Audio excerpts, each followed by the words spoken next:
Alright everyone, they're just starting up practice now. I'm going to go ahead and transition over the camera and start working on the scoreboard for everybody. Studio mode, make sure everything looks about right. Alright, so we'll be here covering lanes 3, 4, 5, and 6 for the stream today.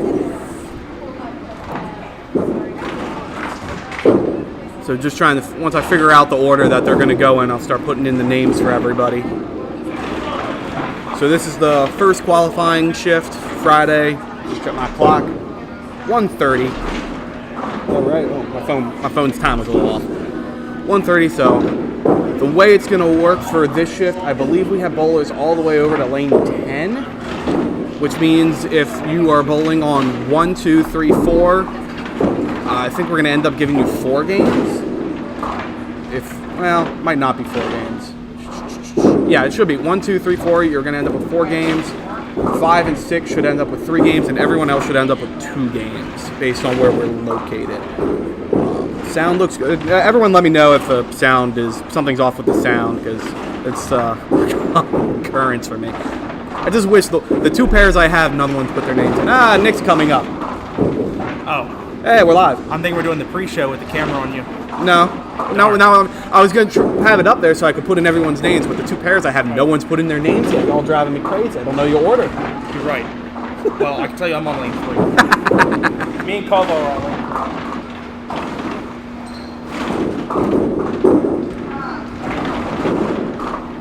3. Alright. I can at least start looking up the names, make sure I spell some of these names right. Bad habit of mine, I say. So it'll be me on commentary this shift. I think Chuck Cook said he was going to come in and try to do some commentary on the back end of this shift and the next shift. So we'll see. Meantime, start putting some names in. Oh, Mike, you signed up late, so I cannot spell your name and I can't read your shirt at all.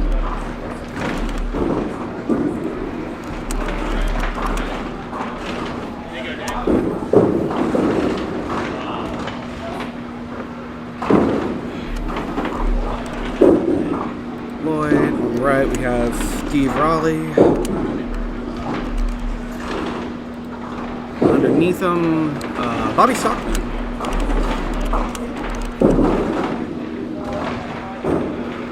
Where'd Bobby go? There, Bobby. On the other lanes, we're going to start off with Jay Davis.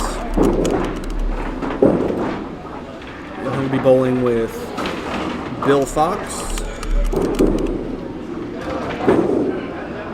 On the side we have Jeff Francis, I believe. Signed up on this. Yep. Jeff Francis and Andy Huffman.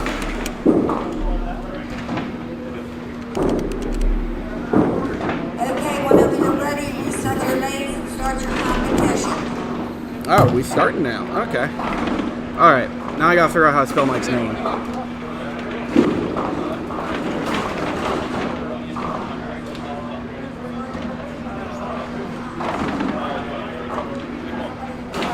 No, I'm trying to figure out how to spell Mike's name because he's got the dark blue shirt and black name. Let me see the list of all the people bowling. I can't spell Mike's name. I can't read his shirt. He's got black lettering on the blue shirt.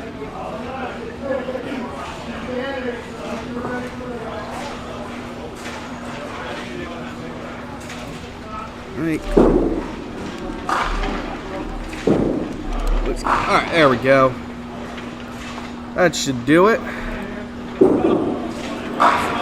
I couldn't read it at all. And he wasn't on the original list. All right, thanks. Yeah, you're right. I gave you the correctiveness.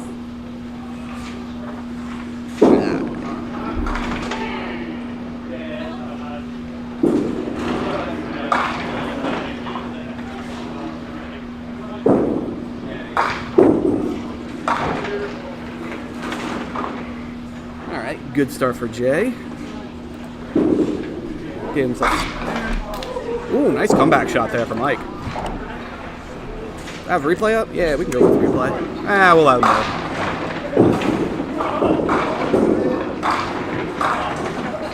That's probably going to be my first ball too, Steve.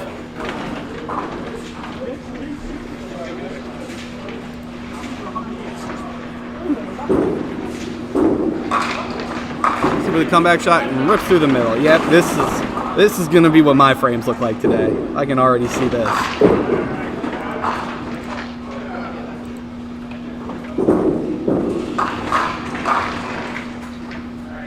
Be a 9 out for Steve. Jeff made his spare.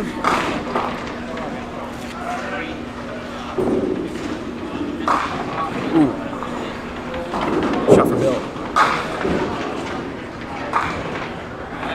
It shoots off the side. It's a makeable shot. Probably hoping for a 3-pinner. It is Mount Airy after all. See what Bobby can do with his. Good ball from Bobby Stockman.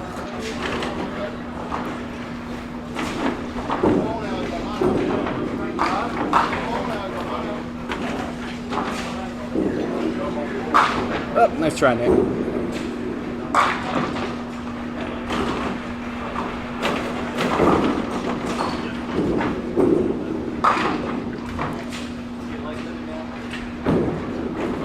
Bill finishes out with an 8-box.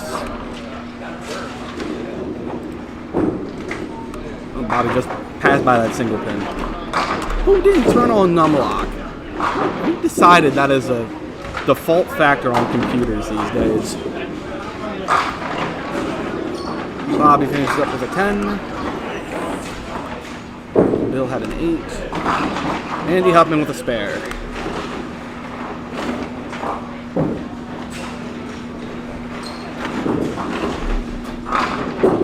Oh, that's a nice little shot from Jim Thompson on 2. Almost brought that back.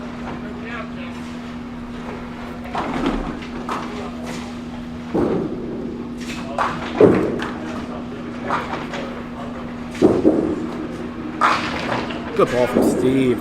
Give us the first replay of the day.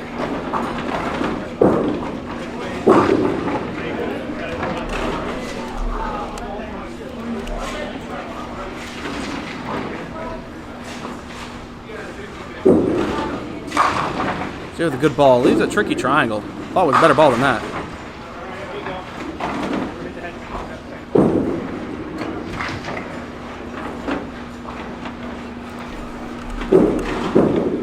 Ooh, takes 2 out. Exactly what you don't want to do with that break. Ooh, nice try. Thought Mike was going to have that.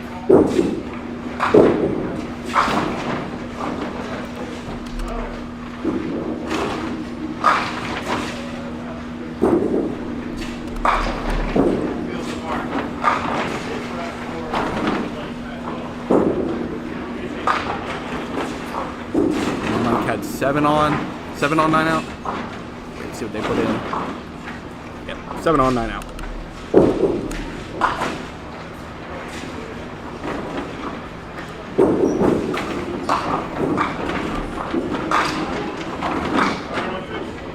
I believe that is a spare for Bobby Stockman there.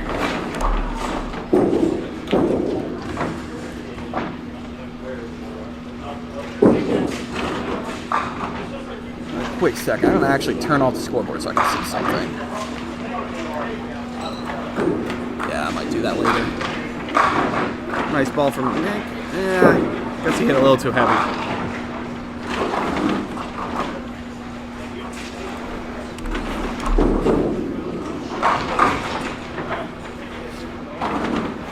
If I can convince everyone, I'll have them see if I can take their scores and put them in so at least you know where everyone stands when they're coming over to the pairs. Yeah, we're going to replay that. That is worth a replay right there. Watch Jeff Francis in lane 6. Yeah, ting, ting. We take those.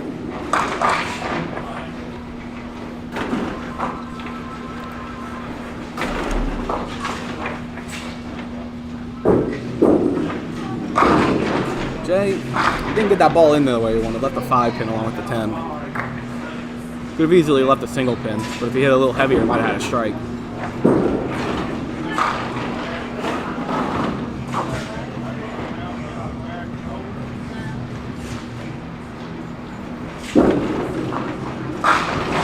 Holy. Man, that's not how I want to start today. That said, Jay did come back and make that spare.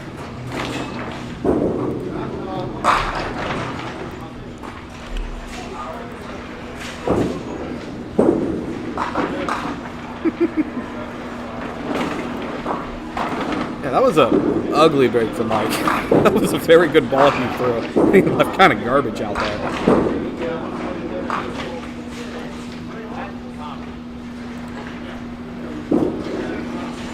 Man, you guys are tough on Steve.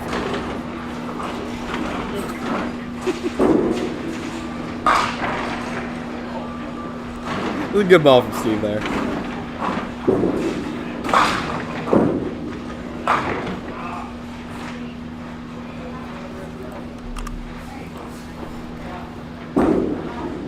He cleans up his spare. Man, you all saying he's gonna get on pace for 90. Y'all killing me.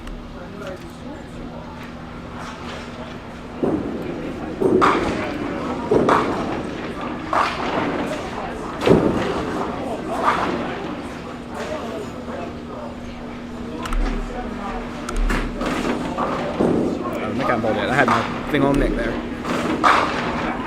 I probably should have kept the spare though. Oh, Bill trying to make that comeback shot. Doesn't get it though. Does get a 9 count, which is good after you rip through the 2-pin. Oh, Bobby. Ball tailed on him.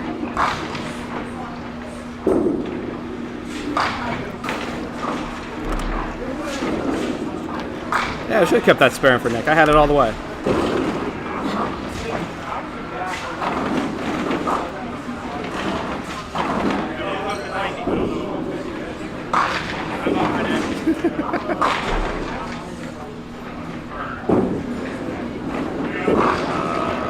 Yeah, I think Bobby had a 3 on, but I'll wait till I'll put it in. They're only going to see half your games. They're only going to see half your games. Only half. That was a nice ball from Jay.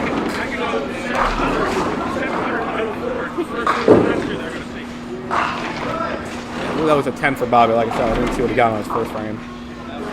Or his first ball. I think it was a 3. Yep. 3 it was.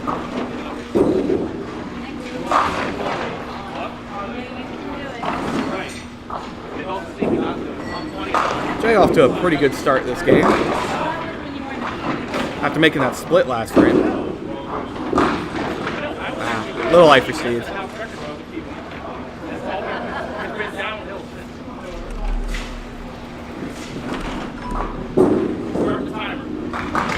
Ooh, that was a spare for Jeff. Also off to a good start.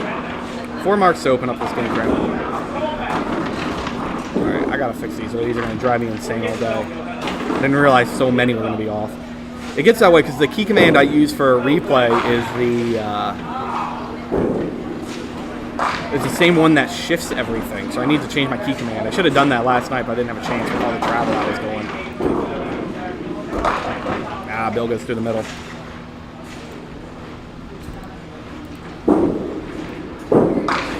I don't know if I'm going to run a scoreboard the whole time. This is actually a little bit trickier, especially when I'm the only one doing commentary right now.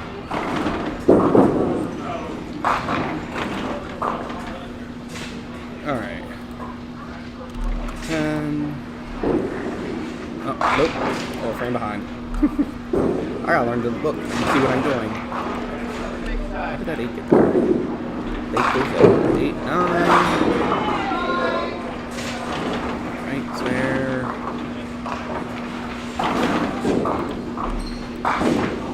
Yeah, because they're not bowling frame for frame pace. Bowling a bit faster now. So I gotta be prepared. Ooh, Bill. That's no fun.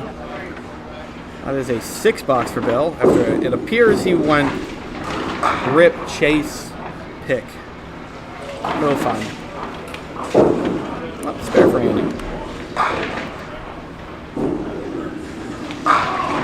Ooh, that sounded good. We'll go ahead and give him a replay.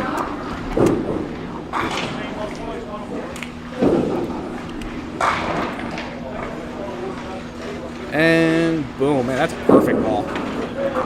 Can't throw it much better than that.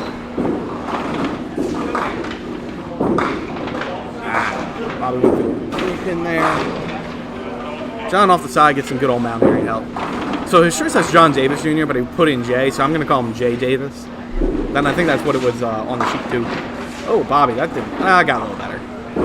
I was worried he was going to have to take something like a 6-boxer.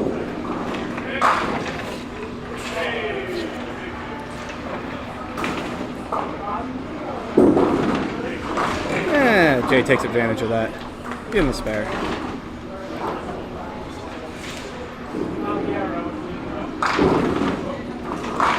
Nine for Bobby.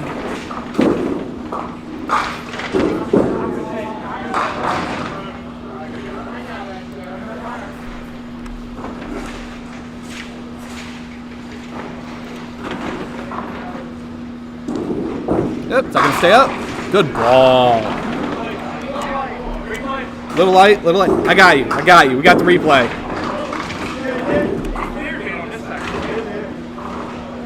Man, that's too light. That shouldn't have gone. Way too light.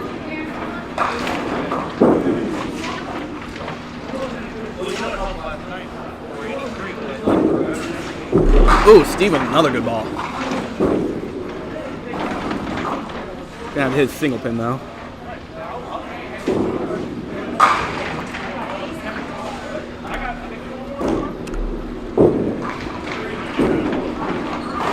Gonna hang in there? No.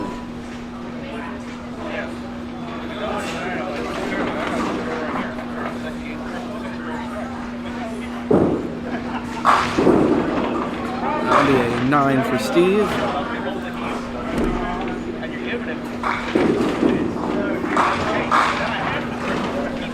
That's a worthy of a replay. That was a good ball from Mike. I'll give him a double.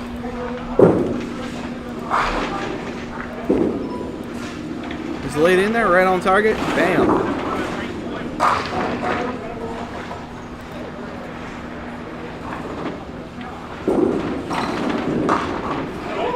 Ooh. Almost brought that back for the spare. Let's take a little peek here, see if we got any other big games. Looks like right now Mike and everyone on 5 and 6. Got some good scores on 5 and 6 already. Mike will probably put in a lot of pins on this double he has. It's a 9 for Bill. And a 9 for Andy. Looks like Bobby left a single pin there.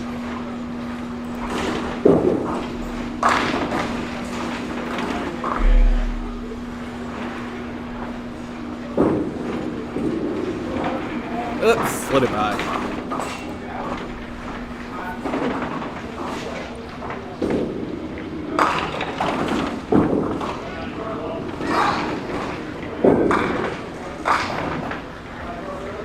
Ooh, anyone who's watching that's bowling in the 6:30 shift but coming out of Hagerstown, apparently 70 East is closed. No, it's... Am I reading this right? I must not be reading this right. Anyone traveling from Frederick to Hagerstown, Highway 70 East is closed for an accident. East side, but if you're going from Frederick to Hagerstown, you're going west. Alright, whatever. There is an accident on 70. Check to see if you need to take an alternate route.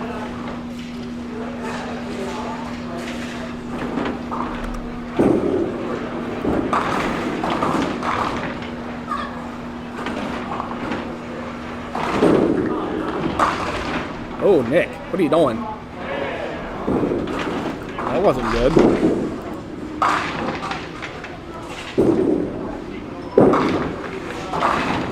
Just give himself another spare there. I think they already put it in. Well, Jay got a spare. He went 4 count and brought it back.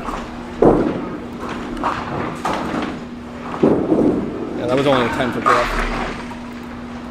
Oh, Mike working on that triple. Not going to get the flip, but he will certainly take that 9 count.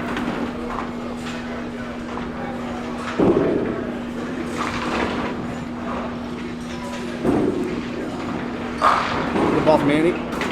Leaves a 5 pin. That's how you know it was a good ball. Just left a 5 pin. Mike can bring this spare back. It's going to get over. Yep. We can give that to him.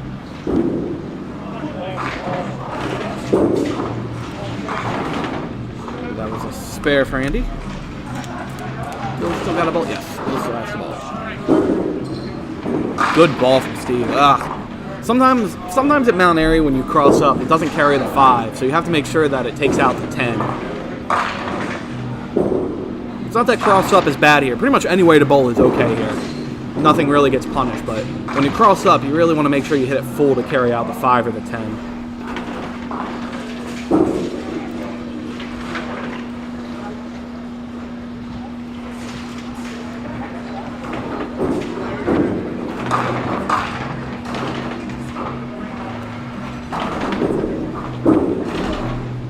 Hey, that's a nice little 10 for Steve. It's so easy. So easy. What did Nick finish with? 8? Yeah. I start putting entire frame so I don't get lost. Bill got himself a spare. Ooh, that sounded funny for Nick. But we are bowling at Mount Airy, so he left himself a break.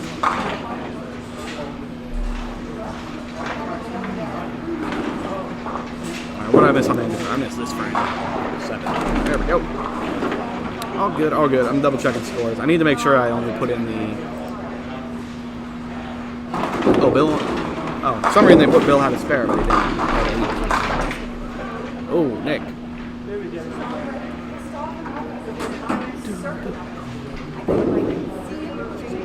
Okay, score's good.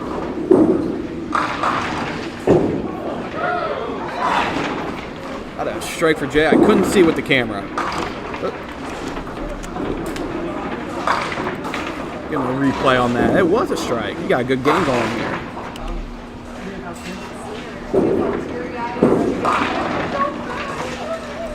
I'll take a 9 box.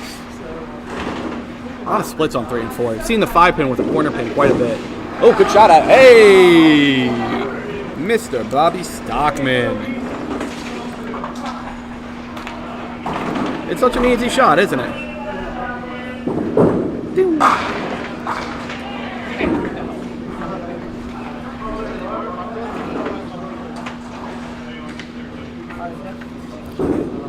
While we're away, Jeff Francis to a strike as well.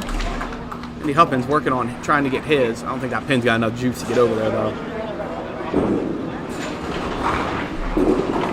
Good build up this ball.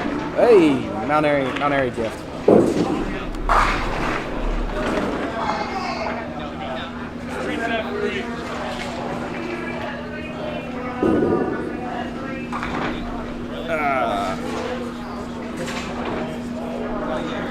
Alright, Andy Huffman got a spare. You went at 9 spare. Hit that single pin. Bill's finishing up. I don't know this for a spare 10. Looks like it's going to end up being for a 10 if he hits it now.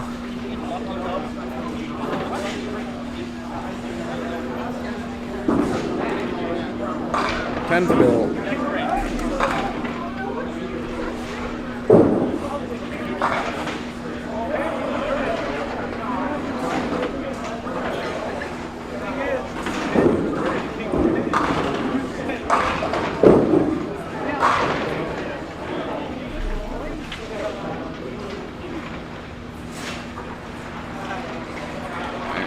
Jeff on his strike. See if he can add up some pins here.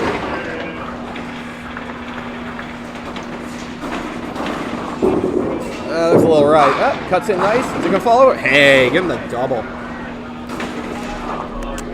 I thought he threw it too far out to the right, but cut in nicely. Hit clean, got all those pins to fall over, didn't have screws split. Man, we take those. We take those all day. Give him the double.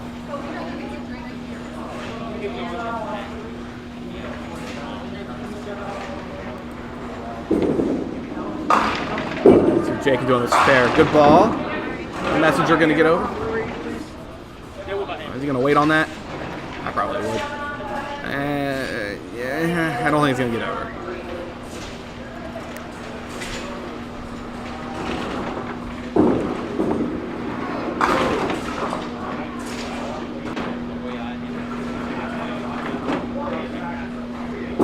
He's going to throw.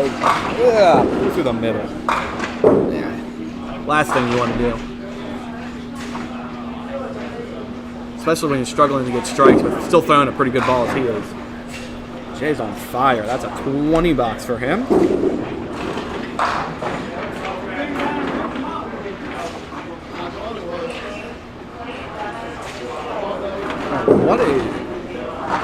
What did Mike do on 3? That is not pretty. I believe that was 8 spare. No, 410. 410. I only saw him throw 2 balls. Alright. When Mike went 7 and this was his 3rd ball. 7-9. Yeah, he slid a pin. That's what he was waiting on there. Steve cross the. Oh! Ooh, we're gonna. He's gonna take that. He is 100% going to take that.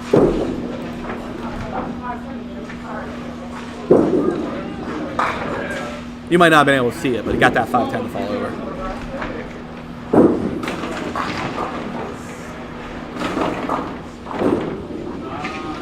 Clock hits heavy. Only that last pin's gonna fall for him. Nick bowling as true to Mount Airy. Just throw it outside and you'll leave a 2-pinner, 3-pinner. That's how you know people bowl at Mount Airy. They know that 2-4, 3-6 pocket is juicy.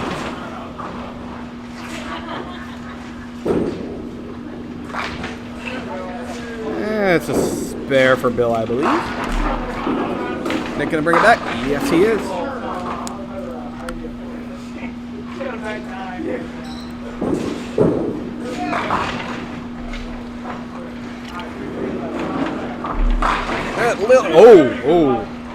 That looked very heavy to me, but he got it to go down. Yeah, that looked very heavy, but he got a good action off the right sideboard and send some pins around. Jay for the. Oh no! Do not give him 7-10.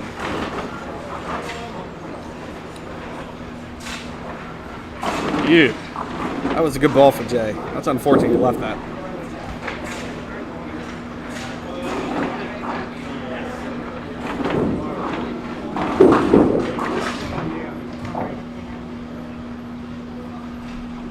So everyone's going to let him finish out.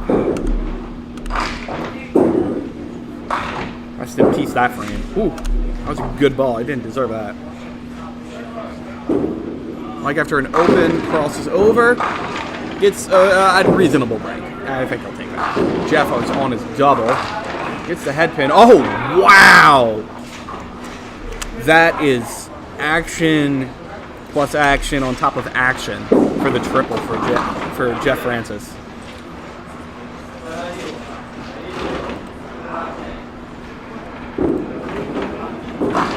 That's not going to stay on tonight? No, it will not.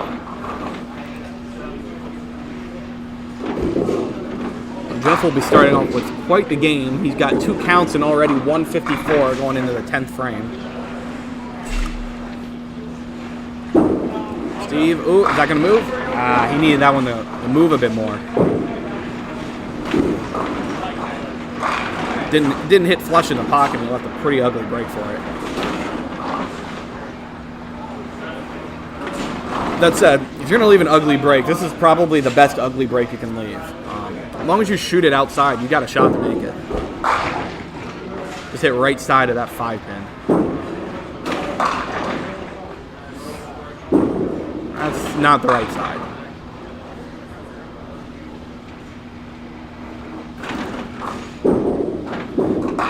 Andy will settle for a 10 box.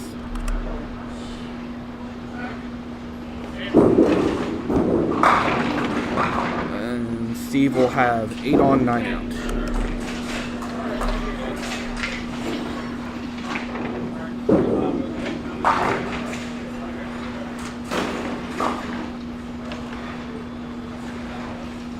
Bill on a spare. I believe he went 9. There's 9 spare there.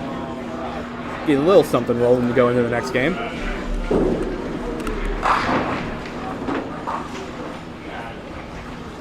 Nick up on his spare. Looks good. Hit a little light. Hey, we take those.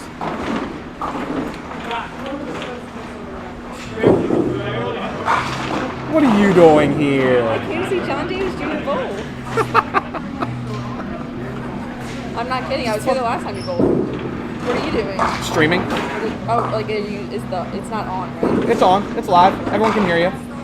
Wonderful. That's my favorite thing ever. Is people listening to me talk randomly. That's a 9 spare for Nick there. All right, Jeff is on a triple here. Up on 5. See if you can make it 4. That looks good. Hit a little heavy. Oh, so close. He'll take the 9 count though. I mean, he's gonna have to. That's all he got. You're a smart one. You should do commentary with me. I mean, I am right now. Is that not what this is? I believe that is what this is.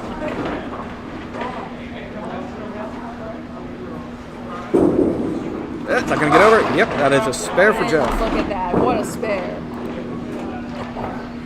So he'll have 182 this game plus this ball. Oh, okay. So he'll have 182 plus one more ball. Woo, that's crushed. Come on, John. He's got a good game going.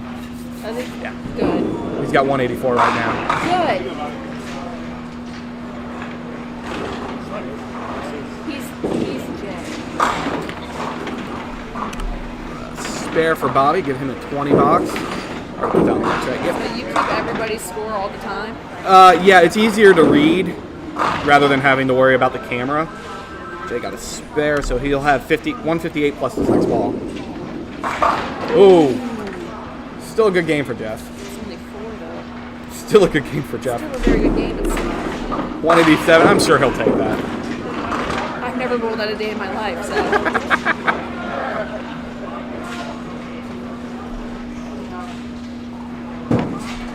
That's a good pace because to make the cut, you'll probably have to average Come on, John. mid 40s probably.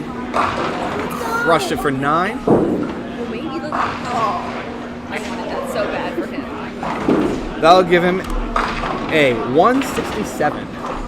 That's a good game.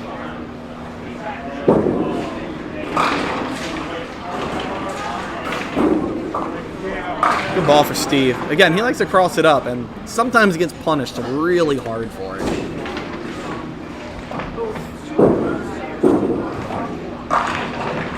Nice. Good ball. I didn't realize that was a strike for me. I thought that was a spare. No, he got a strike. Come on, Steve! keep up. Steve, what are you doing? Watch this spare. Oh, you can replay? Yeah, I'm pro. Watch this shot. Man. Oh, I can't even see it. Came out the pit. But he got it though. Yep. And he's about to get a spare on this strike. He just watched. He's throwing a good ball, but it's crossing over and not getting the breaks that he wants. It's not a bad ball. It's just not working. Sure, Right now. that right there, that's an easy pickup. Nick with 10 in the pit. That was a straight up 10 in the There pit it for is. Nick. That's a spare for Andy.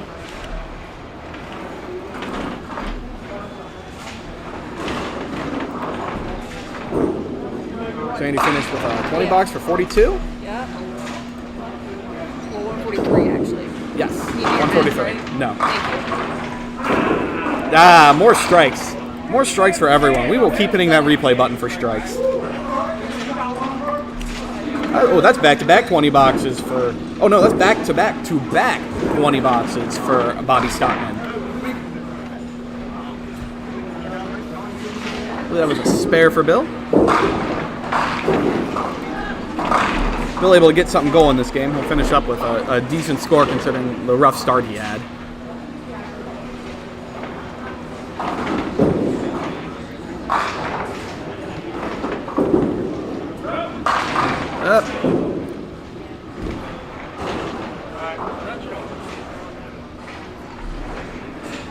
Looking around, see what other scores we got. I don't really see much else to show.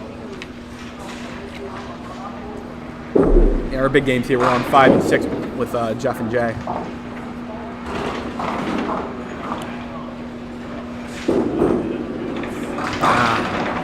Hey, big finish there for Bill. Finishes off with a 128. After that tough start, I'll take that. Yeah, a lot of good scoring there on 5 and 6. That's a 9 out for Mike. I believe.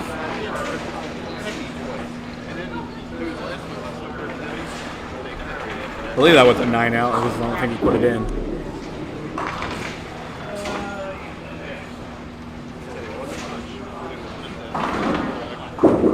Steve, hits the right side this time. Gets a very good break for it.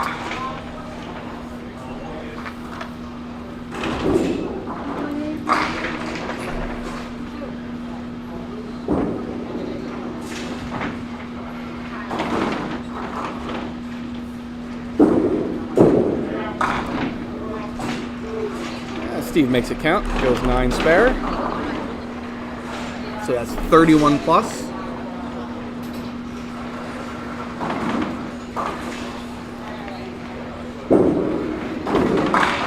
Heavy, but you know what? 8 count like that right now. That's fine. We'll end up with a 139.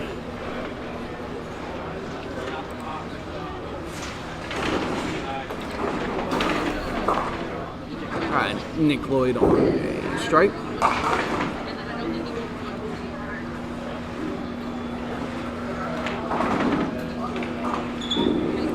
Looks good, a little heavy. Wanted another, but not gonna get it. Not with that ball.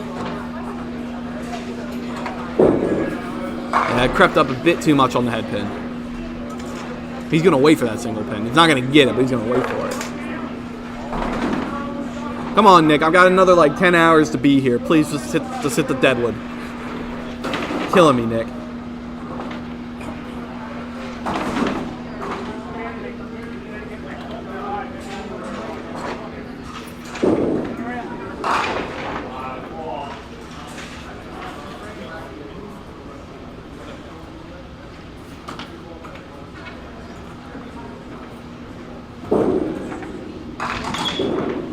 Oh, tried to slide it.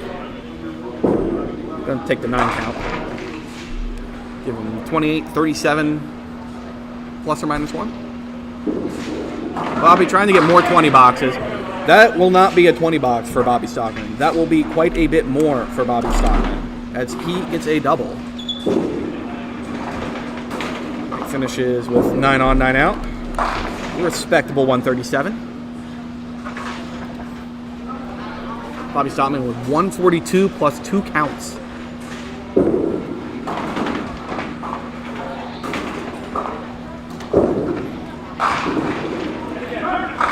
Oh, looking for it again. Walker's filled that one in there.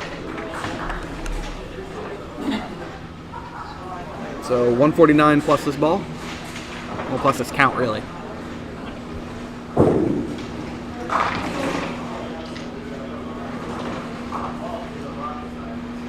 Went from 52 in the 5th frame, and he's going to finish in the 150s. 7 out. 156.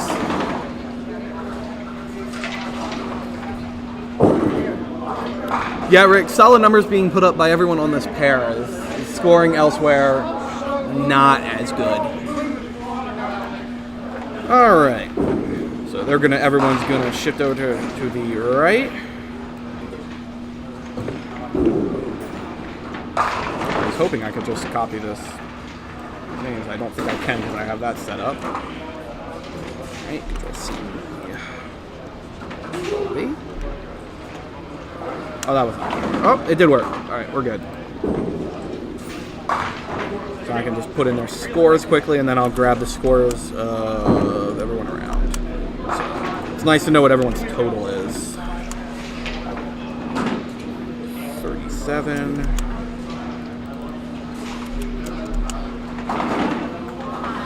139, 137, 138, 139. Bobby, you messed it up. You needed 140 there, Bobby. You're killing me, Bobby. 156. Boom, boom, boom, boom. New scores, and we can move on to game number duo.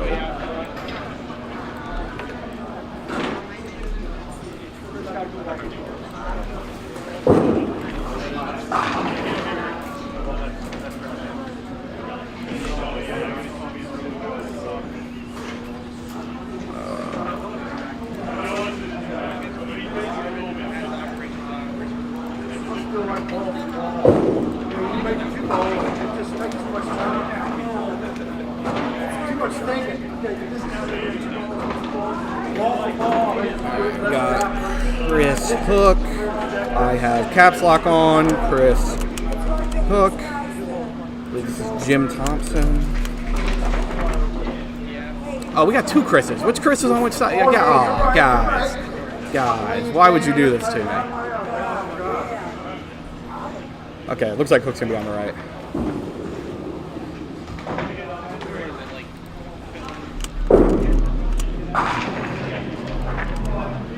South. Gotta figure out who our last bowler is. And then I'll see if I can grab everyone's sheets and get their scores.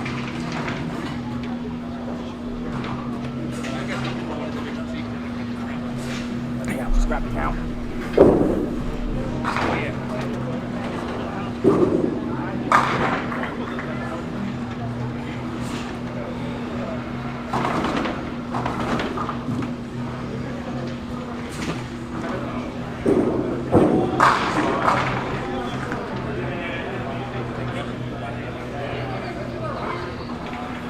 Chris Hook throws an absolute bomb to leave the 4-6 and leave a pin halfway up the lane. Oh. Can I get excited for that? I can get excited for that. That was a nice shot. All right, Chris has a 139 to start. Woo! Good ball. 10. Chris Hook has a 117 to start.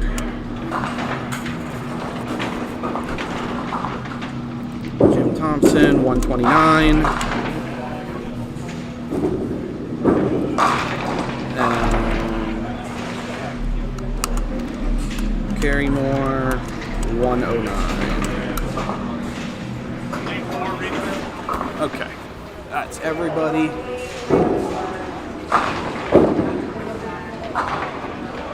Oh, I was just... I just wanted to see what everyone's total was. Alright. 12th minute spare. Got a 10. Over on the right. Mike got a spare. Steve got a spare. Spares for everyone.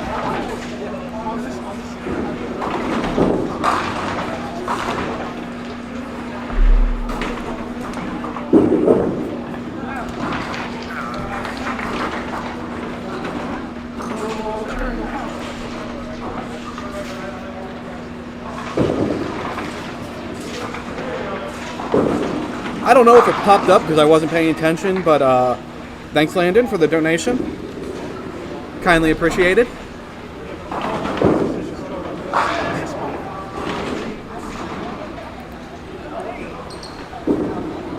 Oh, good ball, Glenn. Oh, what holds that pin up? That was a good ball.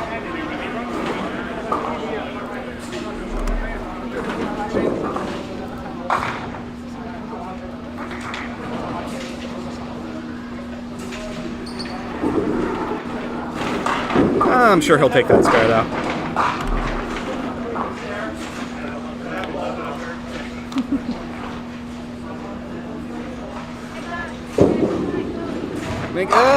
Yeah, gonna get the action you want? Yeah, that's enough action. He doesn't need that last one. That's enough action for him. Just let it go.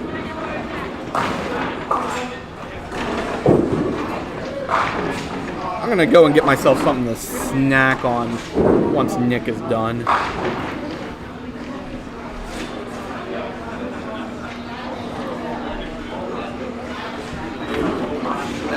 Got it. In the spare.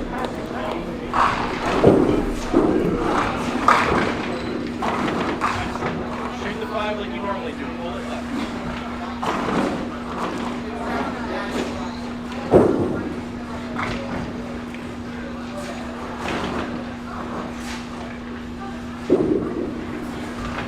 Ooh, Chris went right through there.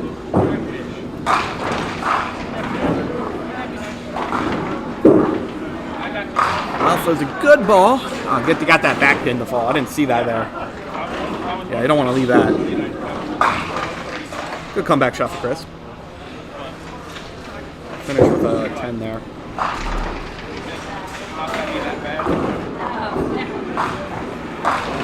So that was a spare for Mike, despite how upset he appeared. And spare for Louth. 9 spare. Mike going 7 spare. Steve, good ball. Oh, look at that pin just fall backwards. Just slid backwards right off the lane for him. Caps lock, stay. Ah, bad break for Jim.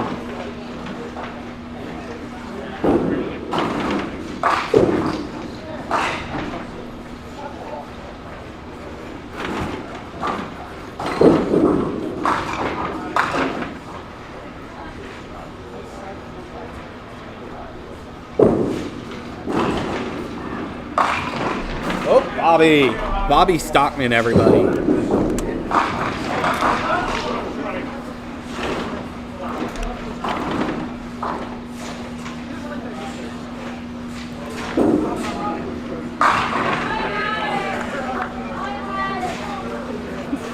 Gary gave himself a strike. I don't think I had it recorded right, so I think we'll try to replay it. Jim got 8-10. That's that is not where the 10 goes, David. 10 goes there. Nick throwing an absolute bomb to leave garbage, but he did get one of the pins ball, so he'll take that. Oh! That is not the break I expected from Chris. That was a much better ball than that. Okay. Thank you. Yep, we need more lessons.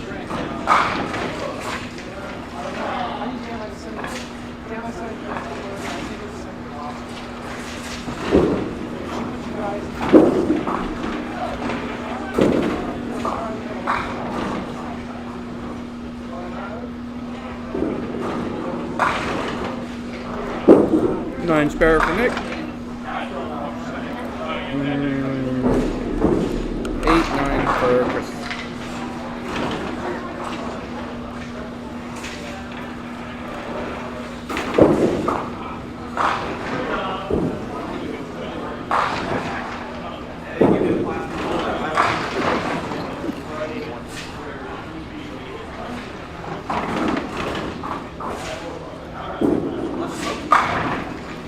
No, it's a shame. Same smoke.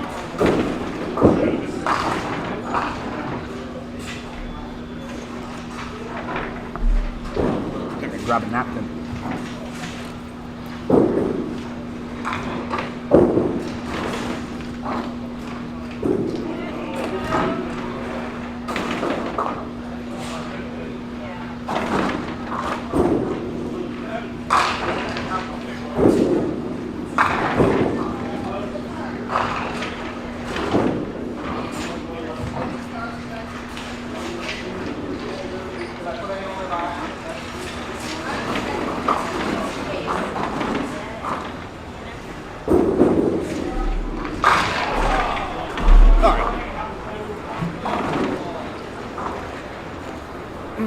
Catch up a little bit here. Hook, Steve Raleigh hit a spare. Giving him back-to-back 20 boxes. There he got himself a spare for 20 bucks. I like my 20 boxes. 20 boxes make me happy.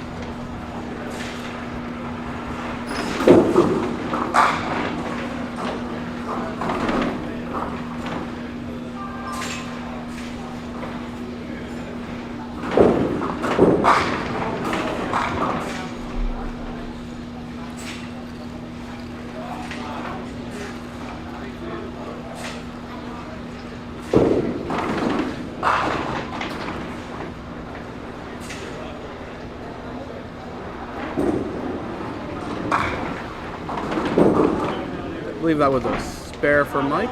That it was. Spare.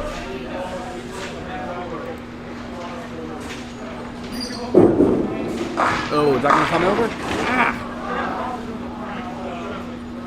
It looked good at Jim's hand, but it was just too heavy on the head. I was hoping it'd slide a little more for him.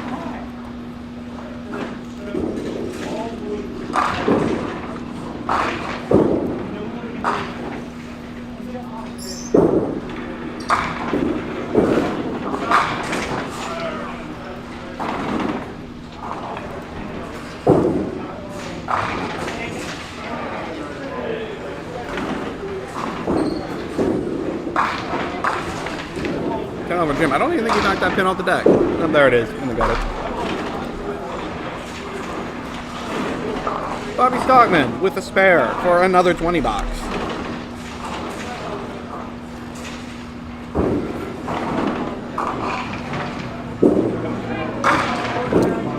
Ooh! I think Chris will take that break after the 10 boxes he's had.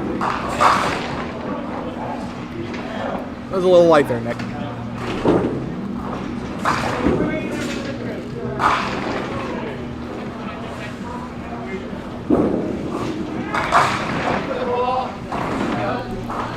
Chris Hook gets 10 again, but this time it only took him 2 balls.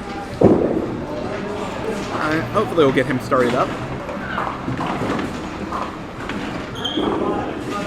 Ah, Nick slides a 5. He's gonna go open.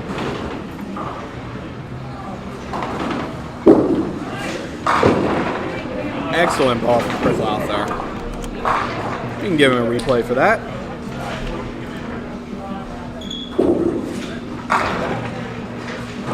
What a good ball. I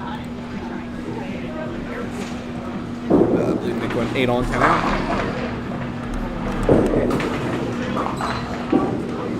And Thompson hit a little better this time, but the break was even worse. The way that ball hit, I'm a little surprised the 5-pin stood.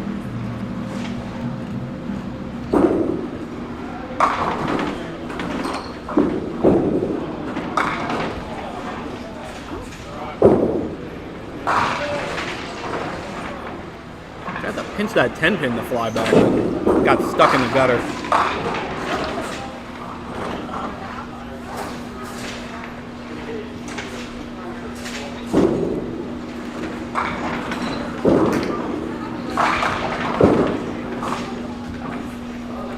Take another time. It's not Jim's not throwing a bad ball, but a couple of tough range.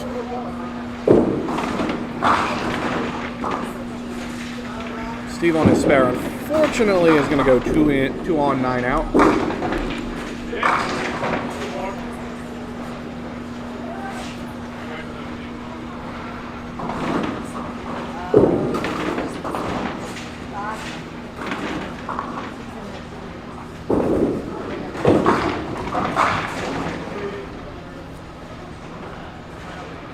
Ooh, Mike, I think this went chop chase.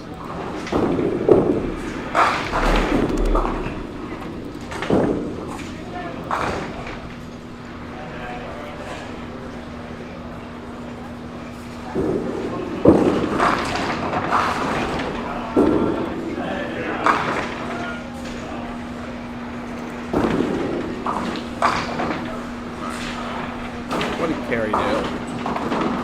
7 on, 10 out.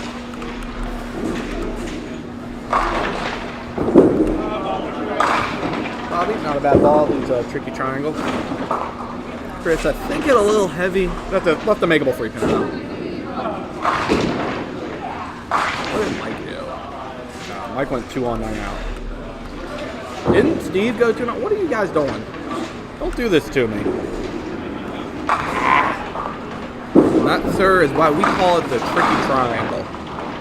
It is not as easy as it looks. Off hit that 3-pinner. That gave him a 20 box, because we like 20 boxes here.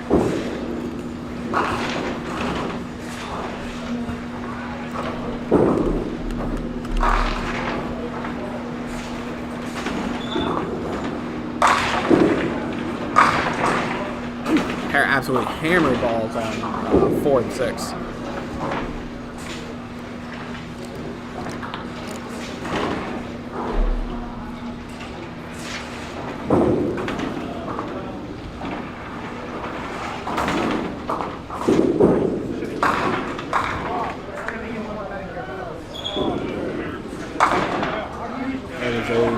Spare for Chris Hook. Unfortunately, Nick missed that. What did he do last frame? I didn't put that in.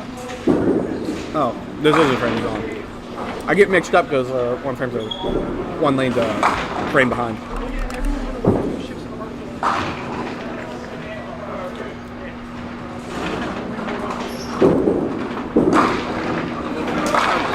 Good try on the comeback shot for Carey. Just hit a tad bit too heavy. Dude, that shot's a little funky how you have to hit it because you really need the head pin to kick off the 2-pin and go backwards. So it's very particular on how you have to hit it.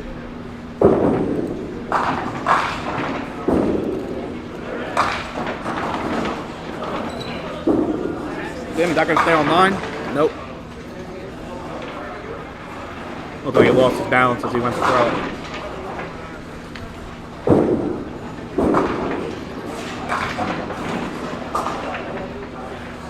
Hey Steve, the pins are on the other side, man.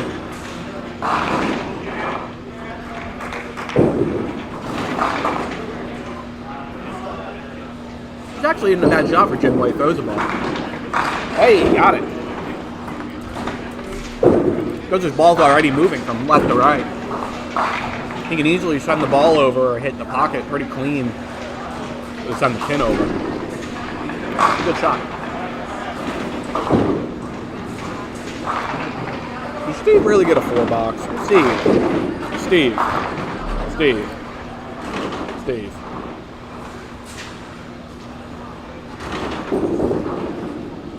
Ooh. Nice comeback shot from Mike.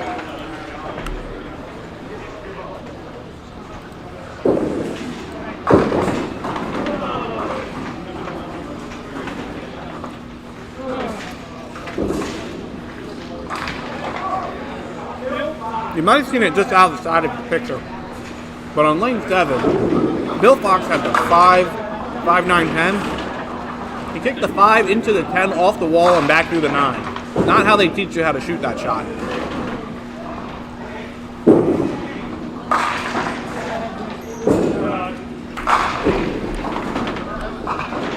Oh, that was a strike. I didn't even see it. I think the replay should catch it.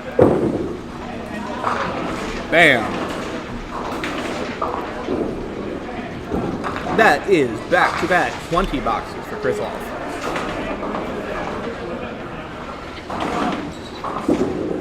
Meanwhile, Bobby Stockman shot a spare. Woo! There is the ball I was waiting for from Jim Thompson. That will give him a 20 box as well. By the way, unfortunately, you missed Nick Lloyd's strike there, and he's probably going to be really angry at me that nobody saw it. But there are too many strikes. I think it was backdoor. Yeah, we'll go with that. It was backdoor. You guys didn't want to see it anyway.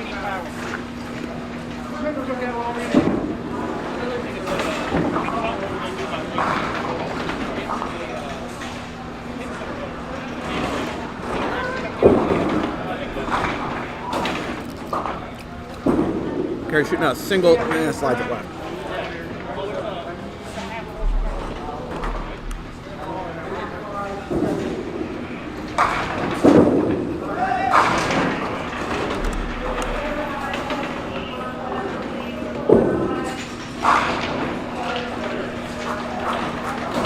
A little better scoring this round. Jay's still on fire. He got 96 and a hit and 6.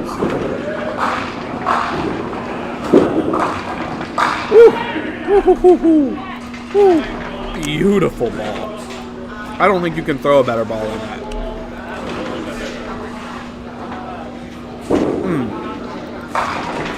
I'll give Chris off a double. And he'll have a hell of a game now.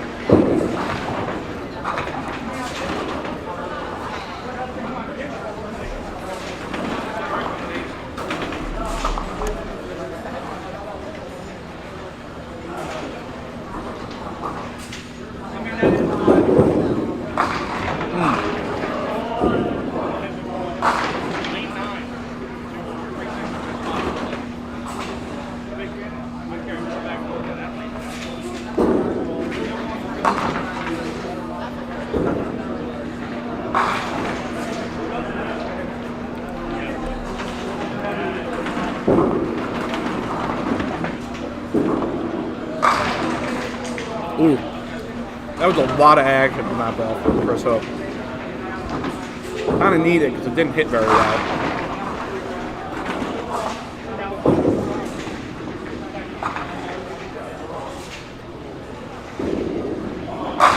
Woo! See, that's what Nick gets for throwing a better ball.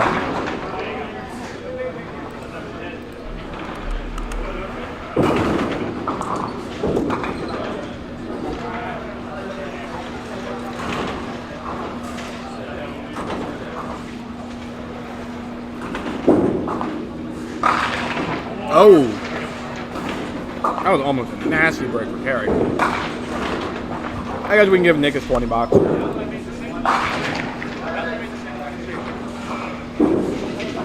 Carey got too far over. Oh, Bobby. I'll take that. That break did not look very pretty.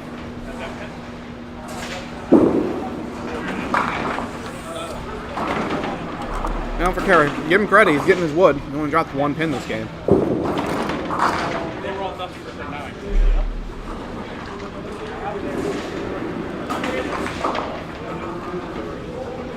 Bobby makes it count. Goes 9 spare.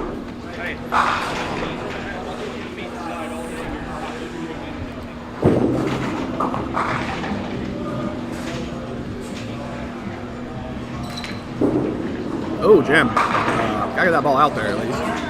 Did give himself a count though.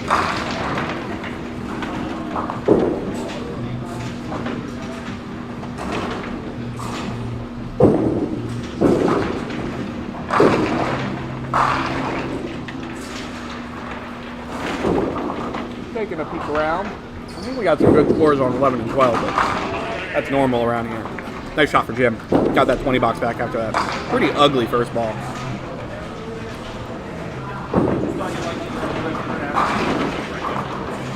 My brother and his wife are watching from England. We usually get a few people from Canada and the Philippines watching. You'd be surprised how many people actually in the Philippines we get watching.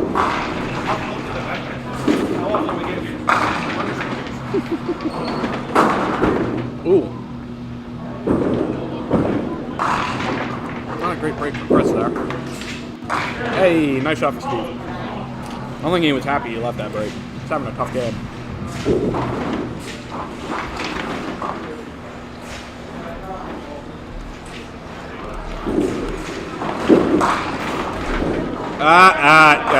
Yeah, we're gonna replay that. We're gonna replay that.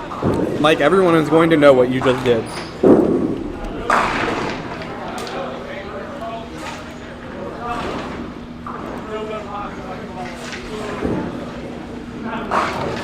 a 9 out for Chris Hook. Going for the triple is Lau. Bomb. Leaves 1.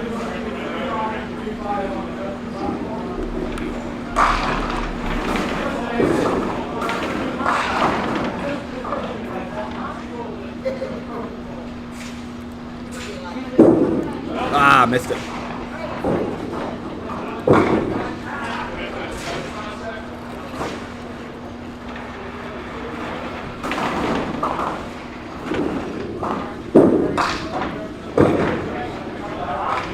Alright, so Lau will go 9, 9, 10.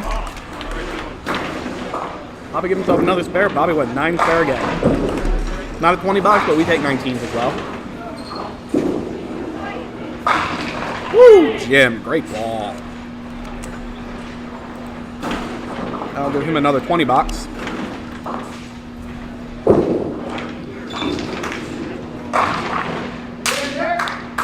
And once again, Jim Thompson prevents us from viewing another one of Nick Lloyd's strikes.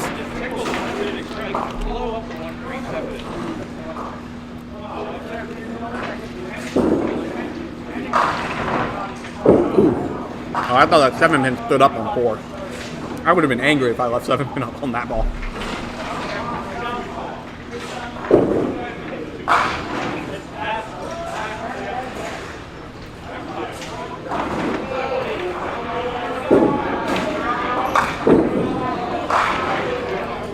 There he gets a spare.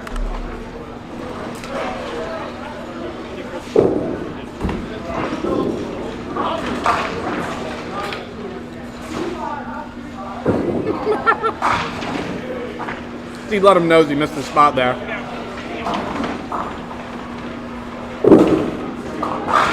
Good ball.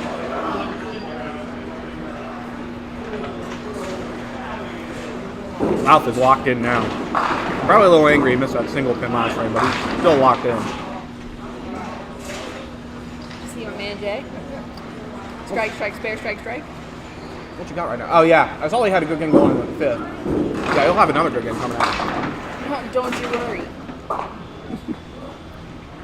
That's like my average, you know. Yeah, you're up there. Yeah, You're up like- there. I know. 172 Yeah, on you- a bad day. You're in that area code. Yeah. What did I just witness? Here, see if I can get the replay up in time. Look, what did you do? Oh, he pounded that head pin, thought he missed it. Oh, fell down. They all fell down though. Yeah. It counts. He had like 7 pins on the deck. He probably deserved like 3 on that ball, and he knows it. Ooh, swing and miss. Sorry, Steve. Steve's having a tough game. He had a 4-box earlier. He pushed the ball on a 3-pinner last frame.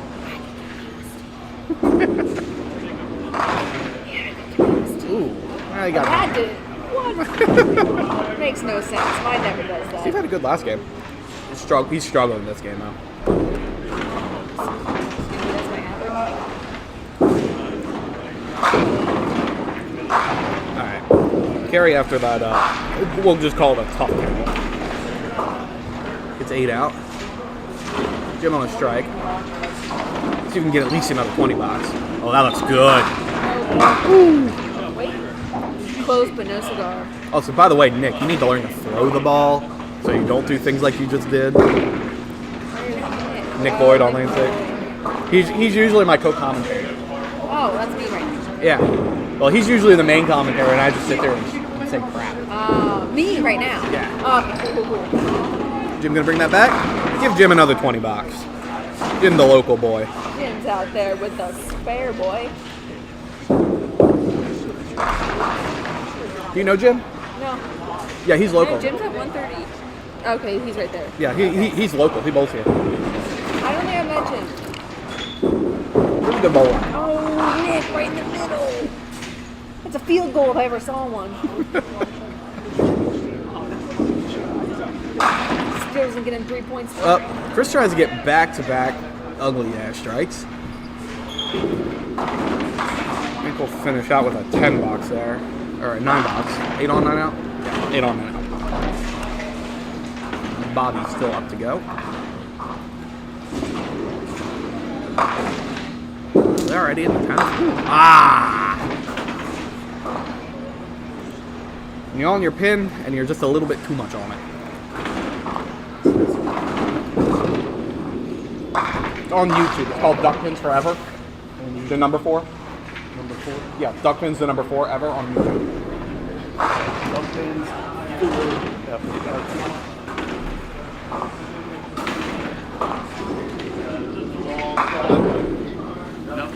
Alright. Bobby went 2 on now. Ooh, lost. Ugh. That's not the break he wanted. What did Chris finish with? He had 9 on 9 out. Give him a 142. Respectable game there. We'll move on with 259. 259 for 2.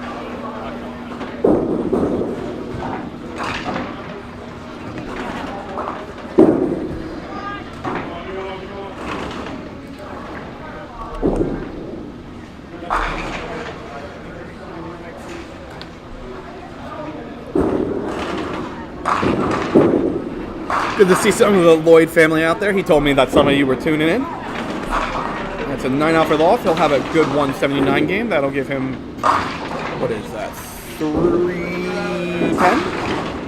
310 for 2? Yeah, that's good. I'd take that.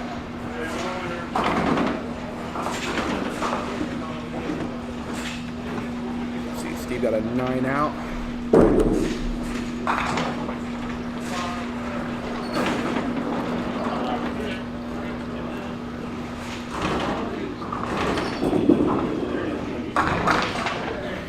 Jim unfortunately will have to split. He'll have a good game though. He'll still be in the 50s, I think.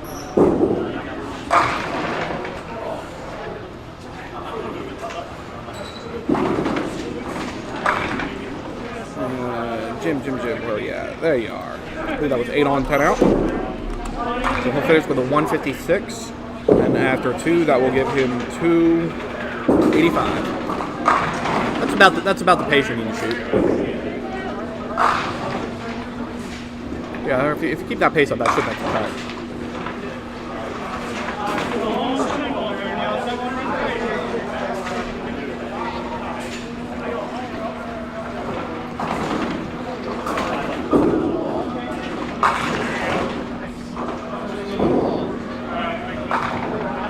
Airy got himself a spare. Give himself a chance for a respectable score.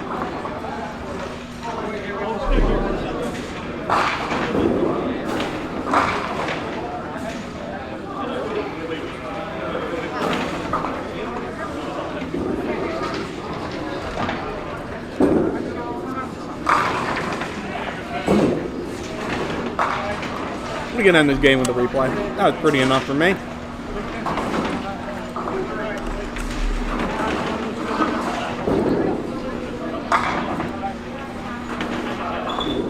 Big Lloyd, yep, pushed it. You got enough action there? Yep, use a 5-pin.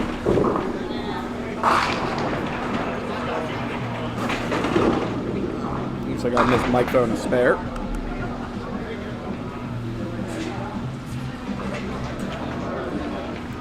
Bobby had 10.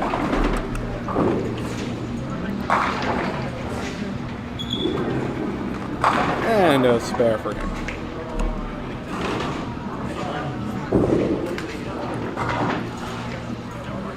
Ooh, nice game from Jay out on the right. He's got 165 in the ninth plus a hit.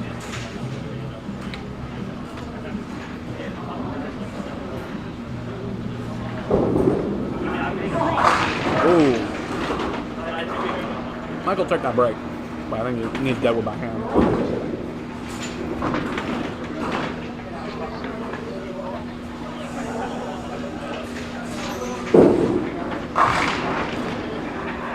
Ooh, Jay got a strike. That is 185 plus 2 balls in the 10th for Jay. Hey Chad, how's it going? Thanks for bowling for me last night.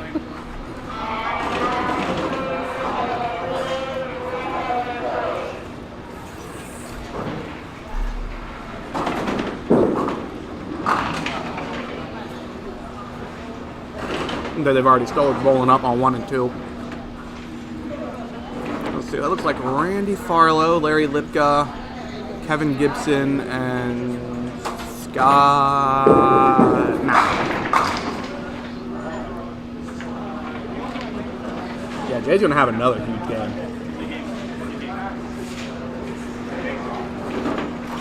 He'll probably have 330, 340 after 2. Keep an eye on what he's on his last ball now. We got 2 out of that. 195. Excellent game.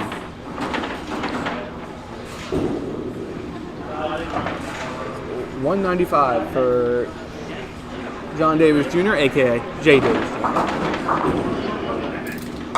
Oh, Mike picked through that. Very displeased about that. He had 8 on, 9 out for a 150.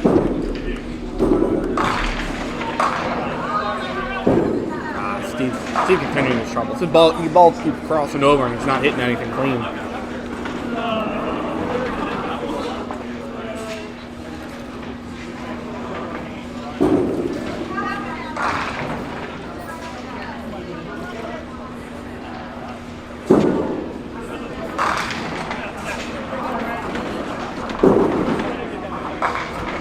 Come on, Steve, make this for the shit house. I need a shit house today. Nah, you're killing me, Steve. 8 out for a 109.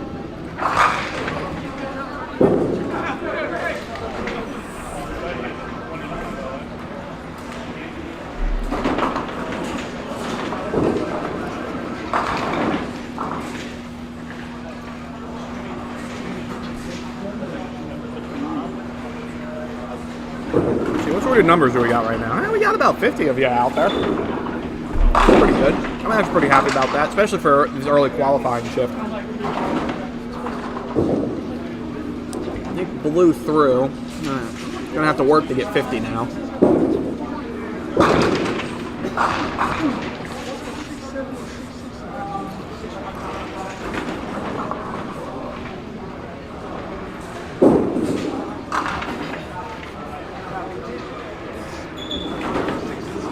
Oh, or you can just hit it. That works too, I guess. Now you can give him a replay. He deserves it.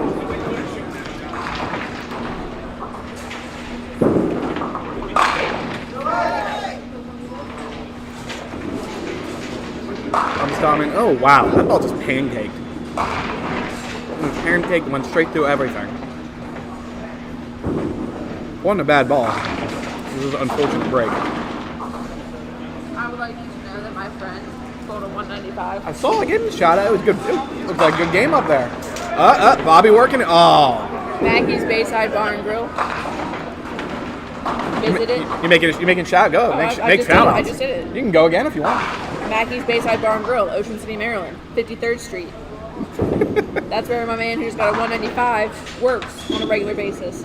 But over here, he's just fucking crushing the shots. So Hey, no F-bombs. Sorry. I only get one a day, and you already used it up now. Can I be like Mark Cuban and just be like, oh, if I say it again, it's like $10,000 fine? No, I don't want to hear them at all. Oh, I'm so sorry. Nickel at 7. That's right. Oh, you should have let me know that before you even started the live stream. I know. You didn't even know I was going to be here. No, I did. Well, that's on you. It always is. You should have known. All right, that was a 9 out for Bobby Stockman. So Nick Lloyd shot a 160. Mike Kovalevsky, 150. Bobby Stockman, 134. And Steve Rowley with a 109. What's Larry at? Larry Lipka, I don't know. He'll be. I'll know next game when he moves over. Okay, fine. Oh, you should have someone set it up over there too. So you have full lane coverage. Yeah. Why don't you give me like a couple $1,000 and I can do all that. Just give me another camera. That's the one thing I need. Oh, I think I have everything else I need. Because the camera's the one thing I don't have. When's your birthday?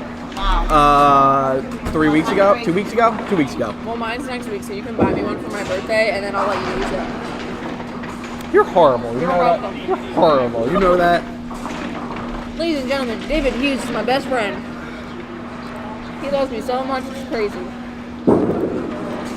You're terrible to me. I don't deserve this. I know, my presence, my fun energy, That's all I deserve. my witty banter. Yeah, something like that. Oh my god, what a fucking... I'm sorry. Stop it! Stop I'm it! sorry. I really didn't mean to. They never do. They never do. Larry had 8 up, and he had just to hit the 9 pin into the 10 pin. Oh, he didn't picked do it? It was a whole thing. I'm sorry. 42. I mean, for a man that has 4 stars on his jacket, you know. Hall of Famer. I understand, I know. I saw the jacket. 59. What's Chip have? Shot 56. Chip have 285. I can math. My man Jay has a 362. After 2. After 2. After Put him 2. in there. Alright. Wherever he is. Well, he's not on lanes I don't have on camera. Oh, boo. Oh, I forgot to update. We're on game 3 now. Yeah, come on. Put it together. I don't have a co-commentator. I gotta do everything. All right, so we won't have anyone on 3 and 4 right now. That'll be our open pair right now. So we're just gonna have to wait for that to move over. I guess I can just put their names in now since I already know. All right, so they just started up on 5 and 6. I believe Valve opened up with a spare, so I can just leave that happy spare right there.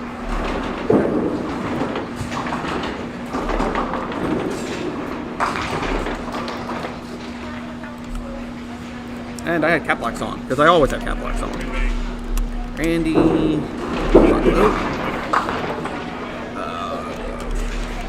Hall of Famer, Larry Lipka. So they're not bowling now, but they'll be on our pair next time. Kevin Gibson. Yeah, so the names I'm putting down now, those are who are currently bowling on 1 and 2. They'll be on 3 and 4 next game. So I just put their names in for now. Scout. A-U-N-K.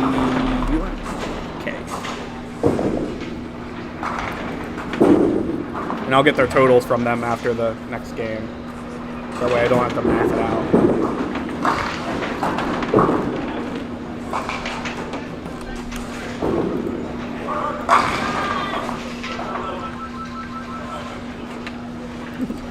Gibson. Sorry, man. I'm terrible.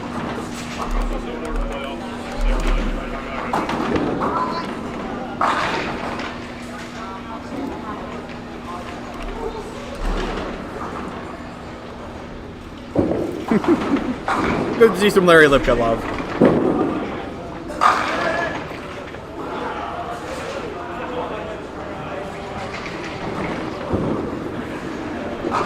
Actually, I probably could keep their score for you. It wouldn't be too big of an issue. Spare.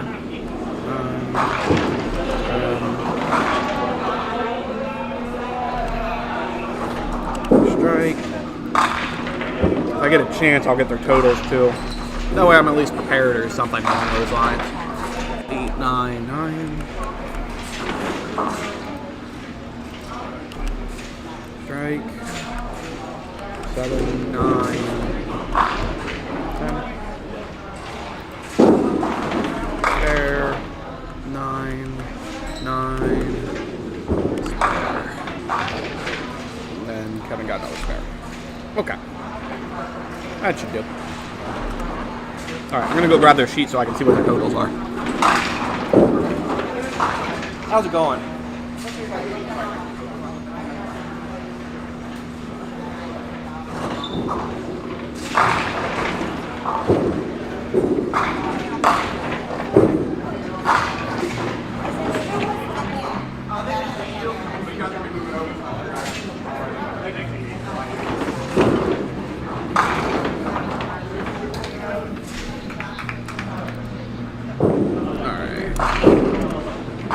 Randy, 286.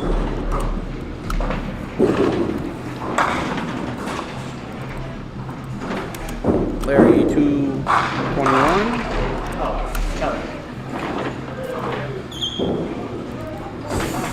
Scott, 248. And the Kev has 235.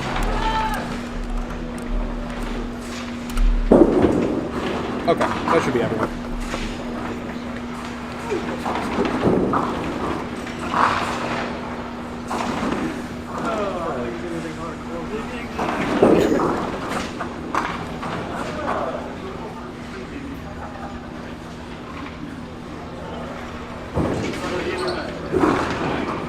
Alright, that should do. I'll catch back on what I missed on 5 and 6.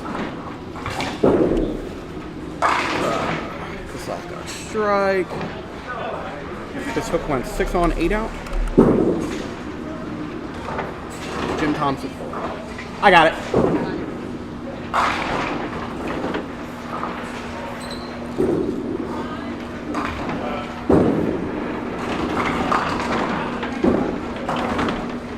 No, the spare for Jim Thompson there. It's a little odd with this open pair on me. I had to look around to get all these scores. Wow, they both fast. They already finished the frame. Spare. 9. Spare. 5, 7. Alright.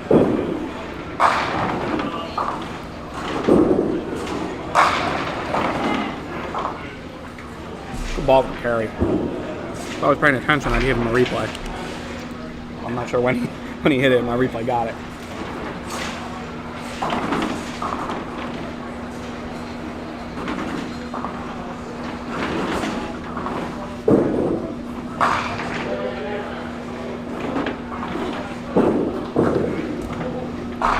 South on a strike. It's a little heavy. I got punished for it. Got Southwest.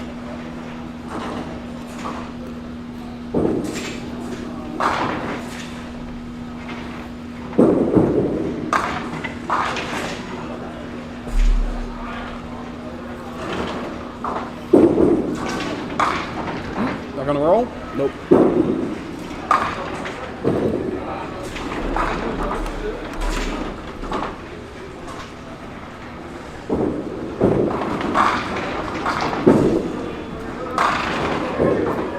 Hey, Kevin Gibson went to strike. Oh no, that was a 2-on spare out. I saw so many pins, I thought it was a strike.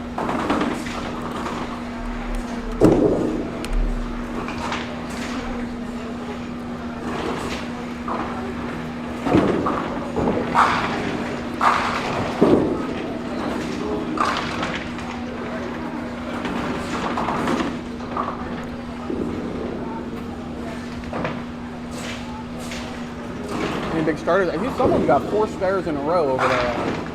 11 and 12.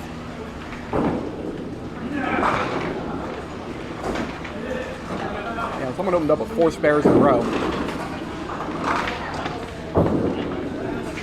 Airy Lipka, everyone, with the spare. Oh, what a bomb. That was crushed. We can give a replay for that while I put in these scores.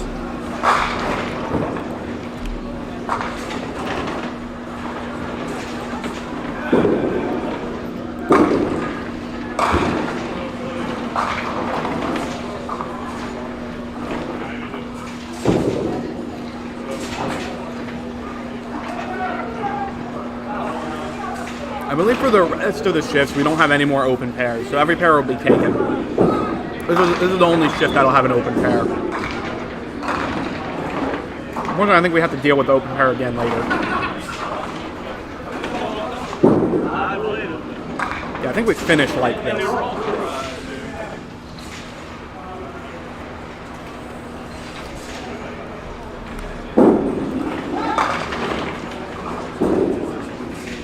I'm showing 3 through 6, but I'm keeping track of you guys since there's no one on 3 and 4.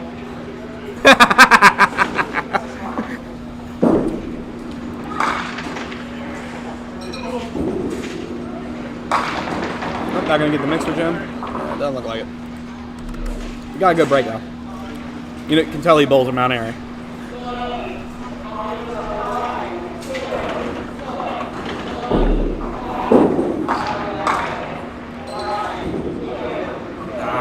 Jim missed it.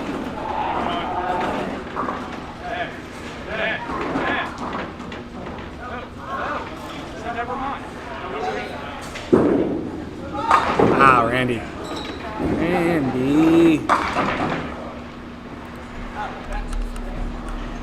Nope, not there.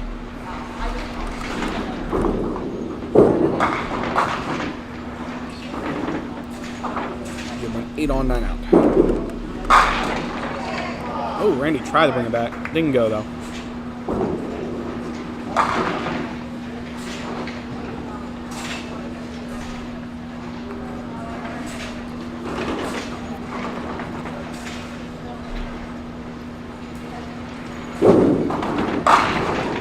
Woo! Give him the replay.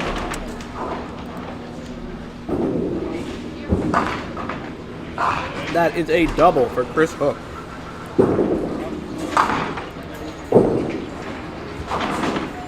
Out for Randy there.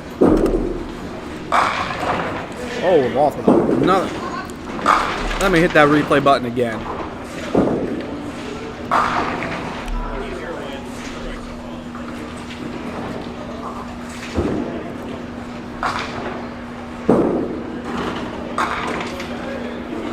And it's got Malk on the board with the spare.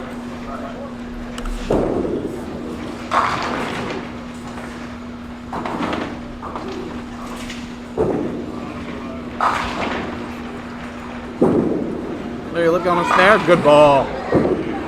Now get over there. Nah, it's too far in front. Would have to kick off the gutter.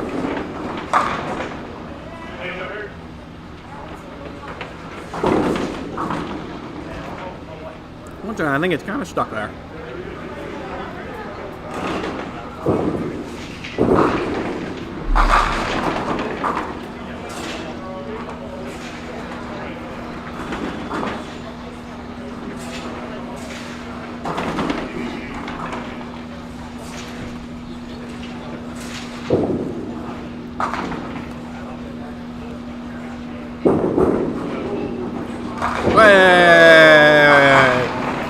Look at Larry go. Larry Lipka, everybody.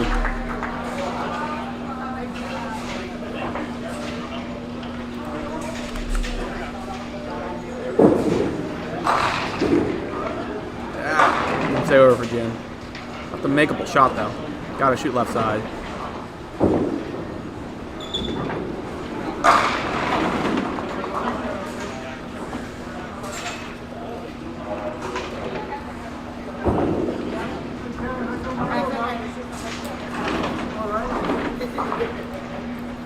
See if Jim can break this shot back.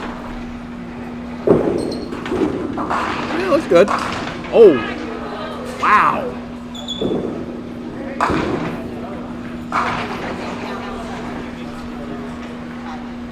Hey Gabe, how's it going? I really thought Jen had that shot. That was a good ball.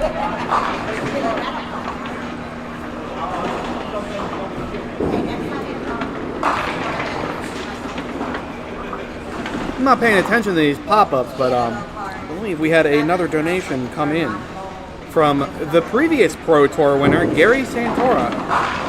Thank you very much, Gary.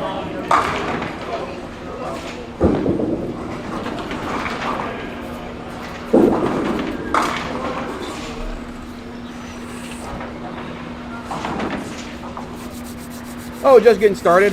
Watch this shift and then I bowl the next shift. I think Chuck Cook will be doing commentary for the next shift.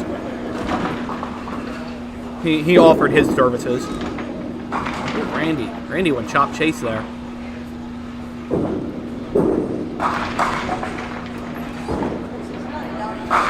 Alright, Chris Hook on that double went 7-7. He had an ugly break there. 7-7-9.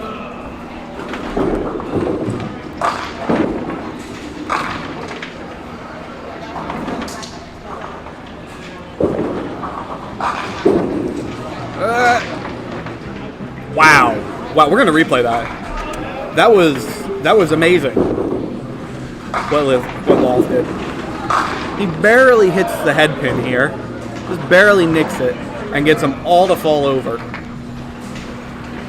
Can't explain it. Can't explain it. Where are you, Laws? Oh, he was on a strike too.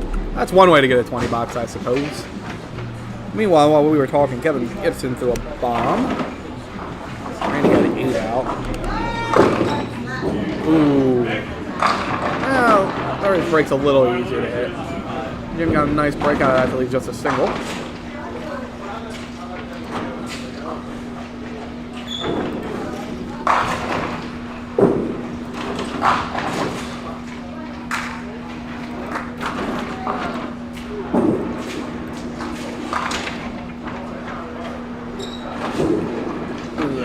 For Jim there.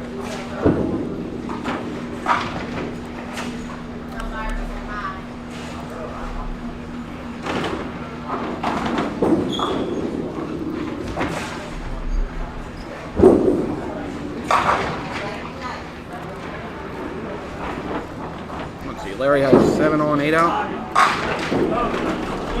No, 7 on, 9 out.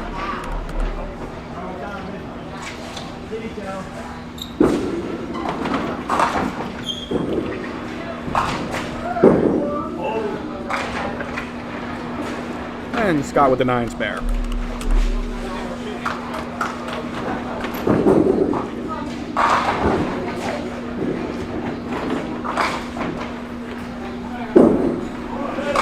Oh, Kevin Gibson with the double.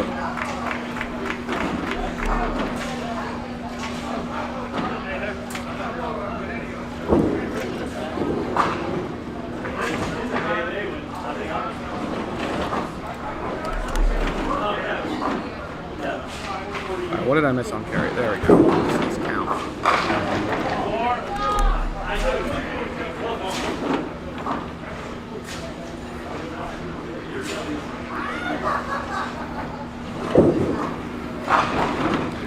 Yeah, Rod, I'm not the guy to ask about a new duck pin setter.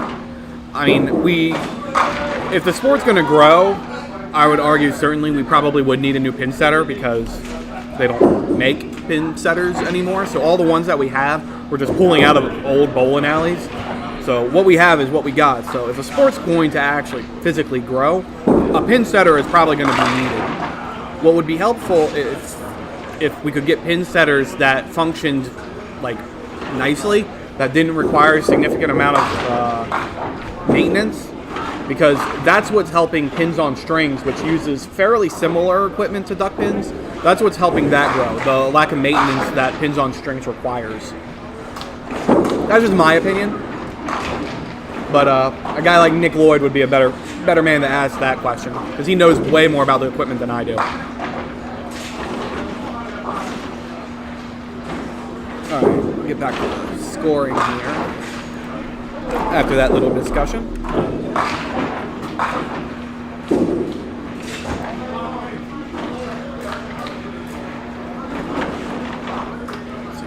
Off on 8 on, 8 out.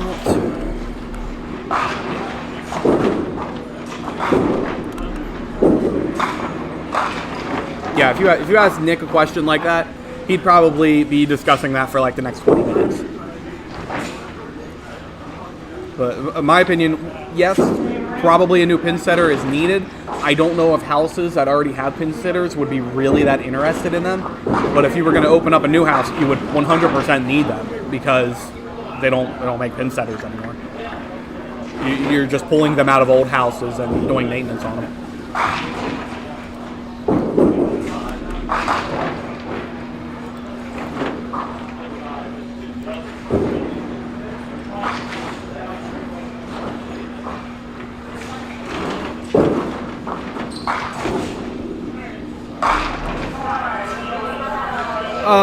Usually the fastest you'll see anyone throw a ball is mid-20s to 30s. They'll throw them good ball for Randy. Give him a double. The speed on a duck and bowling ball, you'll see a lot of variety. Some people will really chuck it out there, and they'll be in like the upper 20s to 30s. Some people prefer to throw it a little slower to get more action. So it just depends on the bowler. Ooh, Kevin going for the triple, and he definitely left 3. That is definitely a 3 up there for Kevin Gibson. 3 pins in the back row still standing. I think I average, my speed's usually about 23, 24 miles per hour.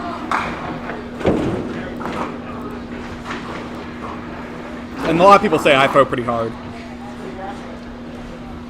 To be honest, I don't think I throw pretty hard. If you want to watch a fastball thrown right here, Chris Hook, who's on lane 6 right now, probably one of the hardest throwers that's out there right now.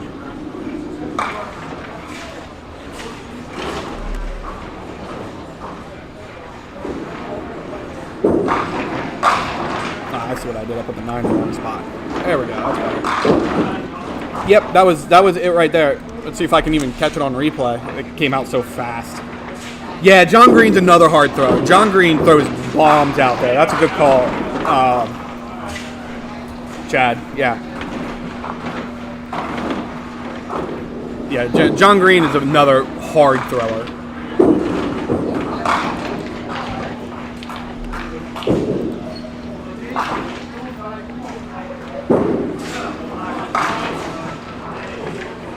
Scott.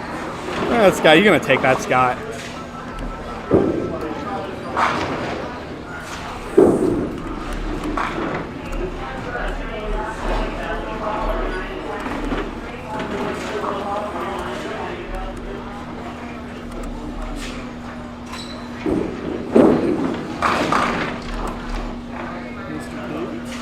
How's it going, Chuck? Going good. Glad to see you can make it. What we got so far. I was listening a little bit on the way up here. Yeah, the high games right now, Jay, John Davis Jr. over there, who's bowling on, what was that, 9 and 10 right now? He's got like 360 through 2. He had like 360 something 2 into another huge game. So he's one to watch out for. Storing your nuts early. That's a good way to put it. Oh yeah.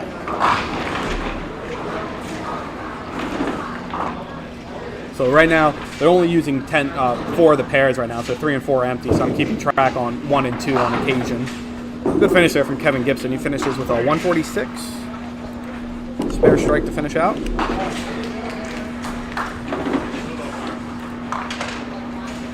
So this picks up pretty good. Yeah. Screaming at everything. Yeah. Yeah, so if you're up for it and during the next shift, I won't bother with the scoreboard. I'll just turn that off because the camera can actually, I can even turn it off and show you. Okay. The scoreboard is a lot of work to keep track of, but you can see the scores up top when it comes in through the camera. So, and they have the names beside them already. Awesome. All right, Chris Hook going for the double, gets it. That was a good ball. Hit a little heavy, but he got that left side to fall backwards on him.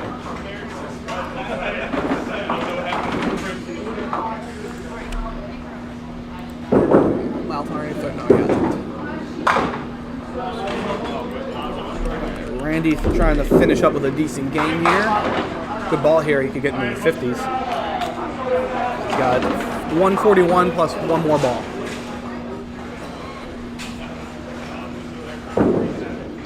But this side would stay up. So I probably would just minimize this, and this would just tell you what the condition of the stream is. So you'll have the chat over here, how good the stream is, how many viewers we have. But just kind of keep this up, so that way you can see how everything's going. Haven't had any issues with frame drops or anything. Everything's going well. Wood valve. 9 out there.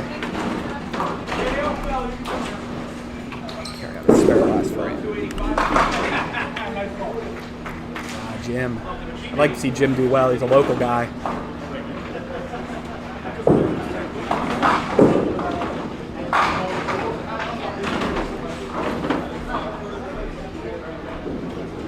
Jim's solid. Yeah, when he gets it in there, he gets a lot of good action. Fortunately, that ball hit a little heavy. Oh, this is the mic. It should pick up as long as you're like in this area. We'll pick you up pretty well. Is there a 10-second delay or anything like that? Yeah. Not that I'll drop any F-bombs or anything. We've already got our one F-bomb of the day. I don't mind. I heard that coming over. Yeah. I don't mind a little profanity, but let's keep the F-bombs down. Yeah, let's not do Bob Menery, huh? Ooh, Larry, give it to him. Larry Lipka, everybody. That's my Monday teammate. He's fantastic. Smooth as silk. Yep.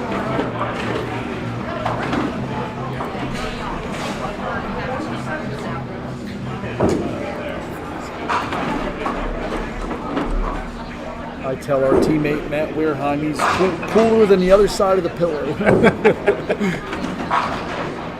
Glad to see him bowling a tour. Yeah, he signed up last second. It's good to have a Hall of Famer on the shift.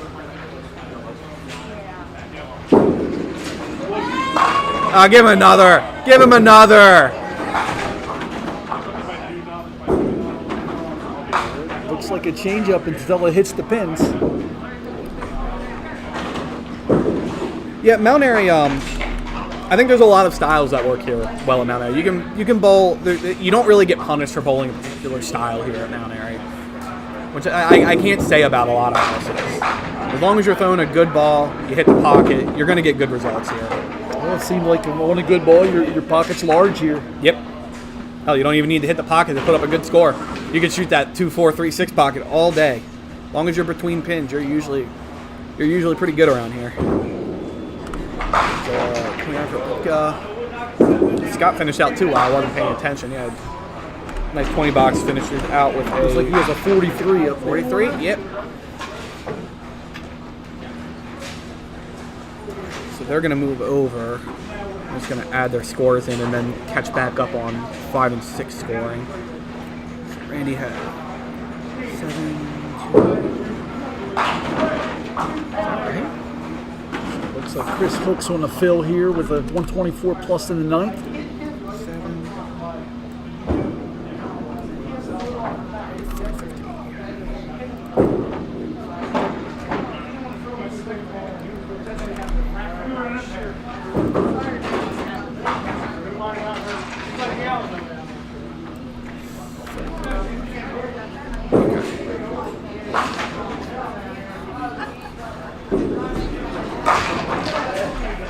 Ooh, a lot of action down there. Chris Hook can get a ton of action anywhere. Oh yeah. Looks like the 4-7 there for Chris and an 8 fill. I believe he was on a double. Yeah, he was on a double.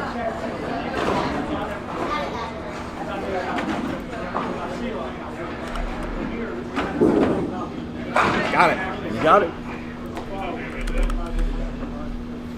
So there is a little bit of lag between what people watching are seeing and what we see. It's probably going to be about 10 to 15 seconds. So anytime something comes up on chat, it's like 10 to 15 seconds delayed. Right. I understand.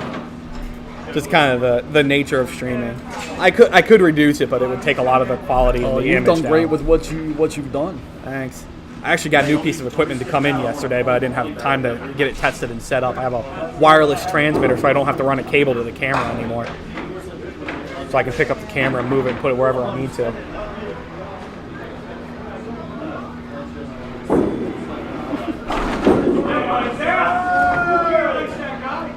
I don't know what Steve did, but he's quite proud of it.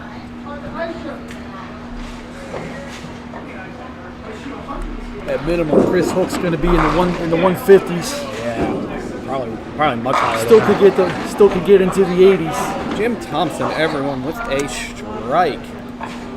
Get that replay up. How you doing, Thomas? I've hurt the middle and so many times. I lost count of so many times. Where are you for 3? 363. You need to bring that. I think I picked. I texted Andrew a few minutes ago. I had it I picked 5 spares. I ripped the middle 8 or 9 times. And then I missed 5 singles in the last 2 games, and every one. Oh! I couldn't miss it. Too heavy. I couldn't put a finger weight. That's so down. I think I had it. I don't know. You've got time to bring it back. Five's a lot for you. Yeah. I'll give it a try. My first. Oh, Chris tried to bring that back. That was a good attempt at that. We'll finish with 60 plus. That's inspirational. How did you turn it around that much? That gets him up to 421. Oh, a bomb for Lyles. That ball was hammered in there. Michael Woodford needed a little help, and I ran with it. Really? Sums up my day. First strike of the day, frame 30. I had over 10 singles, but that was the first strike. So you pulled a knee from last week. So, I don't know. Oh, going for the double. Chris Gets Mouth. it. No doubter. I thought the last ball was good. That one was even better. So he has 154 plus this ball. And I'll give him a good set for 3. He'll have plus 450.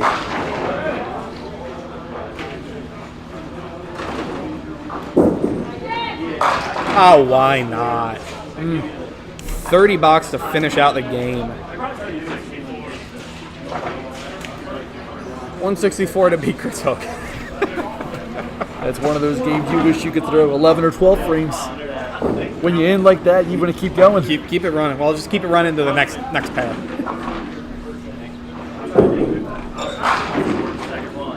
Oh, Jim trying to play the Mount Airy.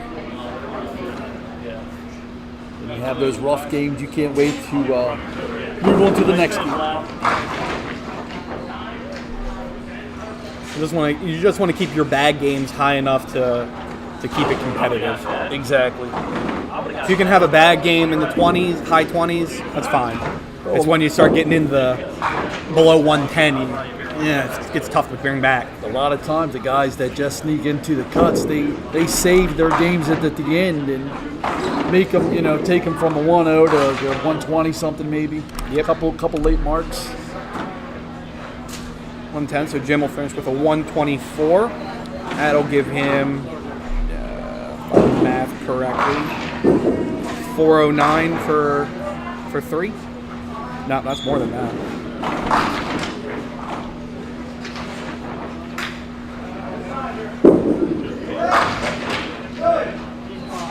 Thoughts on running a small ball Worlds between 5-pin and duck pin since they use the same size weight and balls? So the main thing with 5-pin is 5-pin's a bit far north for a good number of duck pin bowlers. I'm sure there's a handful of people that bowl in like the Rhode Island, Connecticut up there that would probably be pretty interested in it. But I think for the batch that I'm around here down in Maryland, that's a bit of a haul to cross the border. It's a cool idea, and I'm sure some of the candle pinners would want to get involved too, even though they use different equipment. there's 5 or 6 guys from Maryland that would venture up there to the 5-pin. Yeah. There's certainly a handful of people that would make the trip up. All right. I'm gonna go ahead and clear out these scores. I'm only going to keep track of 3 and 4 because it's proving quite an effort to keep track of 2 pairs at the same time. I figured it wouldn't be too bad, but it's actually kind of tough. Hey, David. Okay, stand over here. Yeah, you're good.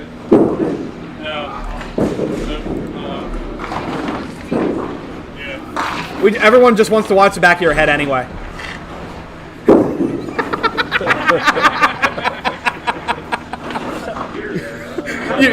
You were good. I don't really feel comfortable if I'm close to you. You were good. I was just messing with you.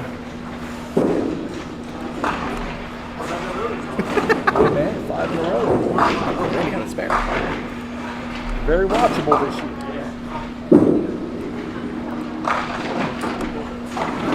There we get one more of those. Larry hits a little bit light. Oh, almost got a flip out of that. 5-7. Wouldn't be surprised to see him come close or even make this. I've seen him made about 3 times already today. A lot of people have been shooting it well.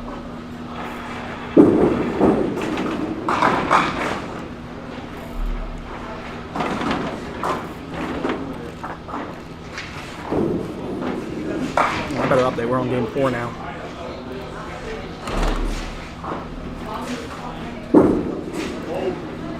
And 1 through 4.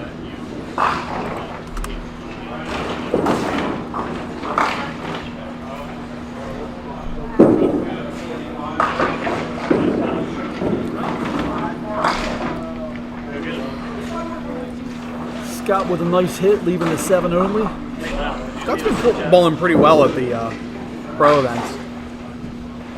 He made the cut at Pinland. I think he almost made the cut, or maybe he did make the cut at Suitland. Doesn't hang on. Just around it.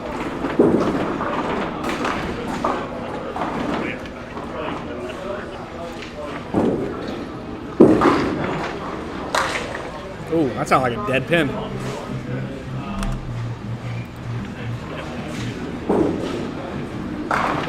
These third balls are so important. You see so many guys. I know. I'm just helping them with the commentary. A little bit sore. I'm battling sciatica. Getting old.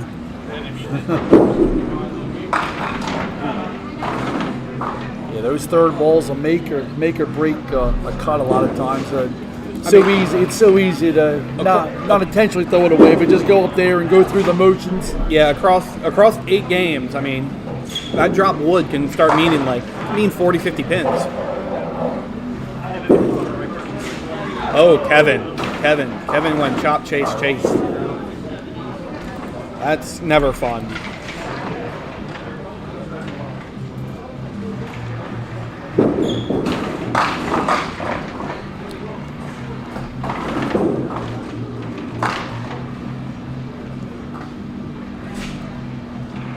Who else do we have on 1 and 2 that we'll be seeing next game?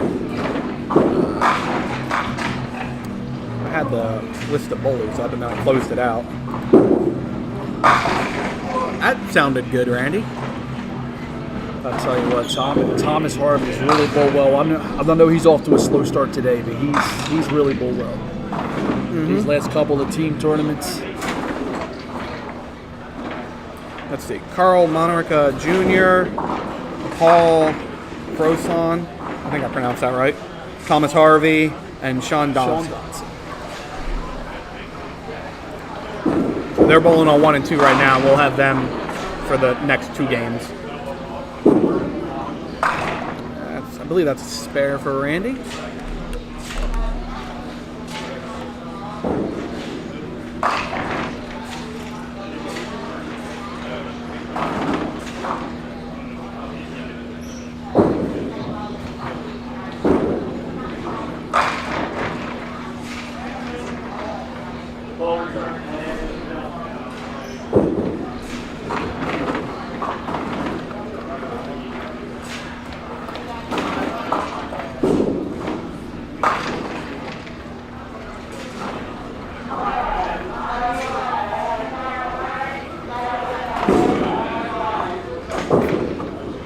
Oh, John Green, I didn't even notice you were in chat. How's it going, John?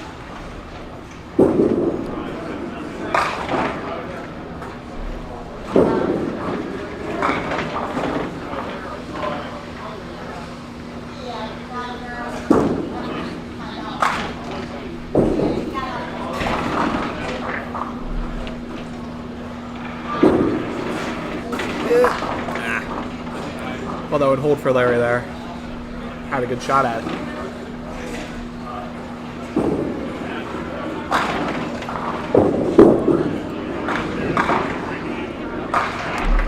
Tough box there for Larry.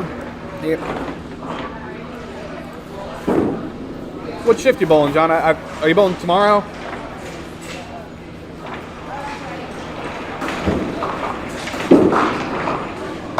Ooh, all this thing cut in for Scott there. Thought I was going to run a bit more for him. That may have been better, because if that would have cut a little bit more, that may have been a mess up there. Yeah, I would have hit light.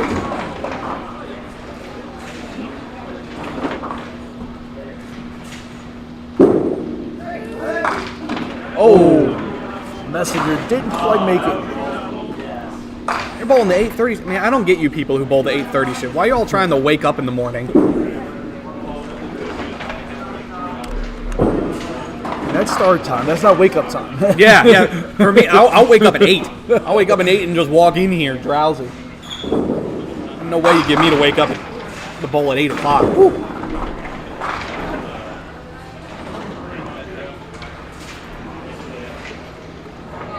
Of course, set up for Pop Whitten's now I have to. Because they start an hour early now since they go 4 to a lane on 12 lane houses. Really good try from Tom there. For a second I thought that was going to go. Looks like Thomas has been very heavy on through the middle.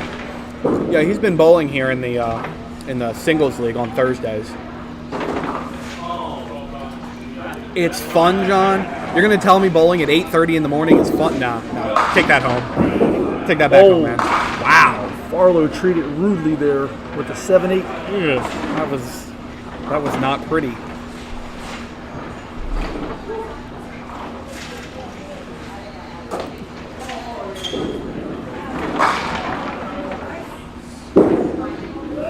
Gives it a good look. I tell you, you'd be hard pressed to find a looser swing than Randy's swing. One of the loosest swings in the history of the game. Yeah, Randy's he's very interesting because I don't know a lot of people who do who stand there and swing their arms and get the motion that they want to get for throwing the ball. And it's not like he's a slow bowler. A lot of bowlers who I would think would do that. They'd be pretty slow, but he's he keeps a good relatively pace. fast, but he's always in good rhythm. Yeah. Yeah, rhythm. That's a good way to put it. He keeps it in good rhythm.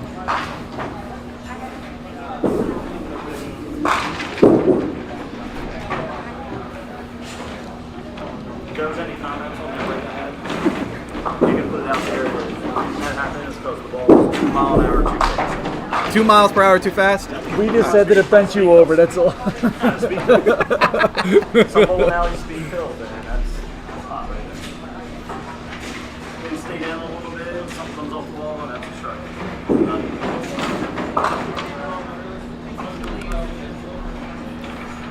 Randy Farlow, everybody. Give him some insight to what he believes happened that frame.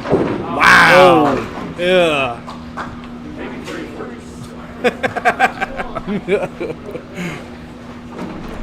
I find most of the lanes here are pretty consistent, with the exception of 11 and 12. Because 11 and 12 are kind of popcorny. But Well, traditionally the cut's going really high here. Yep. Throughout the years, we've had cuts here in the 1180s. oh yeah, cut will be high. You'll have to average probably about mid 40 to make the cut. Right down to 1160 to make the cut. Do you know what Jay had last game? I do not. Okay. He had like 360 after 2, and I was like, Right. okay, that seems good. I have 438. Not bad. That's not bad. Yeah, that's good. On pace.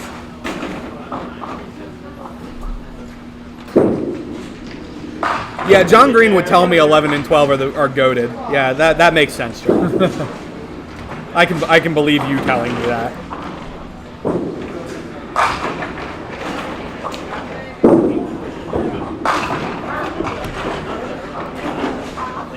It used to be that 9 and 10 were the best lanes, but they had some issues, and once they fixed it, it doesn't score as well. 9 and 10 used to be the best lanes. 11 and 12 always been popcorn, but It seems like just about every house, the end pair hits really well. yes, What's the record for low score for 8-game block here? whatever you have 'Cause right now. I'm challenging that shit. I just hit the head pin 9 times that game and had 2 breaks. I did make them. Most Stop. impressive 99 game of my life. Stop crossing up on the pocket. Hit the right side of the pocket. I'm aiming at the right side of the pocket. Yeah, because I was watching him. He kept crossing up the pocket, and he just got ugly breaks every time. I guess the good news is he's got 5 more. The bad news is He's got 5 more.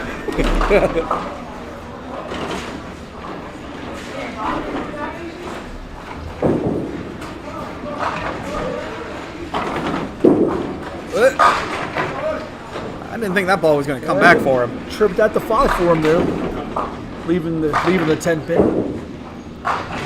Guess he took a little bit off of that. Oh, Which is hard to do. You It's asked- hard to take speed off the ball no matter what your style is. It's hard to do. After this frame, I'm going to refill my drink. Do you want anything?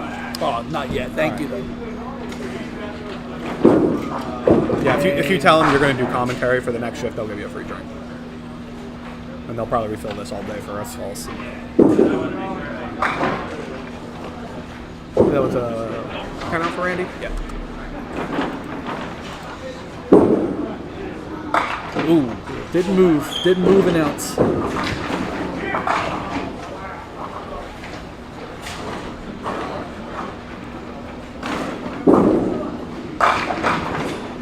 Like one of my balls after I rip through the middle. I keep shooting that 3-pin, and I keep pushing it to the 6-pin. That's where a lot of lost wood come from too. When you rip the middle, you have to throw 2 really good balls to get that 10. Yep. It's not always the 3rd ball where you lose some wood.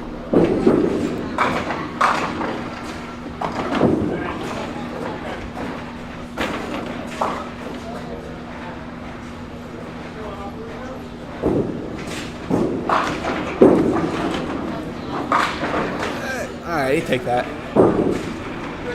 Hit a little heavy, but got that, what was that, That's a 6-pin? good lead for a heavy hit like that. Yep.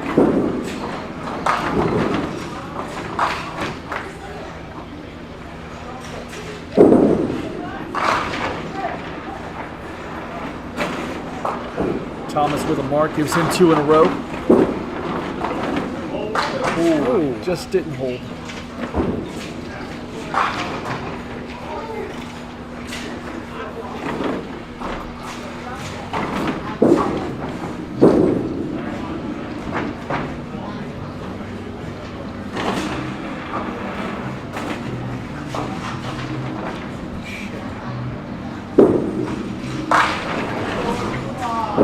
Randy with a 9.5.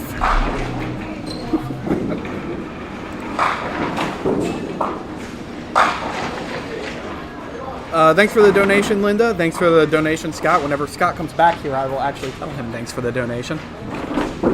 Oh, he's standing right there. You get a call from the president. Right in the face. Randy with a 66 plus in the 5th.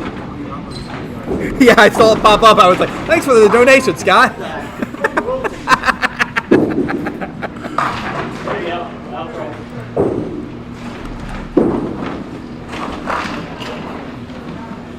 Yeah, because I found out I actually just yesterday got in the wireless transmitter for the camera, so I don't have to run a cable to the camera anymore. But I need some more equipment to get it up because it didn't come with batteries. I need some more cables, and I spent a good bit of money on that. So I'll be happy to set that up and have that work because now I have the wireless router and the wireless camera, so I can set everything up wherever I need to.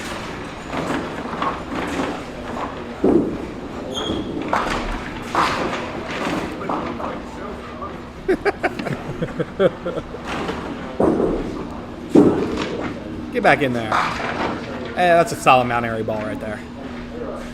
Just put it in the 2-4-3-6 pocket and you'll be happy. You'll get something. Oh, yes. I've had entire sets where I swear I hit the head pin 5 times and had 450. Just Mount Airy things. I had a 502 going 136 the whole night here. It's like Larry sliding a little to the left.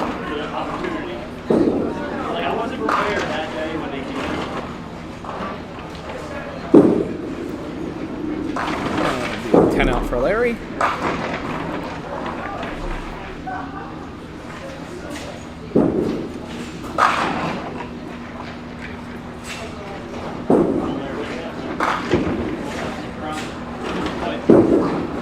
I keep looking at my phone. I keep seeing more donations. I'm like, man, I've already got like more donations than I've gotten like the past month. No donation is too small. If anybody's watching this, It needs to be at least $5 so PayPal doesn't take too much of a cut out. Because PayPal takes out, it's 2% plus 30 cents. So like I would set it minimum to $1, but if they're going to take 30 cents out, that's a bit too much. So I started at 5. The 2% I can live with. That's fine. Understood. It's the 30 cents that's a bit rough. Oh, good ball, Kev. and Kevin dusting himself off here. See ya. And the hole he was in, he had to have 2 of them just to get the back to his frame. We've all been there. We've all been there. Yep. That's all you could do is battle back. Randy with a light hit. Another split for Randy.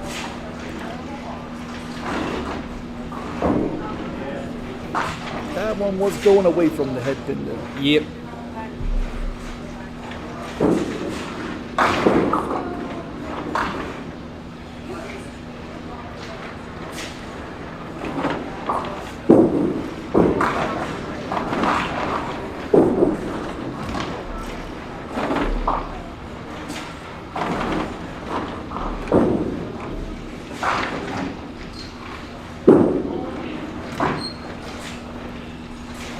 Right now on 3 and 4, it doesn't look like there's too much going on. It's a shame because we've had good scoring on 3, 4, 5, and 6 so far. Yeah, it looks like a little quieter. Actually, who was that? Bobby Stockman opened up with a double this game. He started out with a pretty good set. I think he had 420 after 3.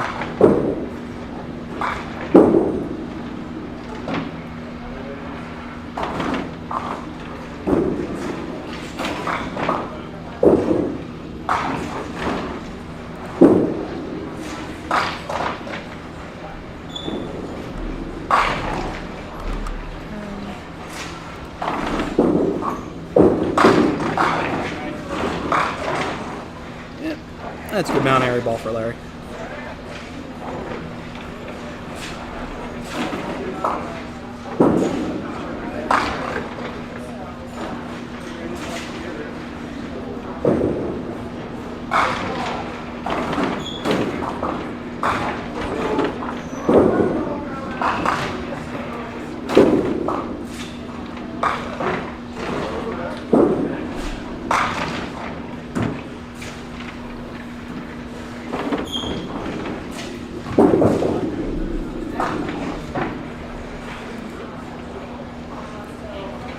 So Larry looking to get something going still here. Yep.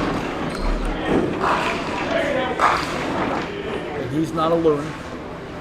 Randy trying not to leave a split this time.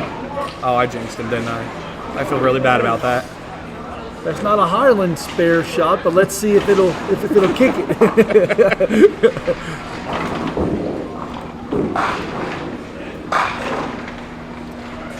These lanes are among the cleanest lanes that I've ever bowled on and I've ever seen. Yeah, they're good lanes. And your ball will have a tendency to check a little more on because it's so clean. The ball's just doing its thing.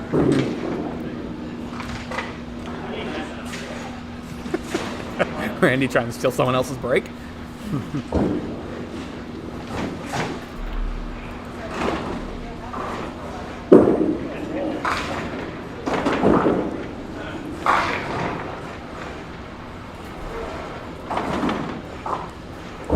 Stockman opening up with a triple.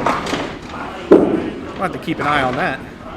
It's a 9 out Because for he was already solid. Yeah, he's already got a good score. I don't know what he had last game. I believe he already had a pretty decent score. Oh, Kevin. A hammer for Kevin. Battling back here. That's 2 more pins than I expect to be standing on that ball.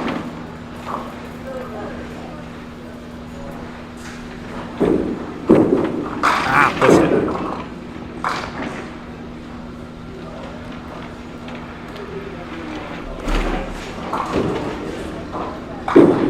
Well, that will get him over frame, and he'll have 3 more frames to work on it. Yep.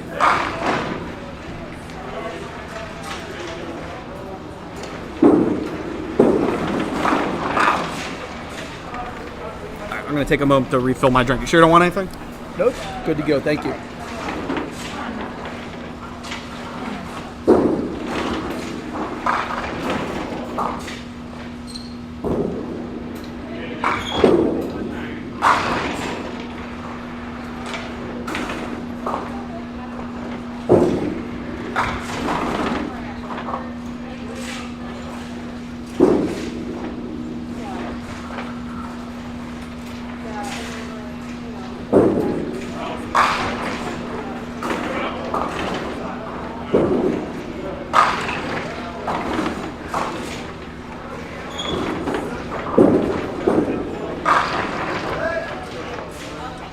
Scott with a good ball, leaving the 7 only.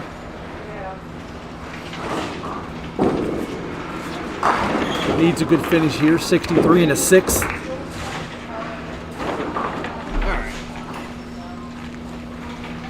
Update the scoreboard here. And he got it. Scott's left the 7 pin a number of times. Yeah, when did I bowl with him? I think, was it Pro Tour Pinland? I think I bowled with him. It didn't matter where he threw the ball. He was getting great breaks. He was throwing a good ball and he'd make up the star. Oh, Kev. And he's got that really short swing where he just takes the ball behind his back. It's different. It's almost like Joey Sears, but it's different. Yeah. Well, Joey Sears probably throws even lighter than him now.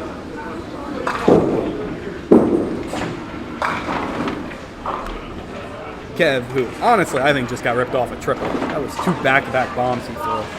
Yes. Kevin battling back here. Nice little strike on 2 there.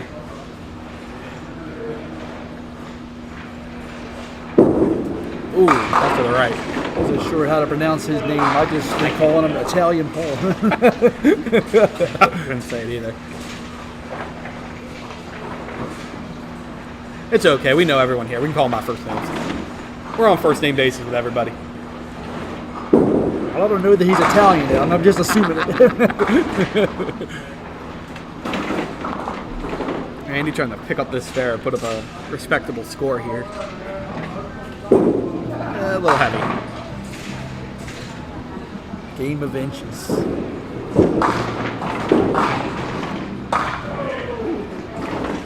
I wasn't sure that was going to go for Thomas over there on 2. Thomas Harvey with a big conversion. That'll be a 10 out for Randy.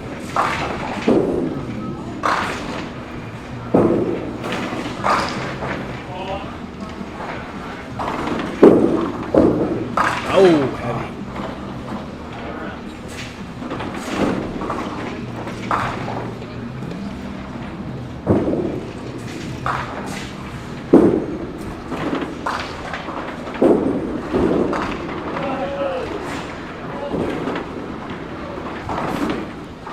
Little Bobby Stockman update. After his triple, looks like he hit a 3-pinner.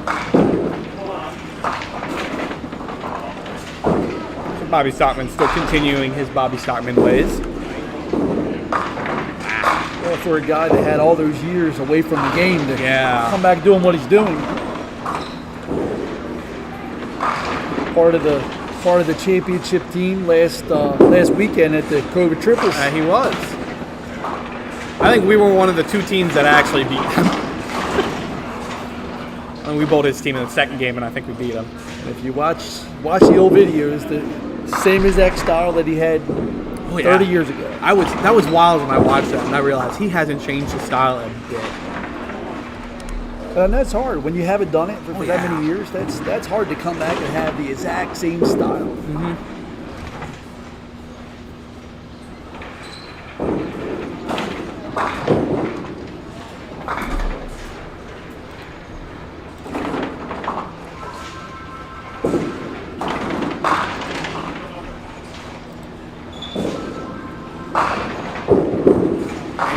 Good ball. Beautiful ball. That is not a split for him, too. Beautiful ball. Where is he at through 3? He had 427 after 3. Solid. Yeah. He wasn't really like lighting up the scoreboard, but 40, 40, 40 gets you to 120. Yes. And knowing him, there'll be a big one somewhere in there.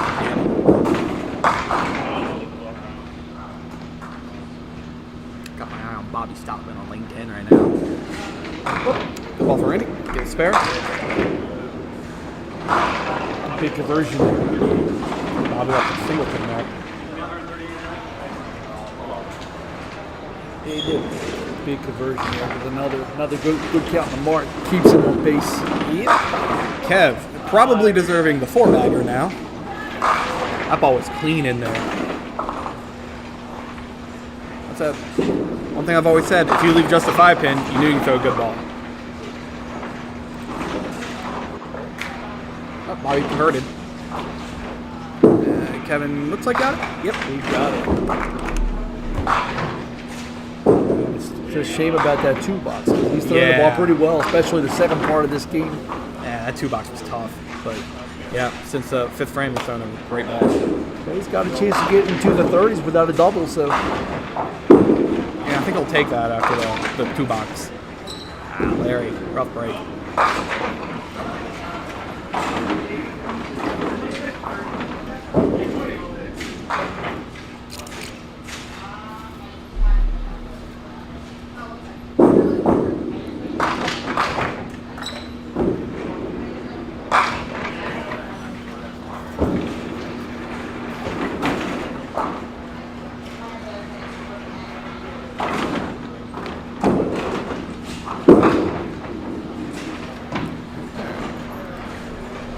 With a 9 out.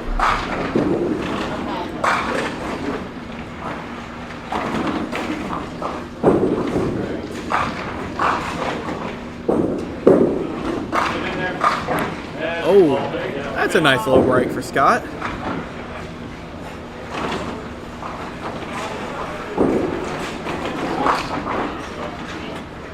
That's a nice finish for Thomas. We're going to see what he 132.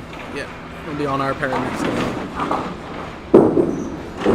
Oh, just got it for Scott. Don't hurt him.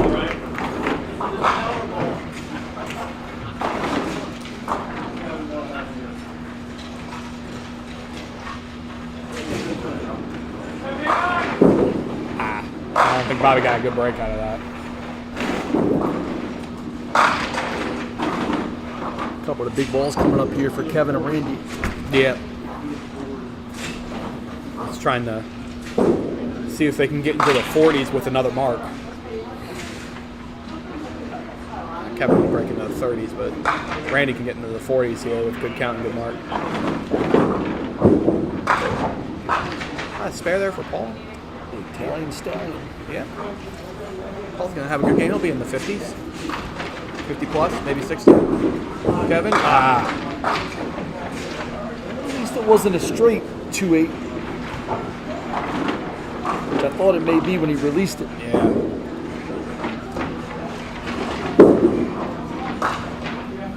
John, who's high right now? My guess would be Jay Davis Jr., John Davis Jr. He had after 2 games like 360 some after 2. I didn't see what he had the 3rd game, so he's scoring very high. Jeff Francis also had a 185 game, so he'll be up there too. But we'll see when they come back to us because we'll see them again later. We were just talking about that back here. Number of splits for Randy. Yeah, Randy's had no luck this game.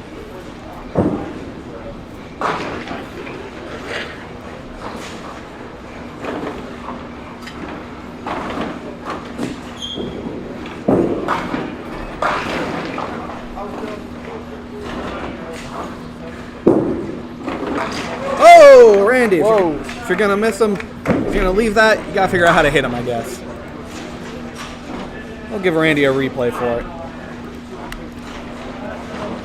That's about the 4th time I've seen somebody make that today. That was big. That was big. 'Cause like you said, he's around that 140 range. Yeah, this game will be 30 plus. If he can steal 7, 8, 9 here. Yep. He's got 130 right now plus this ball.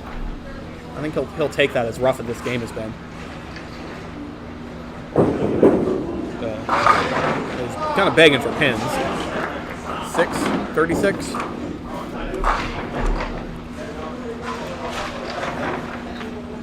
It's going to be high on the pair. Yeah, weren't a lot of strikes from this group. As I say, wow,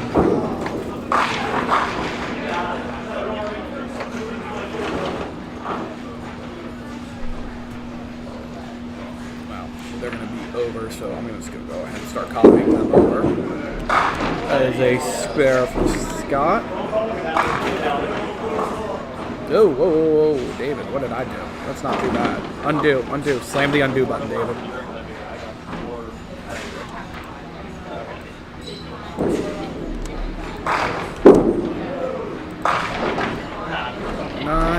Spare 9. That gives Scott a 126. So he'll have 517? Yeah, 517 for 4.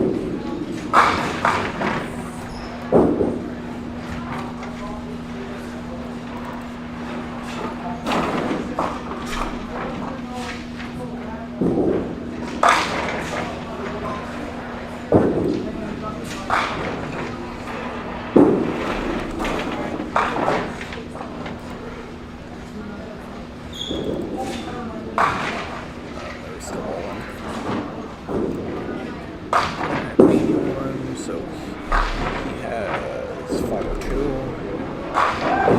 Scott had 26, so he has 517. Larry had 89, so he'll have 439. Yeah, 439. Alright. So you're just transferring it right now. Yeah. I'm not going to make you do this because this is actually a lot more work than even I thought it was going to be. And since they have their names in, you at least already have that to go off of, and people can already see the scoreboard. As long as the names are on. Yeah. Yeah. If I turn this off, people can see the actual scoreboard pretty well, and the names are already in there. What's up, buddy?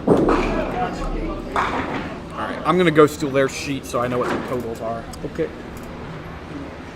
Now I really got to blow where the cameras are.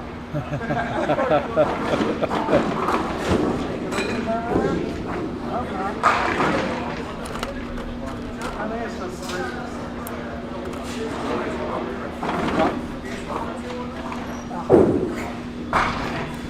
You can. Now, I mean, it's not front and center like this, but Like you can these see it. two. Right. well, you can see 1 and 2, and you see 7 and 8 then. All right.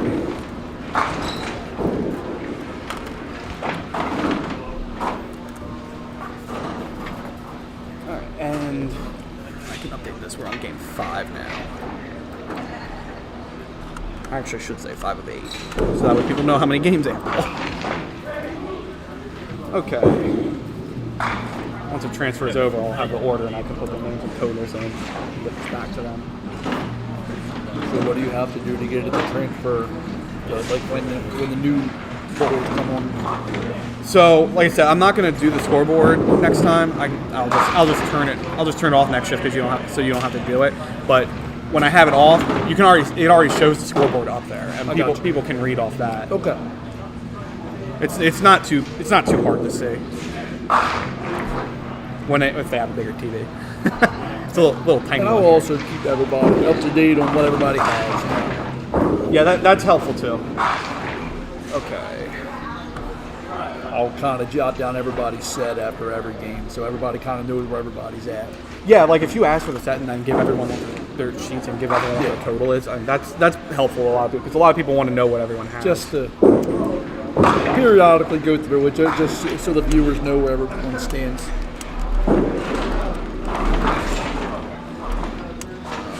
Oh, I had caps lock on. Darn it. I do that all the time.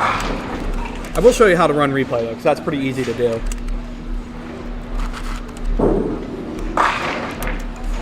Paul has 532.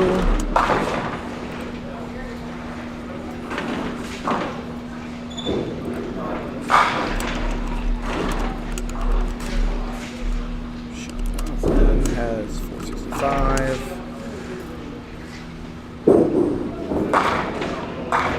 Carl's top left.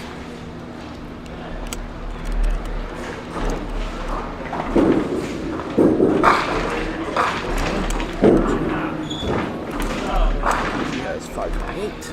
So we're halfway through now. Yep. For some of these guys, it's, as they say, go time. Yeah, I think we'll see some of those bowlers next shift once they move over from 11 and 12, because we had some really good bowling from that group earlier today. Thomas Harvey. That's 495. Okay. Pass this back, and then I'll update the scores for everyone.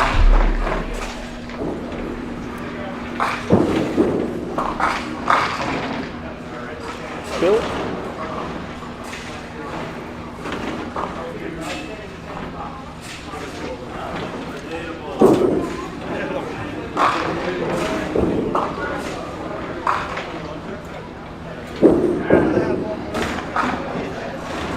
Carl just blows by the 7.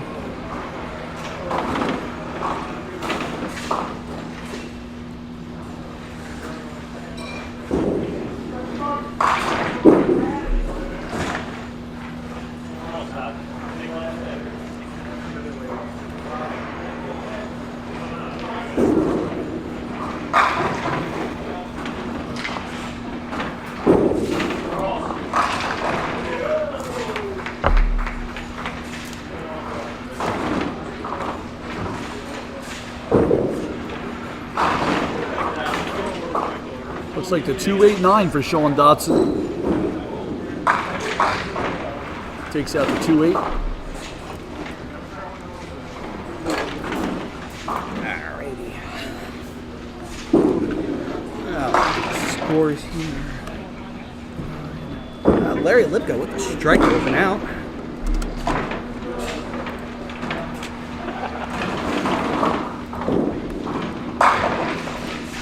Did we get a final on Bobby Stockton? He's still bowling and he's still running it. He's got 150 plus a hit in the 8th. Wow. Yeah, he went open in the 6th and then went strike spare. Easy guy to root for, too. Yeah, I love bowling with Bobby. Bobby's so much fun to bowl with.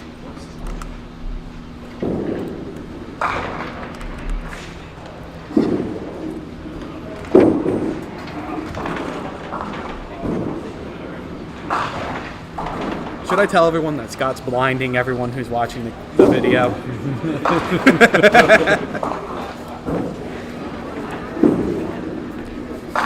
Hey Scott, back of your head is coming in crystal clear. Everybody's loving it. Chrome dome. I can't resist. Every time I get somebody, I gotta call it out.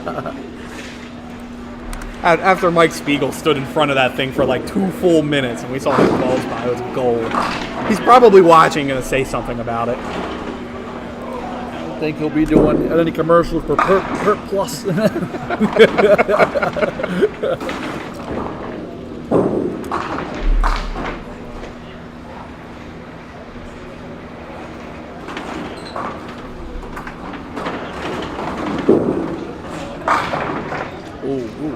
Yeah. You don't have to shoot at that too often in duckpin bowling. That's a 10-pin break I there. went back and forth twice and didn't touch a pin. The first time I left this break, I made it. And I've left it 2 more times and never made it since.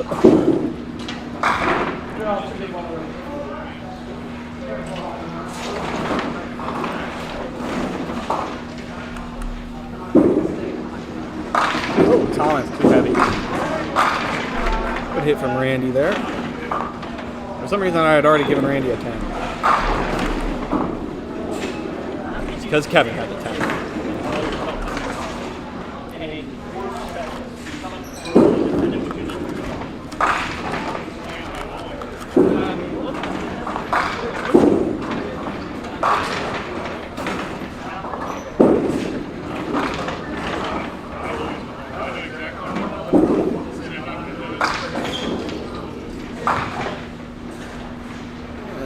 10 for Thomas Hardy.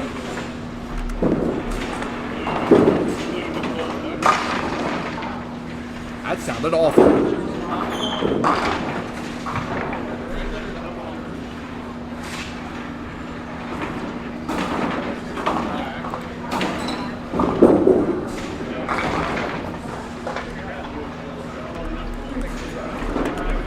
Scott. Paul, who has a very respectable 538, 532 after 4. Oh, there's a number of strong bowlers on every shift too. It's spread around pretty well this week. Yeah, normally this first shift we don't get a lot of the high-end bowlers, but you have Randy. Jay's a pretty good bowler. You have a star on Andy Huffman, as you can tell. Jeff Francis is a pretty good bowler. We got a bunch of good bowlers on this shift. Kovo, you can't count out Kovo. Oh, and when he's hot, he's on fire.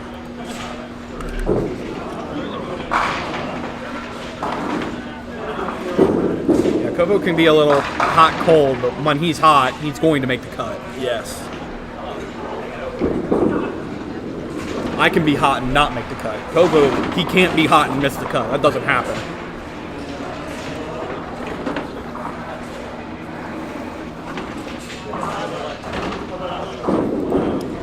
I could go hot and cold in the same game, and that's a lot of bowlers.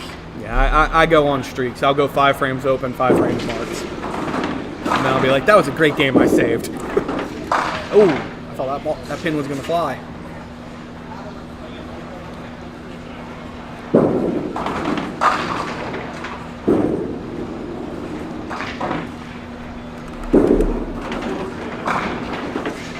I know Jeff Francis had a set a number of years back in the 570s, 580s, something like that. He had a really big one. Just a good bowler.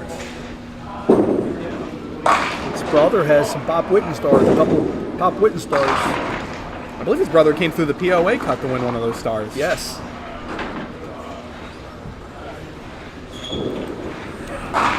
Goes to show, I mean, you go to Pop Whitten, you get in on POA, I mean, you can make it.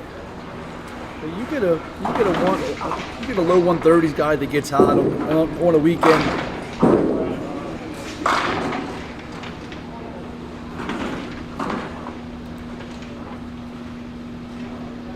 Yeah, I'm curious what Jay and Jeff have right now. They were clearly the ones setting the pace early.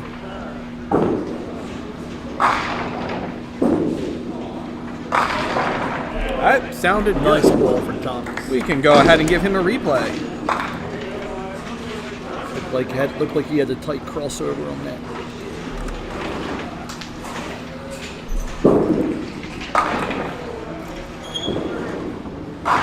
Yeah, so to do the replay, you hit Control, Shift, and R, and that saves the video. And then over here on the left on the screen, you click on replay. Okay. And that'll show the replay. And then when it's done, you can click back to main camera, and that'll go. So Control Shift R, freeze, and then replay. Yep. Gotcha. There's another one right there. We'll go ahead and hit Control Shift R. I don't know if it'll go that. You kind of have to be a little quick about it. Yeah. And then hit replay and it'll play, but it already fallen by the time you press it. You kind of have to be a little quick about it. It like flashes back from like I think it's 7, 8 seconds from when you hit it. Yeah. So you got enough that if you take the time to hit it, it'll go. But you do have to be a little quick about it. That's if you want to.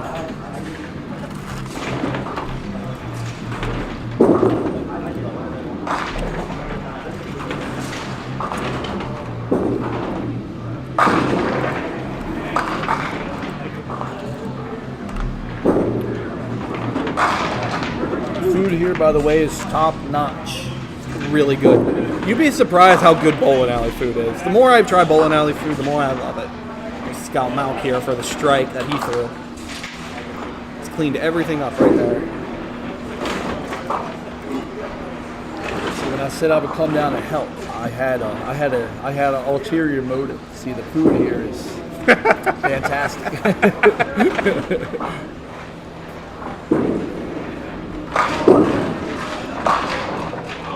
Yeah, I'm probably going to get myself a slice of pizza before I start bowling next shift.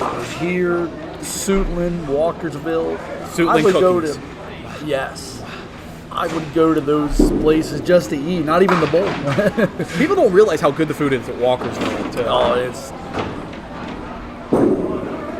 People show up at Walkersville and think it's a little hole in the wall, and then you get the food there, it's like, whoa, No, and it's pretty good. It's silverware and plates, too. It's not, Yeah, when we were bowling the team tournament, I was bowling out of Walkersville, and we had that break for lunch. I wasn't going anywhere. I was staying right there, and I was eating my lunch. Yes. Oh, Randy, where was that ball? But they're creative here. They put their own touch on things. Very nice center.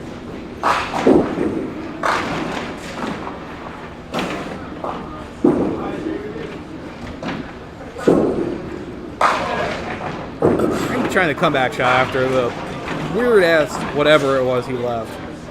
Why did it ref?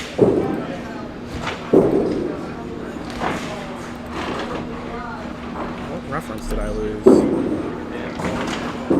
Ugh. That's not what I wanted to do.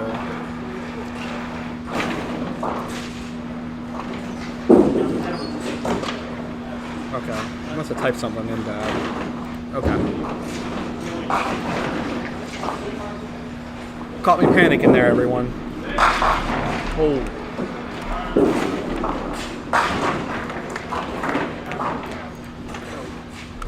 That's a 20 box for Carl there. I like me some good 20 boxes.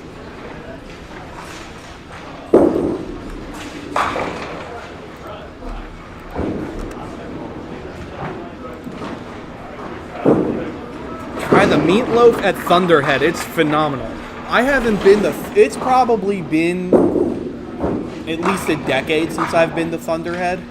Not that I don't like Thunderhead, but when I was going there, the last time I was there, that month, they had the sprinklers go off on all the duck pin lanes, and they were messed up for a good while. So it's been a while since I've been there. Oh, big ball from He touches too.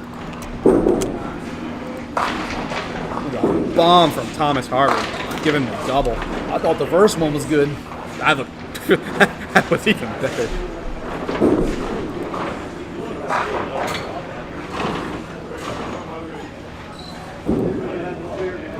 You have to have some doubles in this game. When you bowl 8, you have to have a couple doubles. Yeah, You're not gonna make every spare. you really do need a doubles, and occasionally a triple. It'll take you places. Oh, that was. And you have to fill them. You have to fill them. It's not a double until you throw that fill ball. Joe Rainier used to say that. It's not a double yet.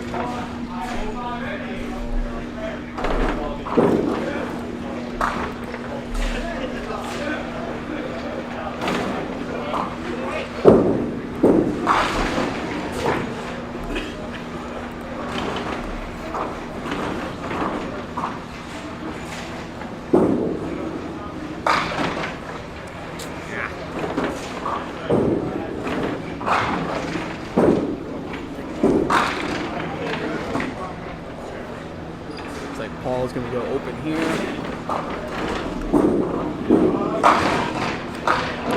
Randy with a nice mixer there. Randy! I'm going to watch it replay that one. So much sideboard action. Well, and he was talking about keeping that ball speed down. That's what it produces when he's able to do it. Yep. It all depends on what type of ball you're throwing. So I throw my heavy Comet. I want everything to go backwards. I want it to fly back, carry everything backwards. But you throw something like a Pro Line, you might want that to hang on the lane a bit longer and get that sideboard. Or a softball. Softball is another ball I think does that, where you just try to get that left-right action. I know my urethane, if I want to switch to going left-right, all I have to do is swap to my urethane Pro Line, and it's nothing but left-right action. I can leave the ball on the lane, and I'm still throwing it 26, 27 miles per hour. That'll leave the ball on the lane, the way that ball hits. That was a good spare for Thomas Harvey, 9 on spare. on his double. Oh, what a ball. Puts him 79 plus in the fifth.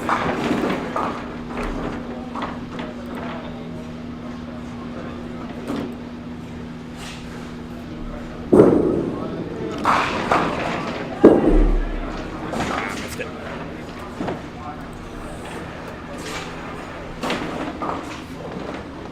I didn't see what Bobby finished with. Had to be in 70 days. I think he had 60 going into the ninth. That was a 9-10.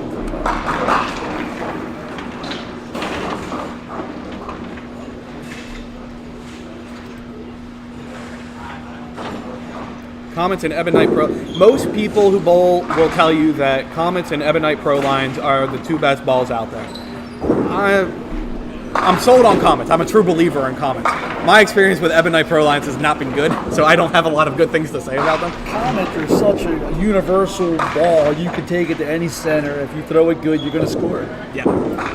I throw a pair of urethane Pro lines, so the new ones. Those balls are whack.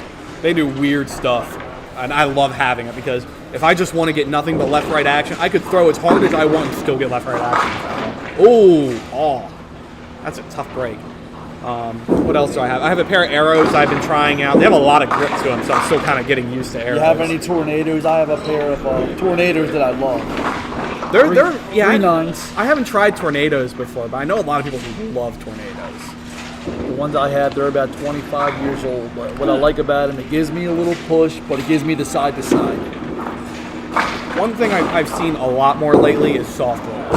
I've seen people who are throwing soft rolls and they love soft rolls. Oh, the grip is just great. Yeah, that's what a lot of people tell me is that You want to feel that pop on the snap off your middle finger.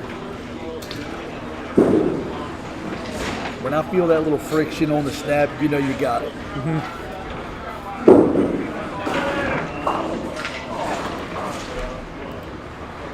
Yeah, but right now my arsenal is comets, arrows, and urethane Pro lines.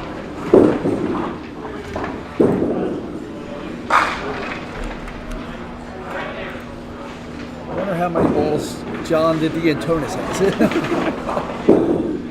There's a few people who will walk around carrying like 10 balls, and I don't know how people do it. I've been on the lanes with John after he threw a 202 and changed balls immediately after that game, and he struck out to end the game. The one thing I will say, every time I change balls, I immediately get a strike. I should just throw different balls every first ball.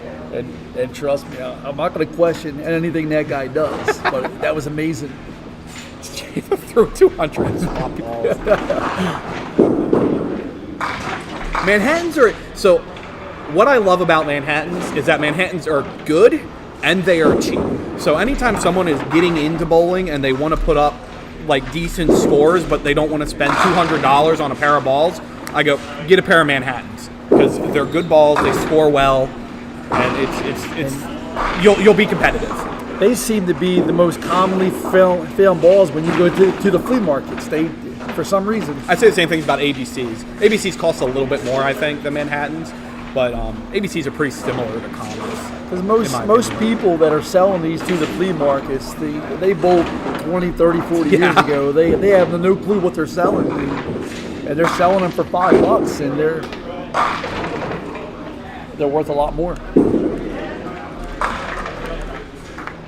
Yeah, when people are getting into a groove here. Yeah, that's a nice groove to be in. Yeah, ABCs or Manhattans are generally the balls I recommend to people just starting, because you can find them for pretty cheap and they're going to be good scoring. What did I miss with Scott? Scott had a spare. We're tight on the bottom now. Yeah, he didn't have he had a spare. He had a spare. Oh, what did I do? Stay with it.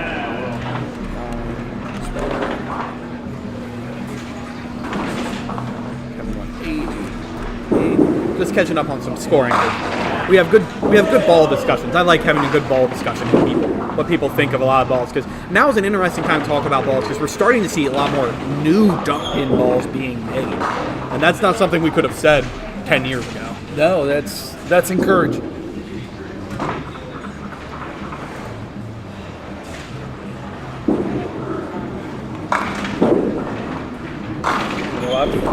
I've been around the game a long time, and I know for the last 2.5 decades, you know, people have said, you know, oh, the game has 10 more years, it has 8 more years, and another decade goes by, and it's still around. The growth of the tournament scene over the past 5 years has been amazing to me. Oh, yeah. I am surprised how big the tournament scene for duck and bowling has gotten over the past 5 years. There has legitimately been a renaissance. I mean, you can go back 7-8 years. Pop Whitten's pulling 30 people, and now it's 180 every month. Like clockwork. Yep. They're even turning down some of the smaller houses on certain months because they're just drawing so many. Yep. Good problem to have. There's a reason we're at Southwest 3 times this season, because Southwest will pull that many bowlers. Yes. Parkville's a nice size Yeah, house. Parkville's another one. I think we only went to Parkville once this season, though. Parkville's a little bit of a haul for some people. And Southwest is nice because it's so centrally located for everyone. In the Maryland Baltimore, area. Washington, it's right there. But you still have a lot of Frederick bowlers. That have to go up to Hagerstown to bowl now. Or they're either in Mount Airy, Walkersville, or they drive all the way to Hagerstown. That was a bomb from Carl.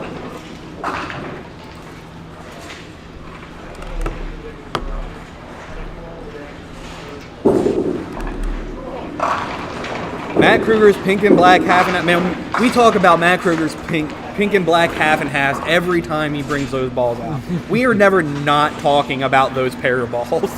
They're just too beautiful. Matt can throw any balls that he wants. He really could, but it's something about those balls. They're just too pretty for the rest of humanity. You watch the rotation with that color combination. Beautiful sight. Tom trying to keep his run together. Looks good. Thomas, great ball. Great ball.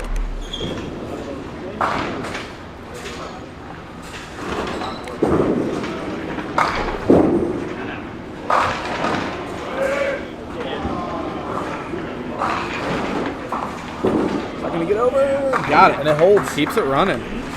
That's 5 marks in a row. Red hot right now. 117 in the 7th. Climbing back into contention slowly.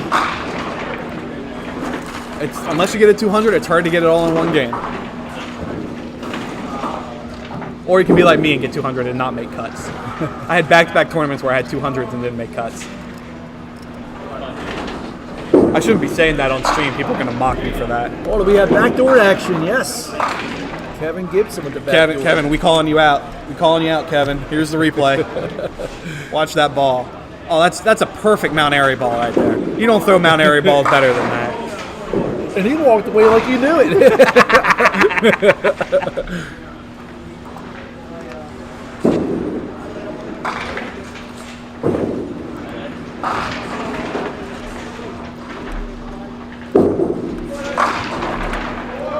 Ooh, Randy. Randy's still getting splits. I actually have Randy's score wrong. I gotta figure out where. 45, 46. All the way at the beginning of the game. Then I gave him a 9 and he had an 8. The amazing thing with Randy is that he only bowls about once a month. Yeah, he doesn't bowl in like in any leagues. No leagues. Every now and then you'll see him do a team tournament. But, Yeah. and he converted again. He made that? How many times am I going to watch people make these splits today? Because that's about 5 now. Oh, that's wrong side, too. That's classy right there.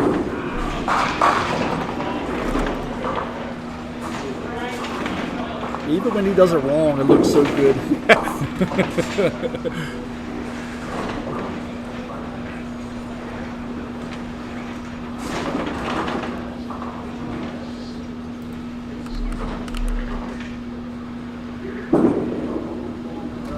Tough box of ball there.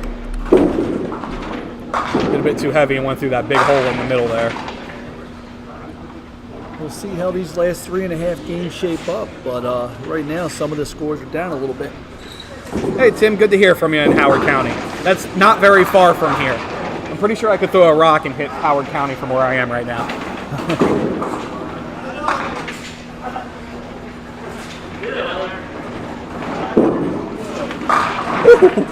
Carl's done some great balls this game. Hammer right there. It's unfortunate he's missed a couple single pins that have hurt him this game. But he's throwing some absolute bombs. I believe, was that a spare over there for Larry Lipka? That it was. I shall give Larry a spare.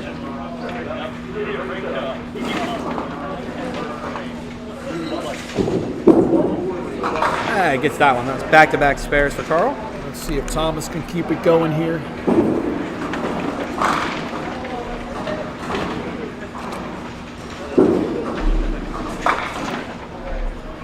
Unfortunate. Touched the 2-8.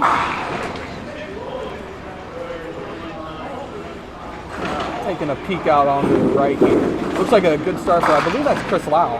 He's got 98, plus a count in the 5th. Randy, throw the ball, Randy. Come on, that was a weak toss. That's how this game goes. You know, that's the first time that he's missed the. That's the first time that Thomas missed the head pin the whole game, and then the one time that he misses, it's a 2-8 cut on the mark. Yeah, that's tough. That's how this game goes. Yep. You can throw the ball of your life and not get 120. That's just duck pin bowling.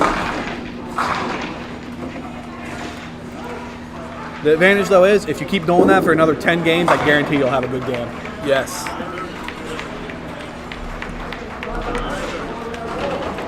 So Randy with just a conventional spare that's a little more conventional. It's going to run a bit. Yeah, too light. There's always danger. Throw a ball like that at Walkersville, you're only going to get 4 pins.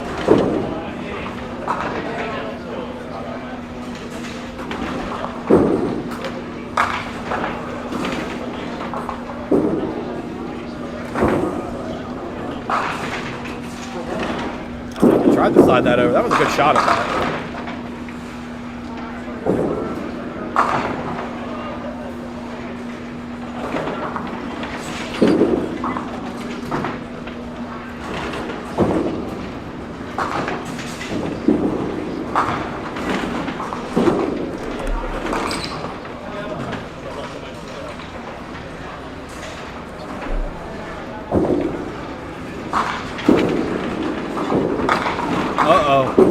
Sean, do not get a 5-box. That is the one thing you don't want to do when you get that. That was it. That was the third ball. That was the third ball. Yep. And I tell you from experience, when you have a hole there, be it the middle, the 2-8, the 3-9, that gravitational pull is stronger than the solar system. It seems like no matter where you throw it, it's drawn.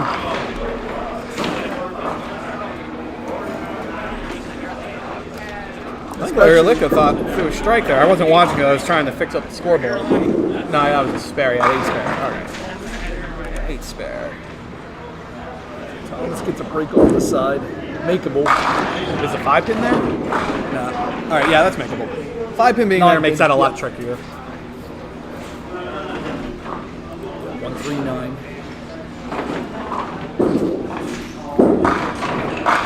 There you go. Okay, got it. Got it. Ball finished nicely. He's got 130. He's got 138, a hit and a frame. Scott with a spare. Scott's going to have a good game as well. He's got 131 and a hit and a spare. Or a hit and a box.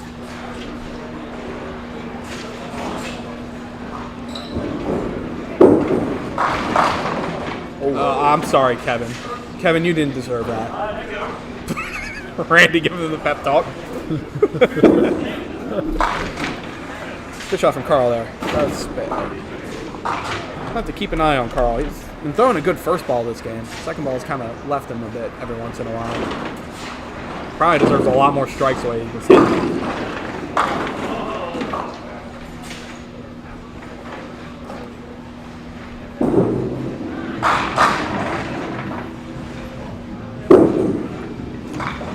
Kevin is going to finish up with a 110 even. That'll give him 610 after 5.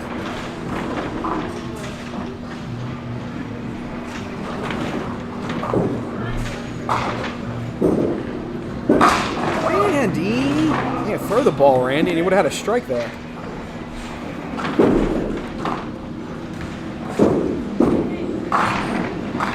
I believe that's a 10 out for Sean.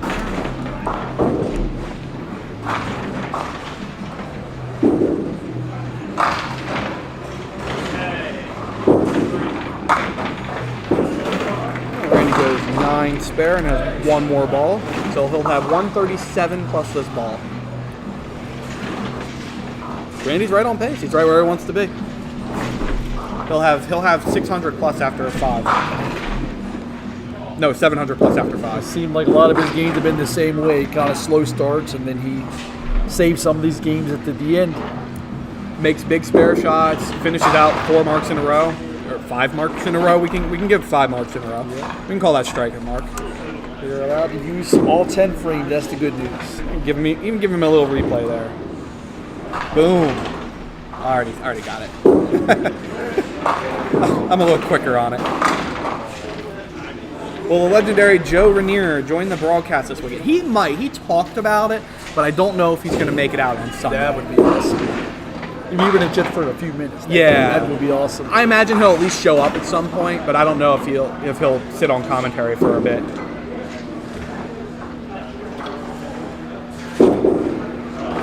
I tell you, you can learn a ton just by watching old videos and listening to Joe talk about the game. I mean, I've learned so much just by watching those old videos and listening to Joe. I mean, my family's good close with Joe's family for years. So I've known Joe since I was yay tall. Ooh, threw it out wide. He's worn many hats, many different hats in the game. Yeah, Tim, if you show up, walk on over, say hi, and we'll give yourself a little shout out on camera if you would like. And get some of the food; it's pretty good. Yes. All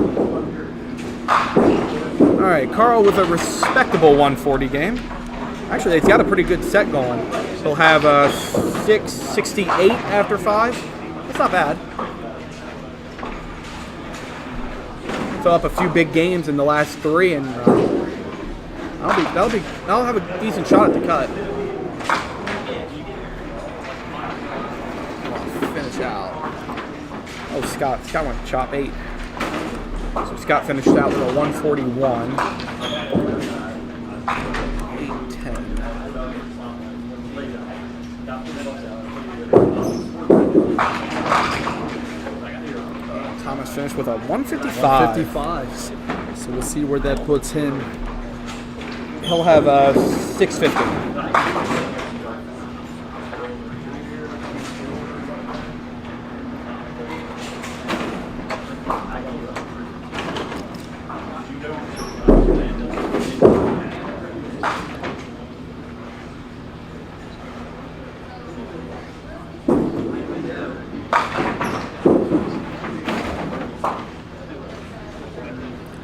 Tough game for Paul after having a really good game last game.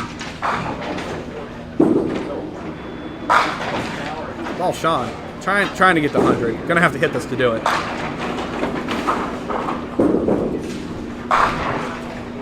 Came out of the gutter. Gonna set that pin back up. Sean's shirt almost reminds you of like a NASCAR shirt a little bit. I believe that was an 8 out for Paul. That popped out of the gutter. I gave him the 9. See if they change it later. And Deshaun finished out with 10.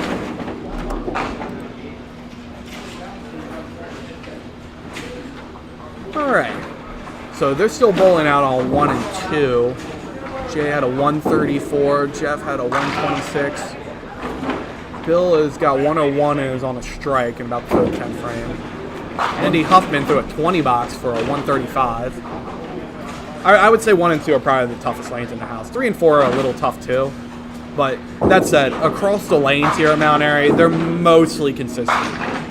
So there's not really a really bad lane. There was definitely a very good lane, 11 and 12, a little popcorny. Oh yeah.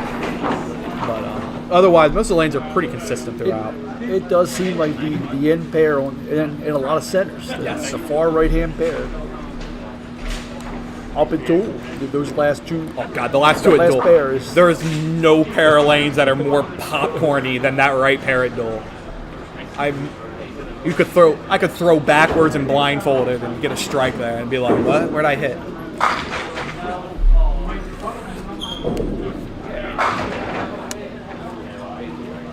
Southwest, 39 and 40. Yeah, I thought Paul had an 8 that last box, but they had their own score sheet, so I'll just row off that. I'll change it here, so at least I know when I update the totals. Bill Fox.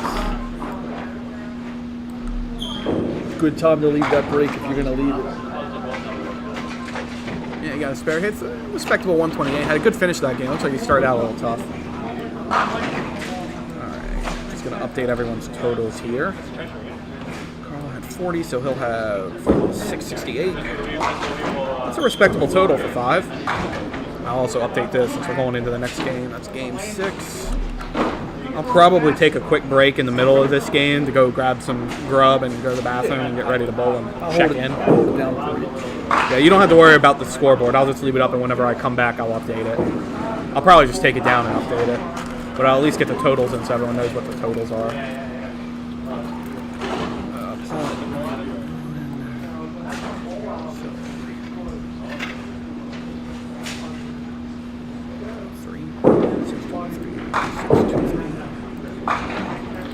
Tom is now 650.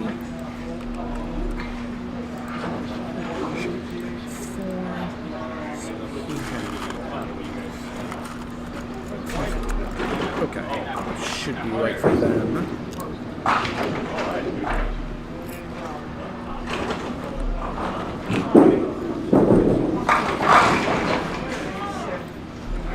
All right, I'm gonna go grab their sheet so I know their score. What they have? I imagine Jay or Jeff probably has high set right now.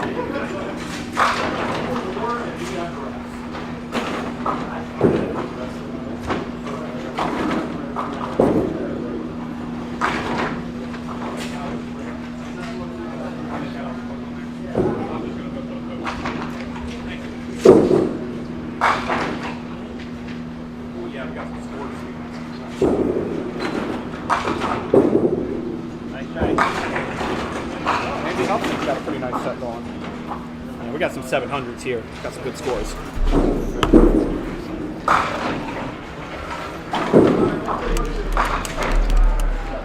Caps lock. Gets me every time. Jay Davis has 734. That's a good number. That's a good number. Yeah, he's got some. He had a rough pair of games the last 2, but he had a 195 game, and that'll take you places. Like I said, store those nuts when you can. Hey, you said it when I told the score. I said store those nuts. 687 for Bill Fox. He had a tough start. He's come back going very well. Jeff Francis had a 187 and then a lot of rough games. So where this is different from both the league and a team tournament is a bad game in this can be erased. If you have a bad game in a league or a team tournament, that can cost your team.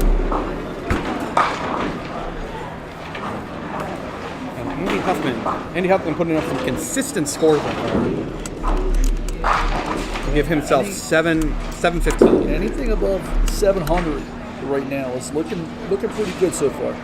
That it is. I already updated that one. Okay, I'll get this back to them. Yeah, I imagine Jay's probably high. I don't know what Bob and Scott has.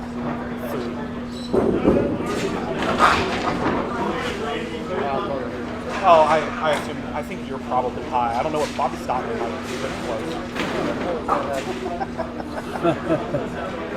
Yeah, I'll give you that. Yeah, I got it.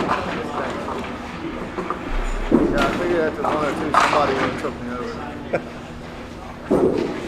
Yeah, I figure he's high because I haven't seen too many big games. That said, it looks like oh, you know what? Chris Loth might have him. Chris Loth has put up some big scores past 3 games. And he's going to put up a big one this game, too. He's still on his 5th game, I think. Yeah, that's still his 5th game. All right. Let's update these scores. Fox. It's good to see Bill back in the game. He started out tough the first couple of games, but he came alive in the last 3 or 4. All right. Update these scores and put in an order for a pizza and go back. Always thought Bill was one of the bright guys in the game that nobody really knows about.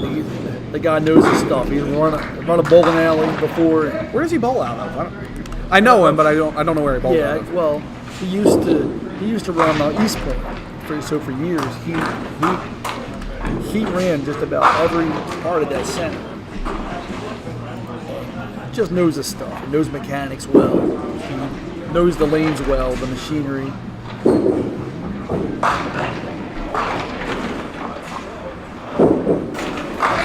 I think Bobby Simon's going to put up a big finish there too. He started out a little rough, but I think he's going to finish in the 30s at least.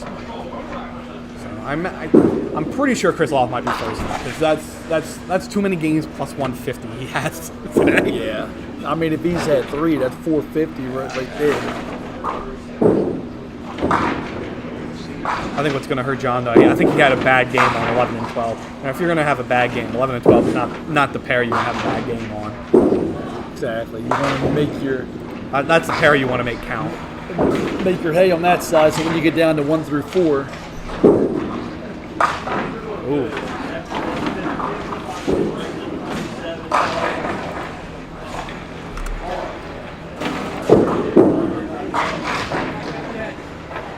That's a good 10 though.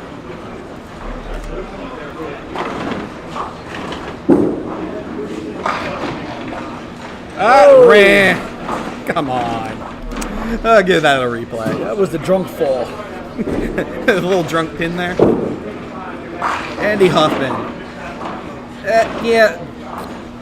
That's me on beer number 11. Hit the little stagger first.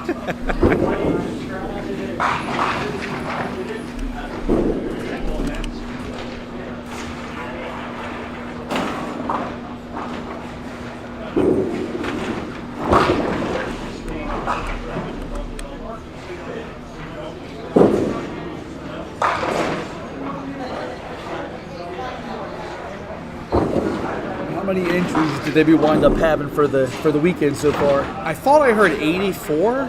Okay. It might be a bit more than that. Might be closer to 90. They were down in the 70s, so that's good. They've made some progress. Yeah, they have 3 full shifts, so that's all. That right there is 72, and then plus whatever they have on this shift, so they have another 20. So yeah, that would be 94 if everyone shows up to the rest of the shifts. They got enough to make the cut to 24. That's what I know.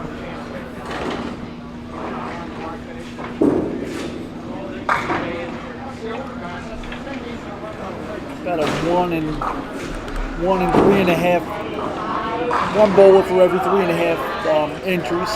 Yep.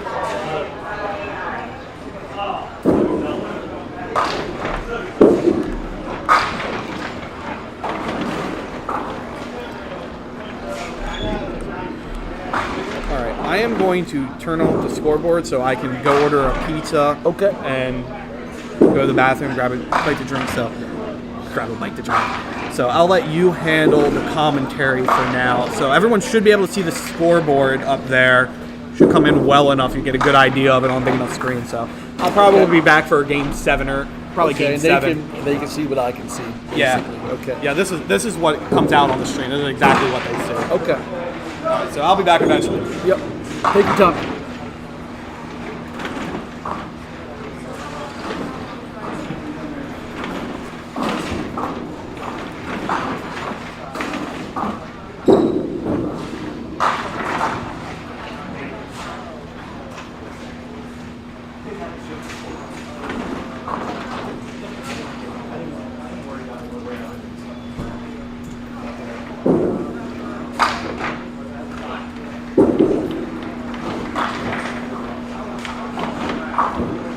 Jeff with the good look there. 6:59 through his first 5.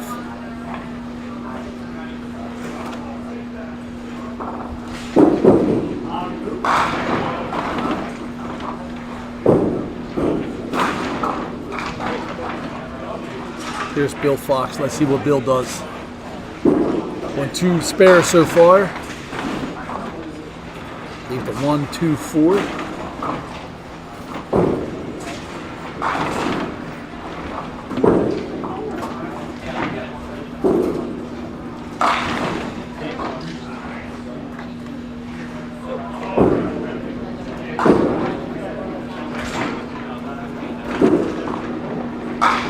And runs it down outside.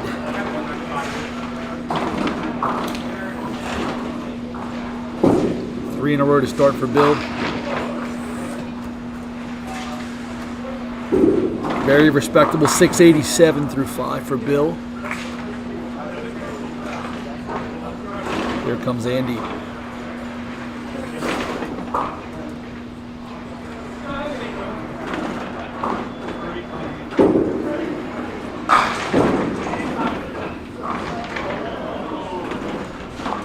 The 5-8.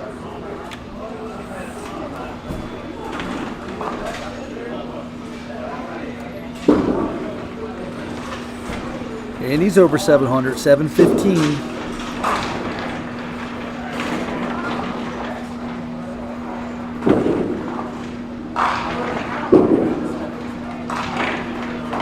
And Andy converts.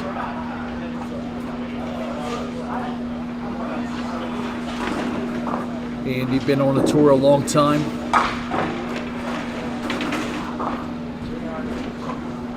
Out of Hagerstown, I believe.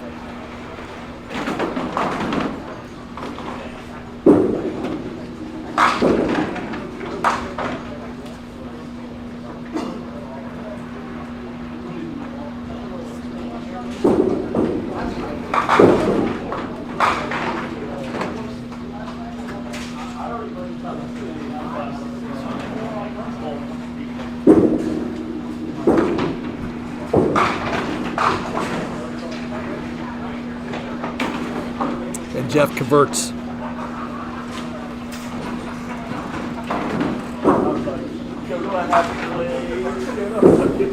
Here's John Davis Jr.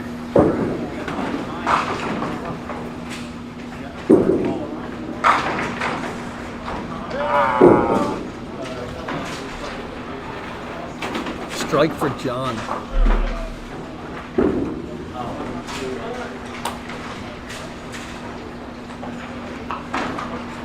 That'll get him going.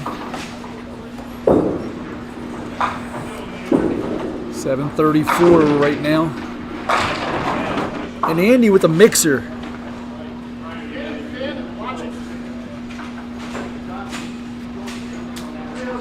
Bobby, how you doing? What do you have so far? I got 727 for 5. 727. So that right now. I figured you were up there. that puts him close. Yeah, I think Chris Louth is probably on top right now, especially after that last game. And then Jay Davis has, I think, 32, 34. Andy Huffman has 715. There aren't many people with 700.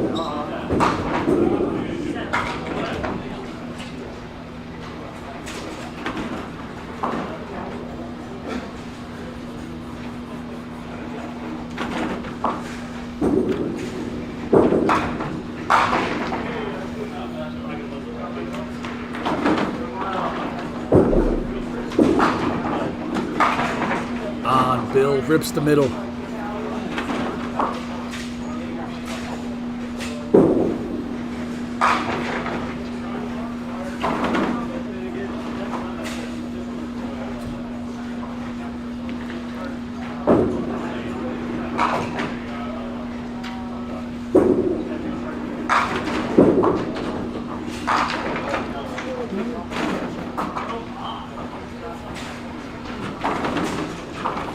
Could have been worse there for Bill.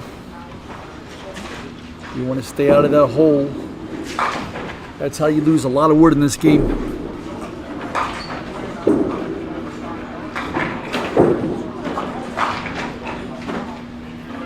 And Bill with a 9.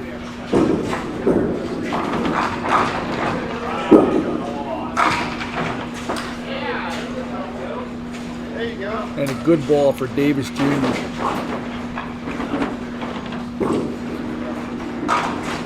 Puts him on a double after a slow start. He was pumped after that one. You could see it. Yeah, I checked. Chris Louth has 770 through 5. So that's definitely the clubhouse leader right Yeah. there. Yeah. Nice. Yeah, that's at least 30 pins over whoever's behind him. Probably 40.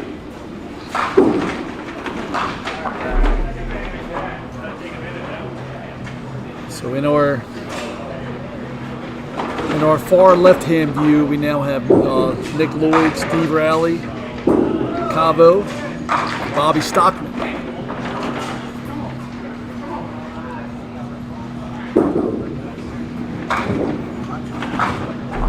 It's actually Dallas.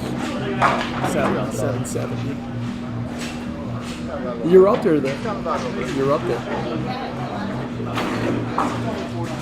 Yeah.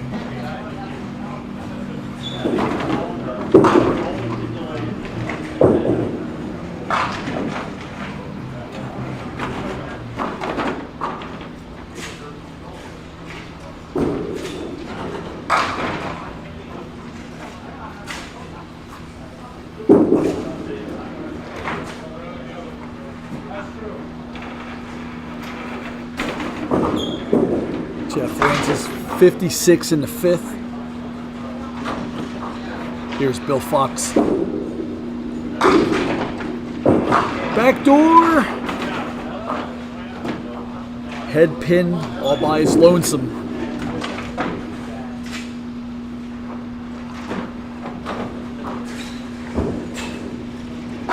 To me, the head pin was always a tougher single than what it seemed, because you've already missed it once. And Bill will blow by that one. Psychologically, you've already missed it once. That's, to me, that was always the hard part about shooting the head pin for a single.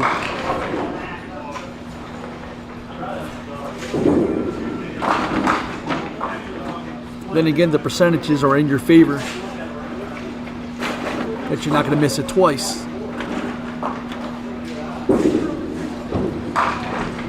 There's Andy, crosses over a little too much, gets a little tap out.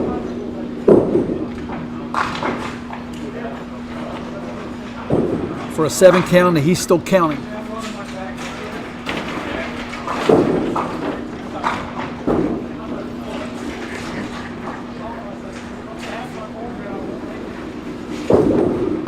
Man, you can't even hear Bobby Stockman's ball. That's how smooth it is.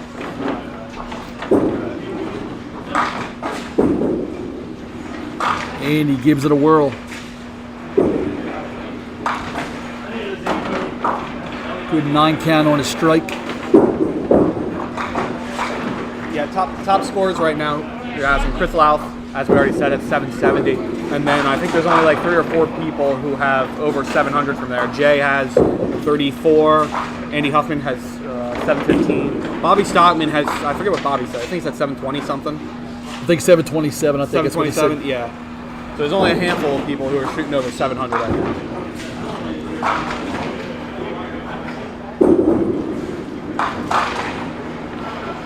You would think, though, tomorrow and even tonight, that's going to come up. We've seen a lot of these tournaments start off a little slow, and then the scores start going through the roof.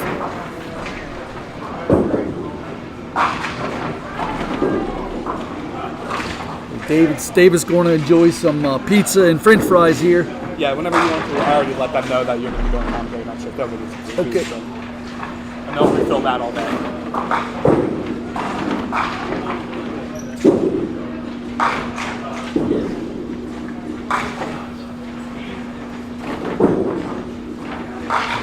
So not a bad count for John Davis Jr.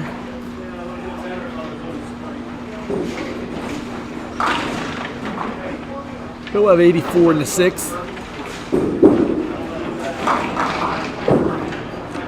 It kicks out the 7 pin for Jeff. A little bit light.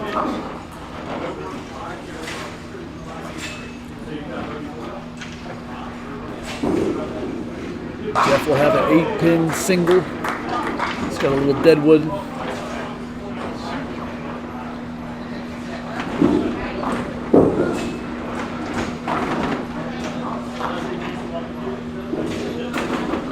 Farlow has a 70 plus through 5.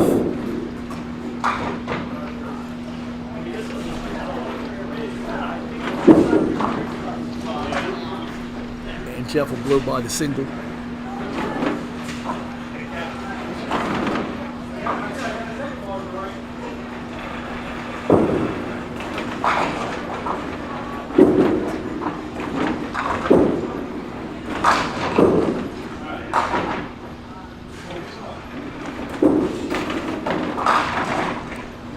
Bill with a strong ball there. Leaves a 10 pin.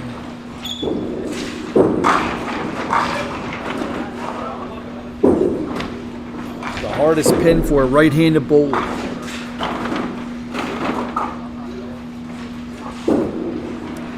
Bill will have no problem with that.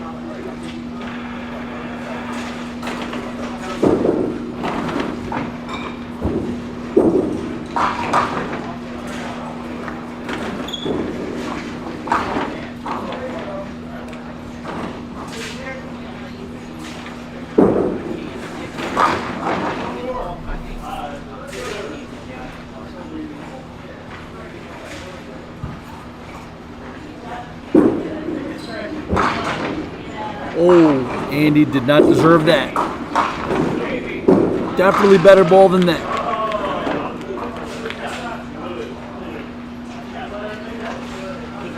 Cavo with a blistering strike over on lane 1.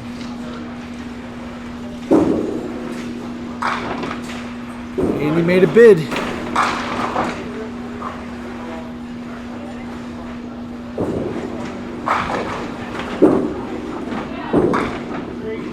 Tough break there for Andy.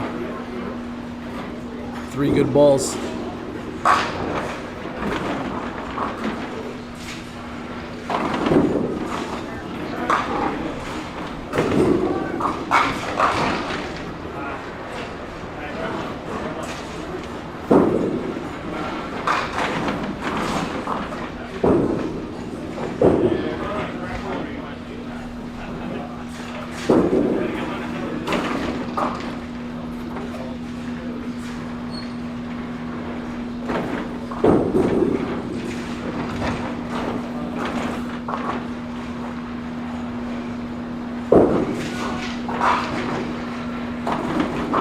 We're going to look at John Davis Jr. here. Cannon. Absolute cannon. 5 pin only.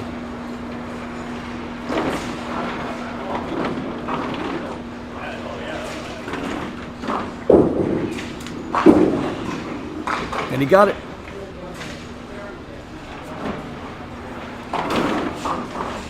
Nick? So, how mentally taxing is it doing hours and hours of commentary? Not at all. Not at all? Good?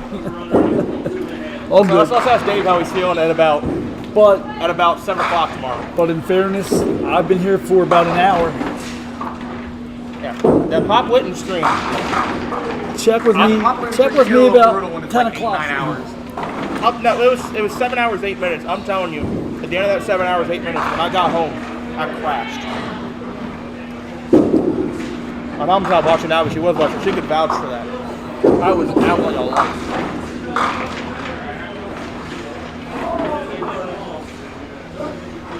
You know, I get back on 3 and 4. No saying bad words. My mom's Bill with a smooth ball. Oh man, that ball rolled right away. When you see the ball immediately roll like that, that's how you know it's a well-thrown ball.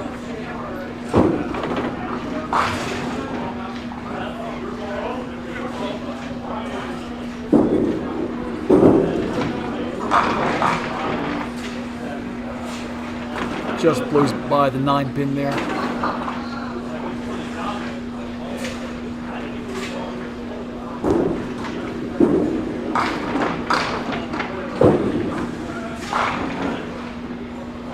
There's Cabo on 2, trying for the double.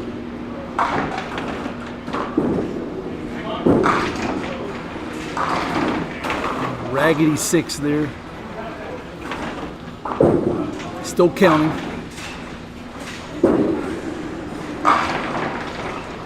Andy with a big blow.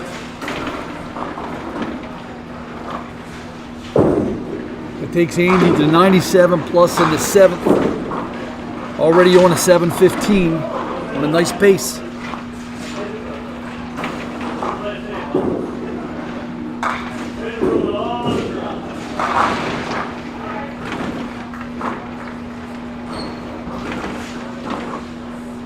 Looks like Randy has a 91 plus in the 7th.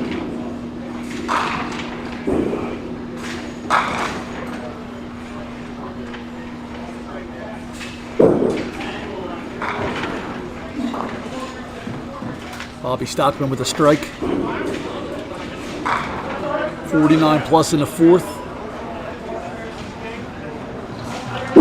Bobby's up there with a 727.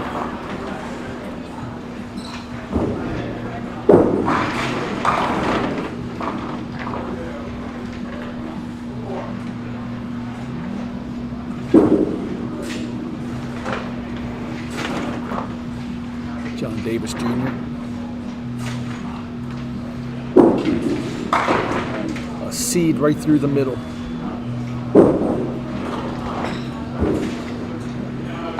Unfortunate fill.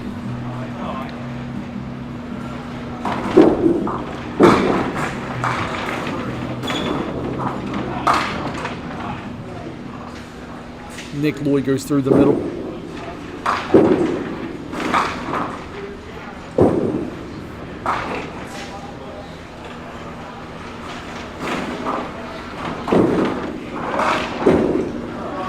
That's the separator. That's a separator from duck pins to 10 pins.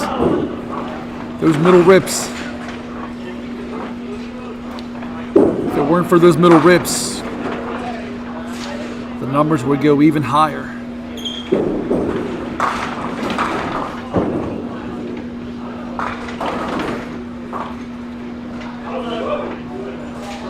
Let's see if Andy can double here.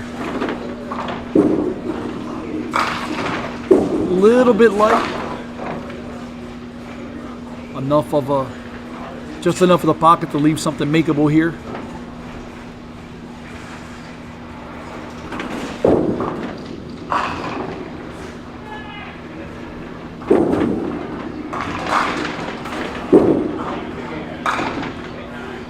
Just scoots to the left.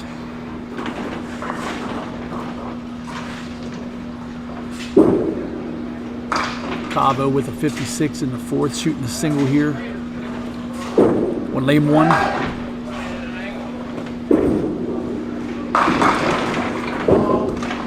And he'll miss left.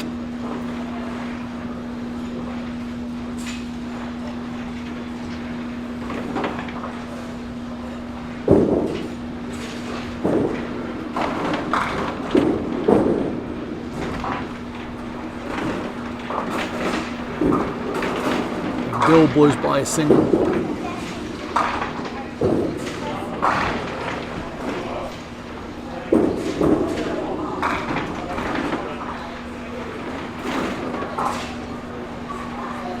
Getting a little late for some of these guys. Going to have 2 games and some change left. Guys that aren't in position by now, they're really going to have to haul a big load here to get back into this. Guys that are on the cusp, these are all big frames, and as they say, right now it's kind of go time.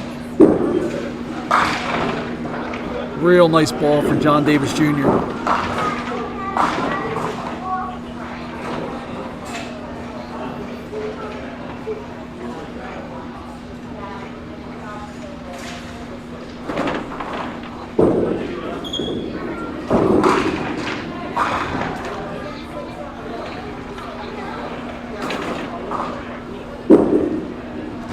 Off to the right.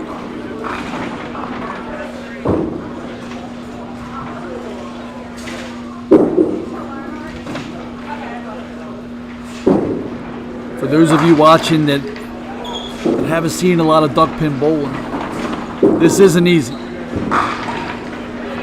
Nice ball there by Jeff Francis. This isn't easy. These guys are the best of the best. Everybody misses singles sometimes. Theoretically, a single should be the easiest spare shot on the lane because you have the most margin for error. You have the size of the ball and the size of the pin.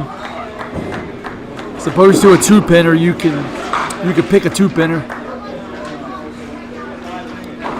A single opportunity is the one true outcome. No luck involved. You miss it or you hit it.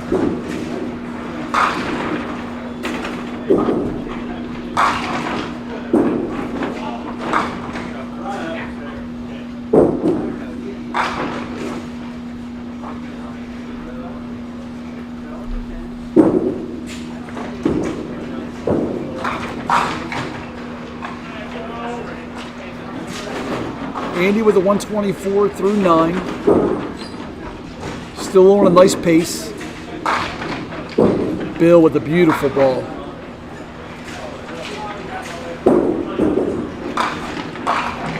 Pulls out the rule book strike.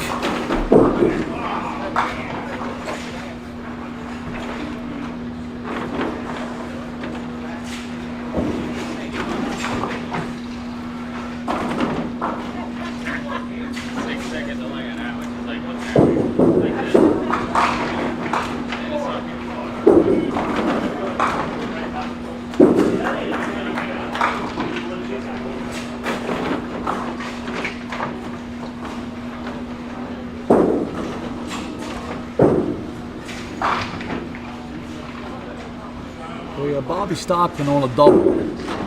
Already on a very nice pace today. Only his second year back. Second or third year back after not bowling for years and years.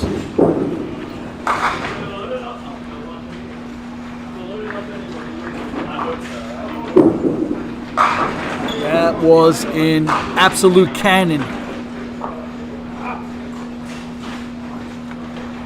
Another rule book strike. It's amazing how many rule book strikes bowlers get.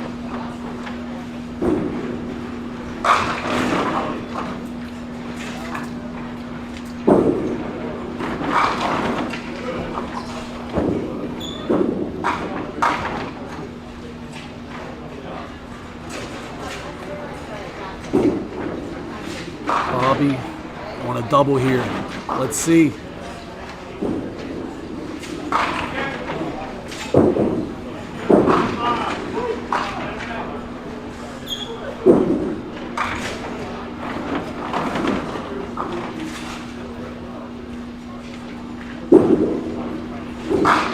Looks like the 3-4-6 for Bobby.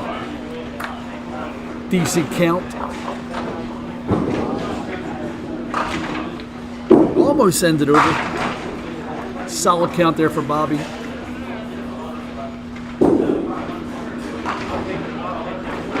Still in very good shape.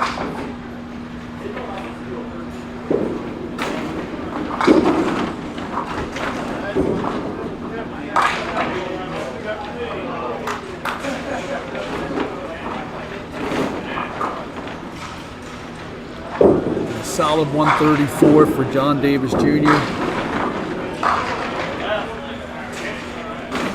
Just to do some quick math, that looks like an 868. It's like an 868 for John Davis Jr. Well on pace.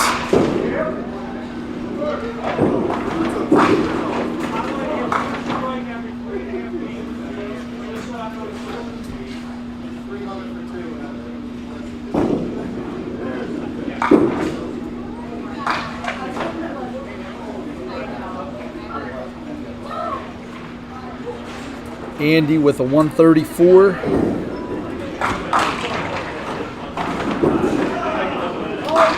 That takes Andy to an 849.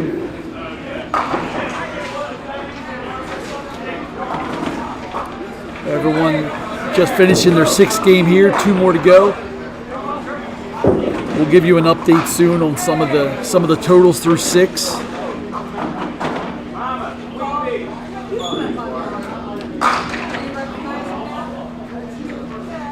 We'll see where these scores go tonight.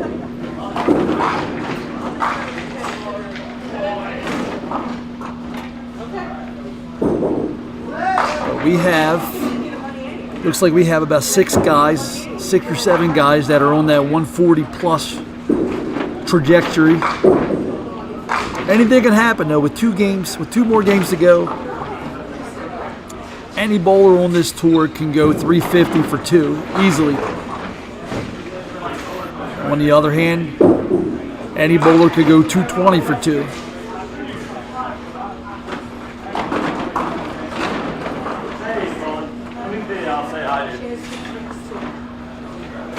Looks like Randy finished with a 128.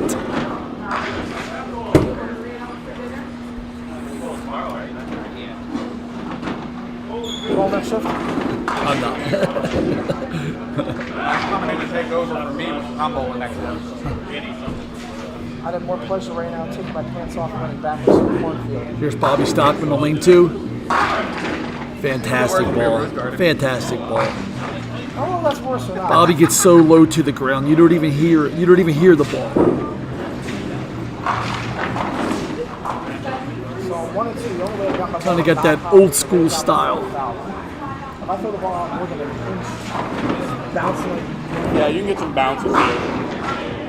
I mean, once Just scoots by. Oh, the dreaded 10 pin.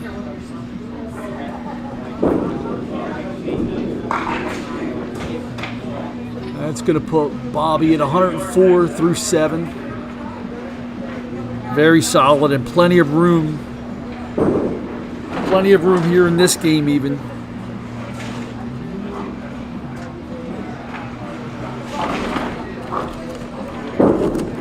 Bobby's in that top 3 or 4 range. Here's Cavo working on a strike. Solid hit. 5-pin lead.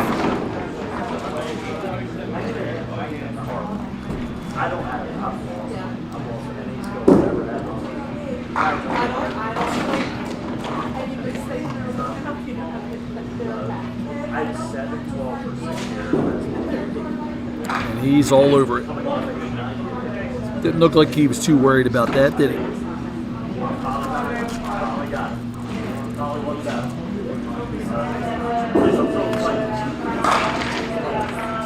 Steve Raleigh with the no doubter on lane 1.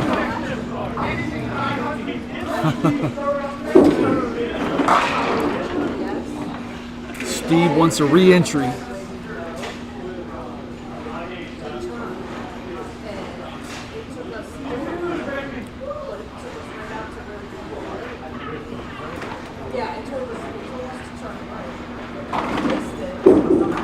John Davis Jr. starts with a spare.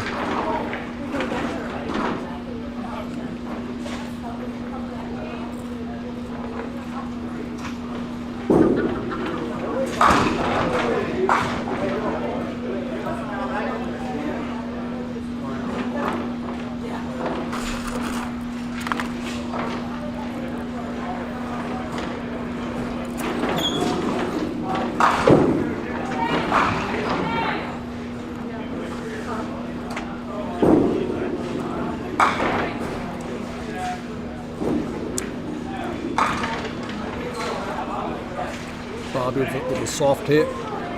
Who have to push this one through.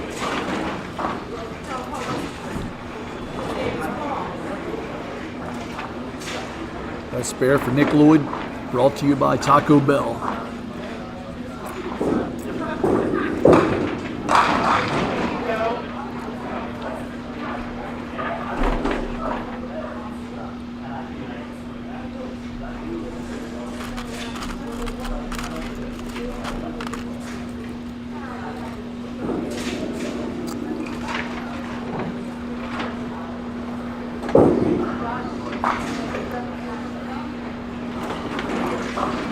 Bobby with an 8, 112 in the 8. As Bill Fox converts. Steve Raleigh Steve didn't get the memo that the event started at 1:30.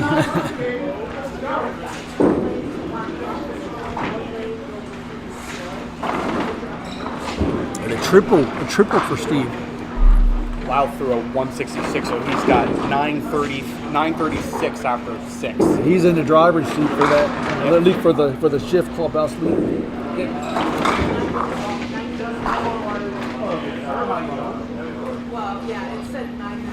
Cabo unfortunately cuts a deuce.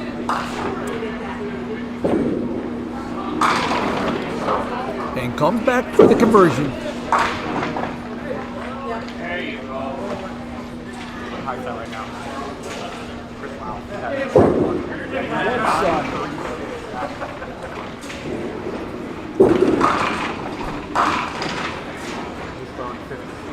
Bobby with a 7-pin leave.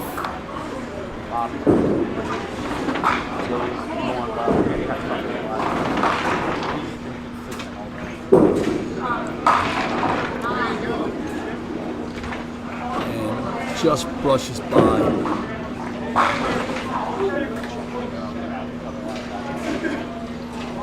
Bobby's still going to be in the 20s here with a frame to go. Change something there. And Bobby rolls the ball. He's a true roller. Alright, I'll get the scoreboard check back up. You want me to refill that for you? Yeah, why not? Thank you.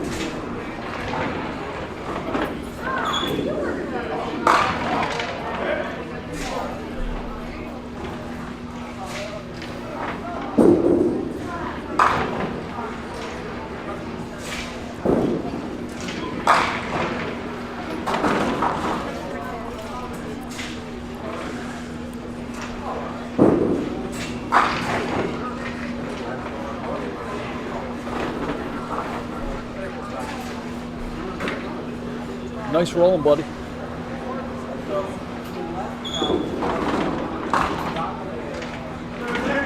Nick Lloyd converts.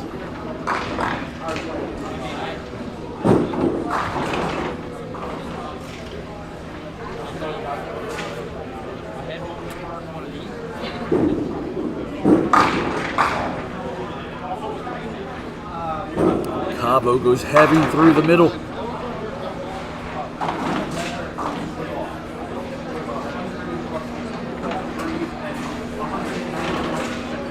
We're gonna get a total check on Cabo.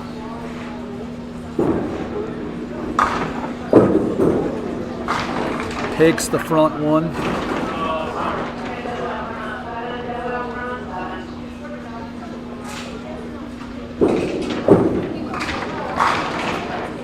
You know, John Davis Jr. will be hunting a double here. Already off to a nice start.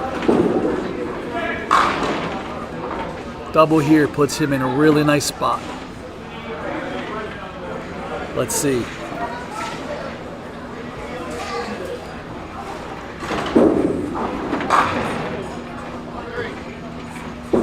Three off the side. Still counting.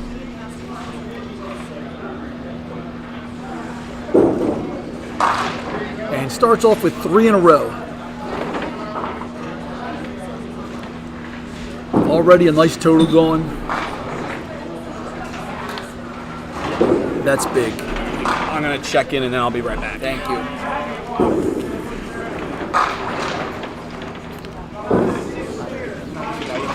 I think it's only Sunday. I'm pretty sure that it's there were a lot of houses.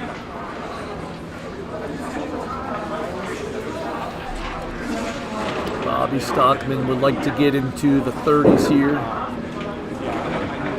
He could go 51 with multiple strikes, and he gets the first one there.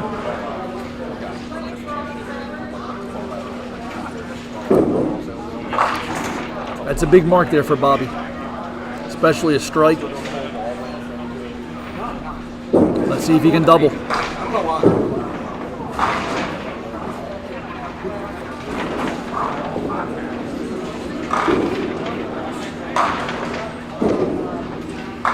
bit of a light hit.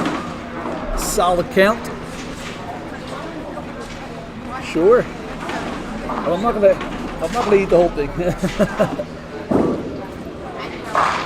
Let's see if Bobby can finish this off. Down on lane 1. That takes Bobby to a 140.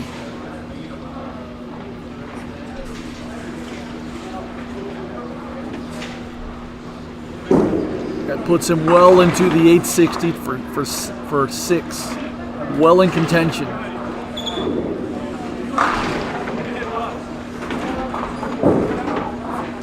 Nick Lloyd with the head pin only.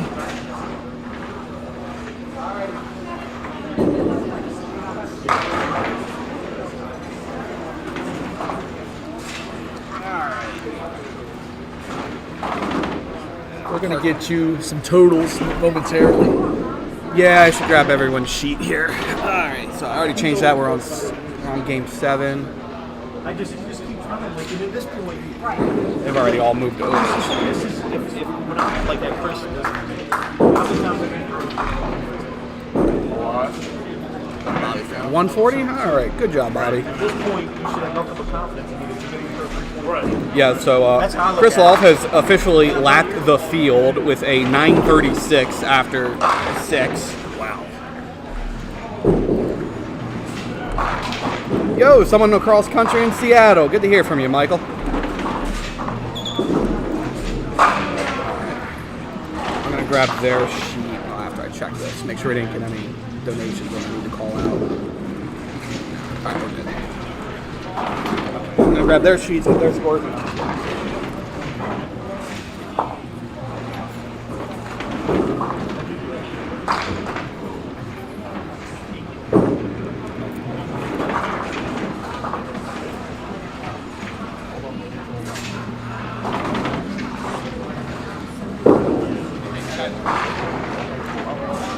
John Davis Jr. on lane 6. Leads the 3-6.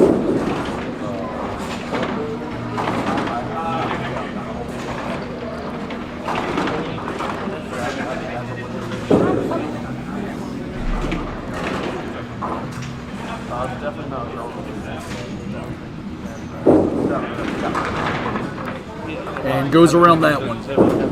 John's in good shape though. When you're at the part of this tournament to where if you're in the position that he's in, you want to start slowing it down, one frame at a time. Don't try to do too much. When you start doing that math a little early, it puts pressure on you that doesn't need to be on you. Just take it one at a time. Put the order in. I believe Mike was on top left.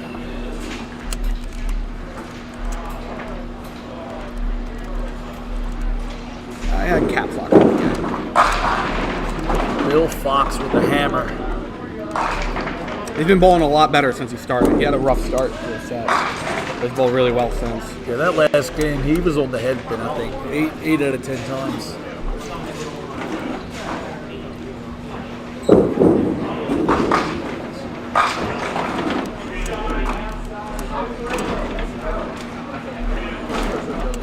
Steve wants a re-entry.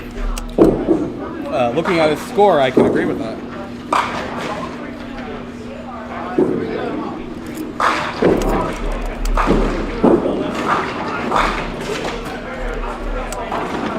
Pavo with a ferocious bomb.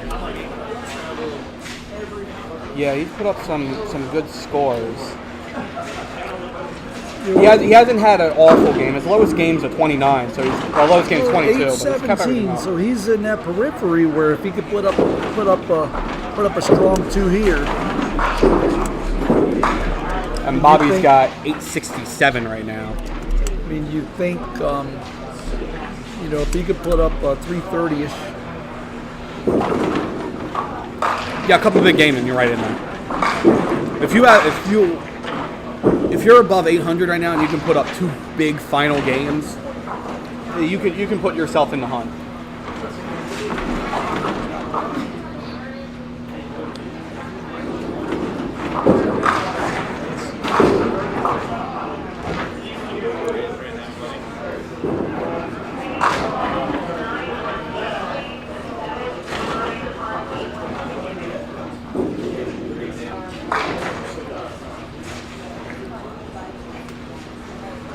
Here's Bill in lane 5. On a strike. And make that 2. Double header.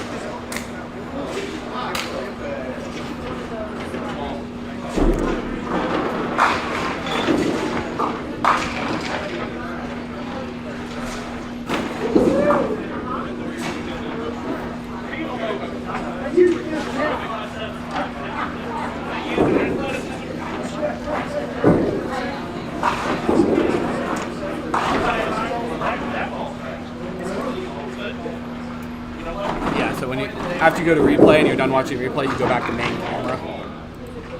And boom. Gotcha. It takes a second to realize, but once you got it, you got it. Oh, yeah.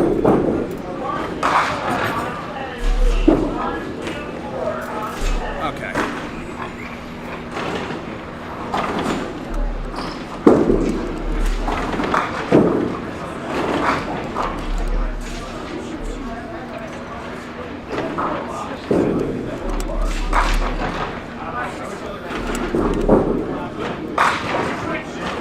He put something on that one. Just off to the right. What does Nick? I'm assuming you mean Nick Lloyd. He has 846 right now. Yeah, I'm getting the scoreboard set up right now, but they have the sheet for 5 and 6, so I don't know what they have for total. So once I get them up, Pretty good number for Nick. yeah, that's a good number. If he can get 240, 250 games, he should be looking okay.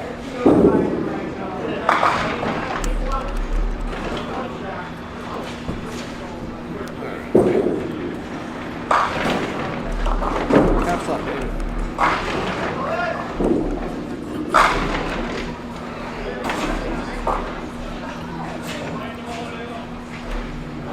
Chris Hook, so smooth for a big guy.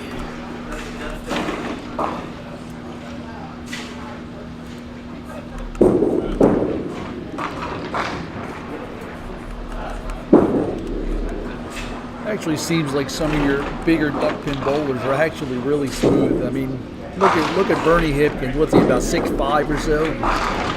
Taller than me? And that's smooth. We'll go with taller than me. 3-step approach, which is pretty insane to think about. I like short. I have a short approach, but it's still 5 steps. I don't know if that's good or bad or not. I haven't decided. Well, we slowed down Dave Wander's approach one day. It's actually still only 4 steps. It looks like it's 11 steps, but it's hit 4 steps.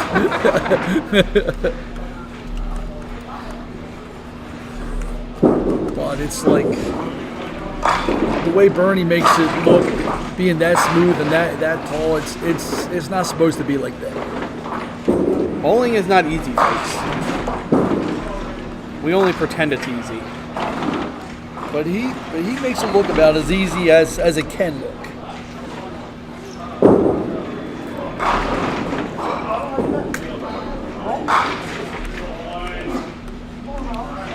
But we all do this different ways. That's the beauty of it. Nick right in the face. Sporting the Maryland gear. I think I've got most of the score in now, so I'll go ahead and turn that on. It's just a matter of figuring out what the totals are on everyone on 5 and 6s. Do another run to update everything there. Bobby for a strike. John Davis getting ready to come up on 5. Oh, I didn't realize Bill threw a triple. Missed that last ball.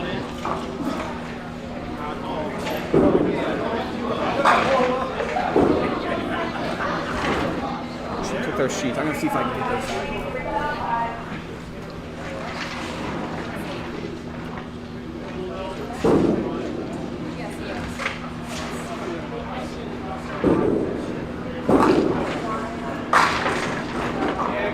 And a backdoor for Steve. Backdoor Steve. All right. These are all really big for Cabo right here. He sits on the periphery.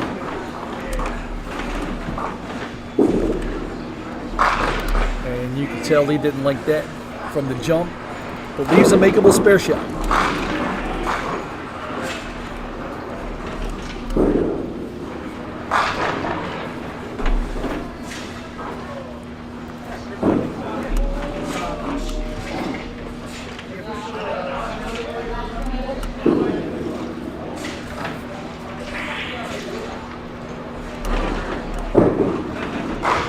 Okay, there is everyone's totals put in. I'm going to hand these sheets back to them. Excellent. And then update the score.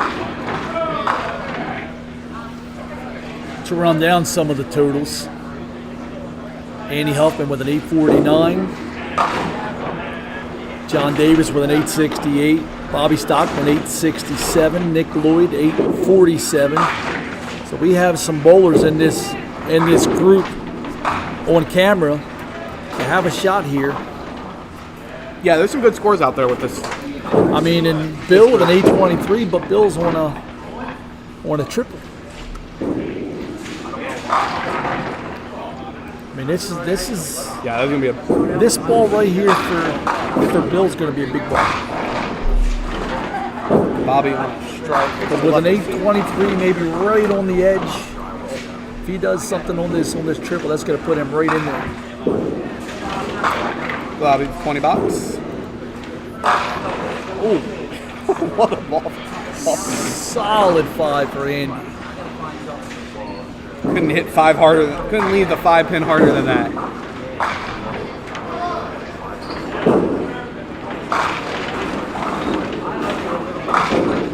Nick put too much on that ball. I knew when he let it go, he put too much on it. Yeah, I think he did too. Here is a humongous ball for Bill Fox. Biggest ball of the day for him, easily. All right. Oh, and he cuts too. Very unfortunate there.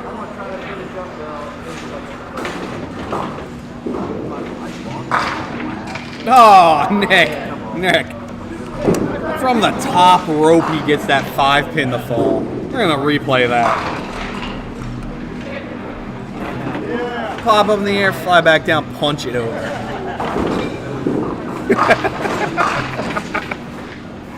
I gave you a replay too.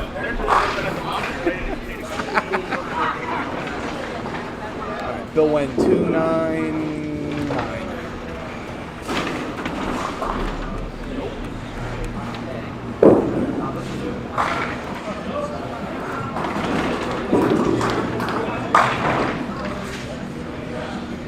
Cavo off the side.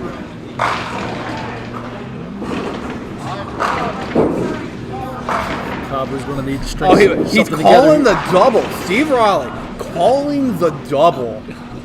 You heard it here, folks. He points up again. Cavo with a huge conversion.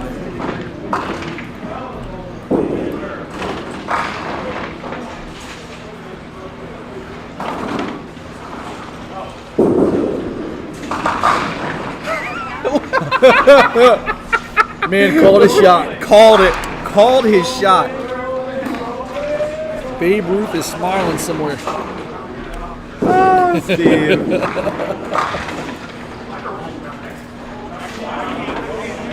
I'm gonna call a rip through the middle on his next one. I mean, it's one thing to call your shot, but he called it and did it.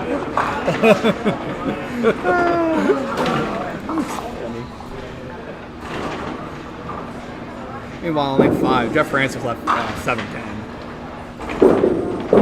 Top 3, but gets 10 out of it.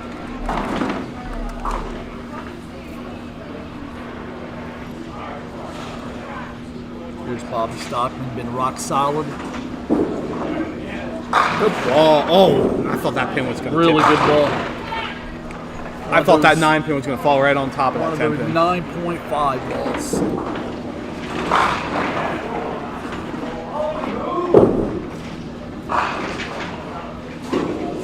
And blows by. I don't know, you could say in duck pins that anything should have been a strike, but that certainly could have been a strike.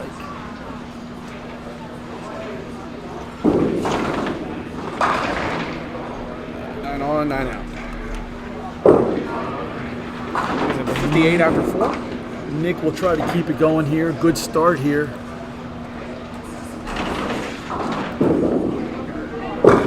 Good foundation for Nick. Ooh. And a very pretty ball. I thought that was going to hit too heavy. Go big for gutter help at Mount Airy. Come on, man. We're better than that around here. We ain't like Walkersville folk. That was a good ball though, because that was heavy and it still carried. That shows that it had some roll. Well, Nick being a 10-pin bowler, he'd be a guy who would put a lot of spin on it.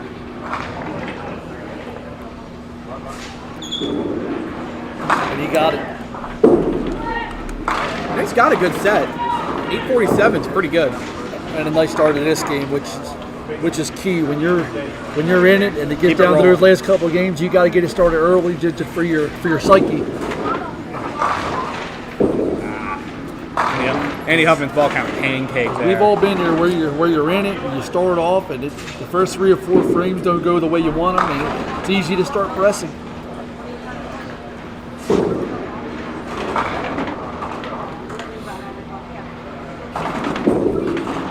Andy Huffman? Oh, almost made that.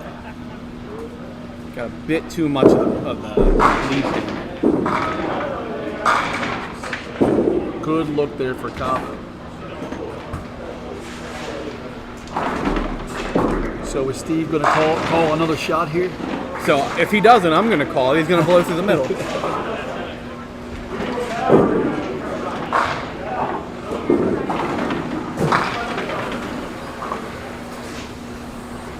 That was 410 for Kobo.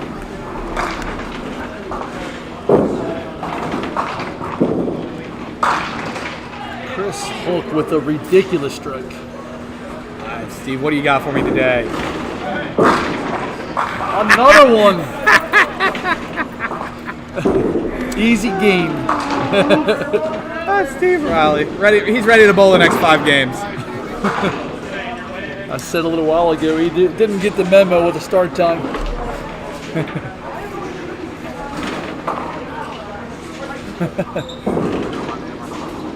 You were close on that call for a backdoor triple, but he did hit the head pin, unfortunately. Here's Nick trying to keep it going. Woo! Wow. Hammered. Behind the 5-pin with authority.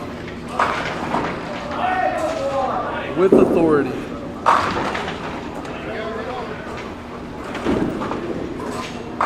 Oh, Nick, if Nick gets out of here 11:50, where do you think the dinner's going to be tonight? Taco Bell. It's got to be Taco Bell. Oh, just blows by. Still going to be a nice count there for Nick.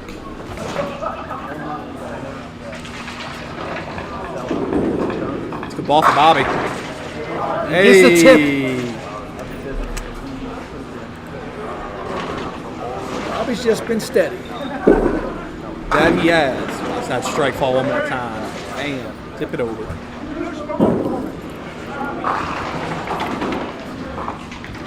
What, 9-10. Ooh, good ball from Andy Huffman.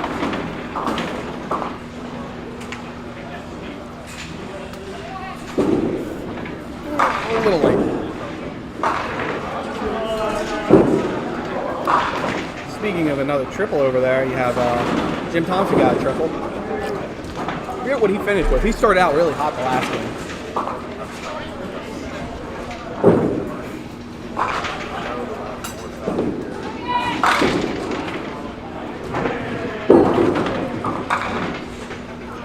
Spare for Huffman. Cabo's really going to need something here. He's starting to run out of frames here. Unfortunately, missed a spot pretty badly on that second ball.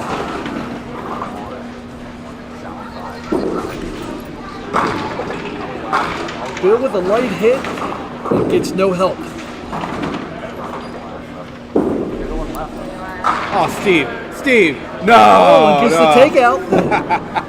I would have run home. And a very nice count on the triple.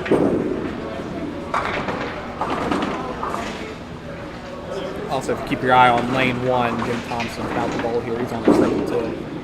And Steve with no problem. With an 8 spare. Gives him 112 plus a hit in the 6th frame.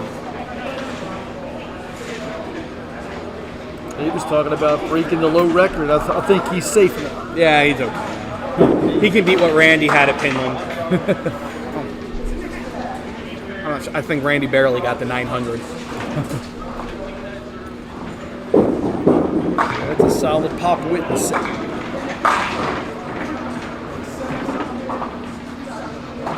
Except it was in a Pro Tour. Chris Louth with an 83 plus in the 6, your clubhouse leader. By far, I must say. I don't think there's anyone within 50 pins of him. It'll give the leaderships a little something to shoot for. No 200s yet. Our highest was a 195. I believe Jay Davis did early today.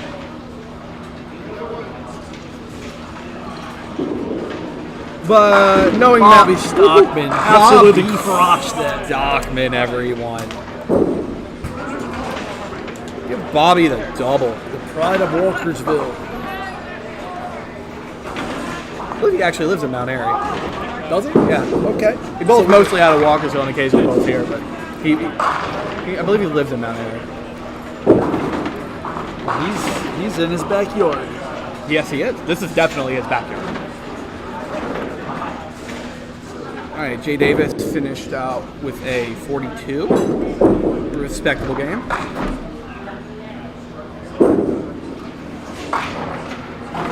Did Steve really call it he's going to get another strike? Did he really look back here and say, I got another strike in? Am I going to have to go home? You know who's going to throw a strike here? Jim Thompson on lane 1. I can smell this a mile away. Looks like he's locked in. Let's see.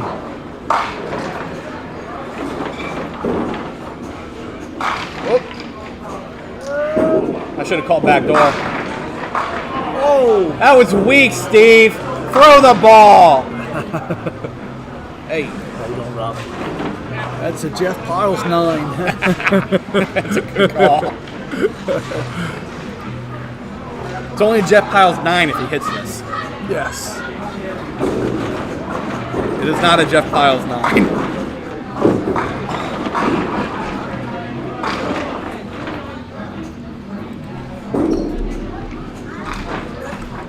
That's a 10 out for Steve, 9 on, 10 out. Still got a good game. Still going to be 132 and a 7 for Steve. He'll take that. He's trying to get up to 900 this game. He's got some work to do to do it. Well, where'd that ping come from, Andy? Well, as corny as it sounds, when you're out of these, sometimes you know the guys they keep grinding. You're rewarded down the road for that a lot of times. Because you know what, you might be able to figure something out that you get to take with you the next time you come here. Yep. It's easy just to go through the motions. I don't have a chance. I'm out of it. I try to bowl everyone like I'm still in it. JD, I see what you did there. I'm seeing what you're putting down in that chat box. Come on, Bobby. What holds him up?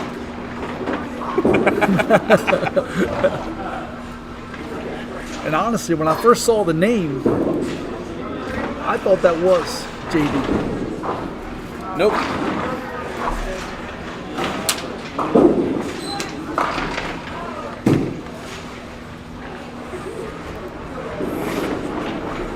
Oh, wow. Thought he had it. I thought he did too. He might have touched it. That's the thing. You can miss those corner pins on the lane. That 7 pin always gives me trouble. That's a tough pin for me. I shoot the 10 pin better than I do the 7 pin, which is abnormal because I'm right-handed. As I wave my right hand to nobody.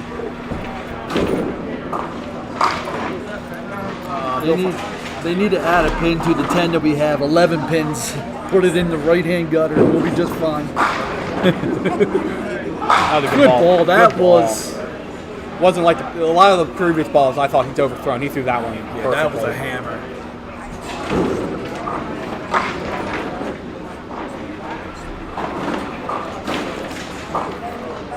And when Nick crosses over tight, that's a good looking ball. I bought a lot out of Walkersville, and that's a great ball for Walkersville to cross up and hit Yes. tight. He was all over it. Yep. 9 spare. That gives them 113 in the 7th plus a hit. With a strong finish here, Nick could put himself in terrific position going into the last game. Well, then hit the single. That was a hammer.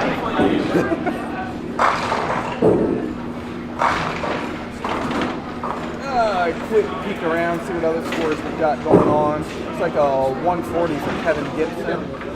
Larry Lipkins put up a 133.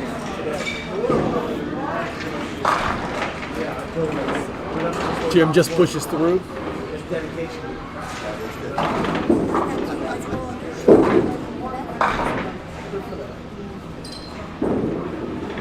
Do we have a total on Jim Thompson or something ballpark? I don't know. I'll find out when he moves over to this pair. So when they bowl their last game, I'll know what they have. He's got to have a good set because he's bowled well all day.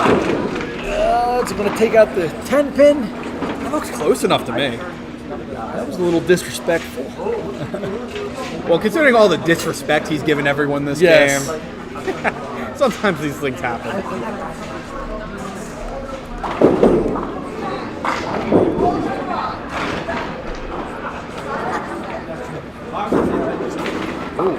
Went for it. Can't blame it. When you're out of it, go for it. Exactly. Yeah, that's one of those shots. If you're way out of it, or if you really need something huge for a comeback.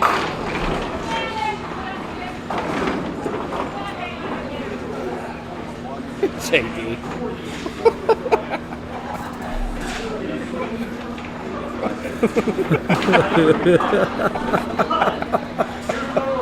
Oh, JD, I love it when you're in chat. Always something funny to say. Oh. Hey, they all went down for him that time. We can give him the replay. He's probably going to mug it up for the camera while I got the replay going. And as good as that ball was, the 9 lead was a better ball. Yeah, the 9 leaf was a better ball. Both of them. The past 2 9 leaves he had were better balls. One looks like Toby McGuire. John, you're killing me, John.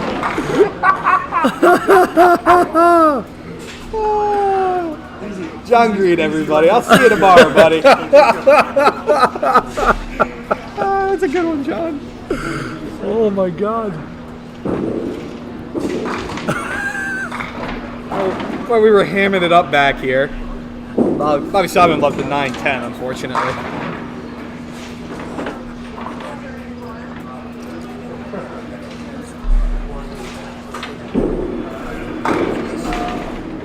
Bobby's still in good shape here. Yeah. He'd like to at least get one of these next 2, you would think, but he'll in nice shape. If he bowls, he should. Wow, Steve. Okay, well, yeah, we take those, Steve. We take those.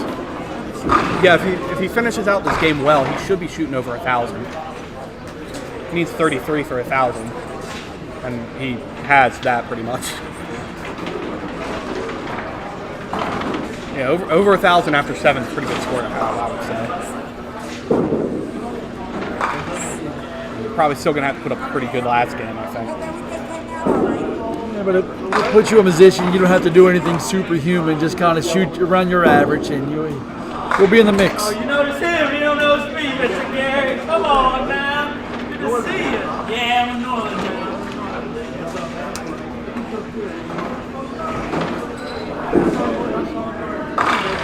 Ooh, blew right through it.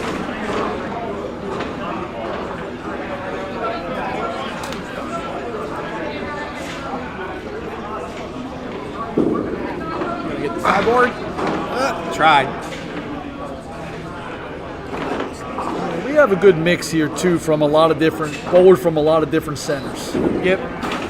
There's actually a surprising number of people who traveled down here, I think, for this shift. Normally I expect to see them at the Saturday shift. I'm gonna have more than my last two than the first 5. Bobby Stockman. Looks like I got that one.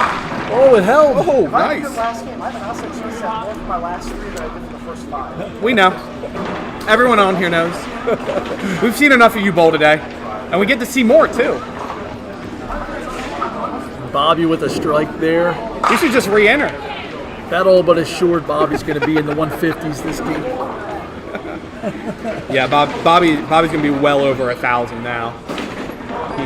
I mean, this is where you want to kind of get greedy. If you could get that double and get greedy, then you could go into the latest game and kind of freebie.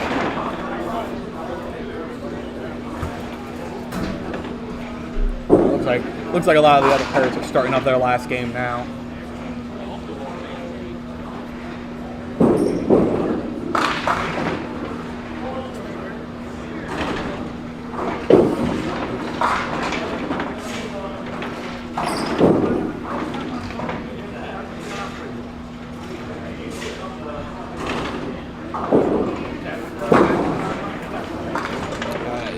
Nick on his strike, trying to put up a huge game. He probably should have over 1,000 for set after 7, because he's sitting on 847 right now. Pushed it. Yep. Still counting. It only takes a little bit. Yeah. I mean, when you do this, to be honest, if I throw a good enough ball and I can get 8 or 9 out, I'm usually like, okay, whatever. I threw a bad first ball, but I brought that, got enough. Can't expect to get the spare, bringing back this shot every time. Oh, too heavy. So you can get one more? Nope.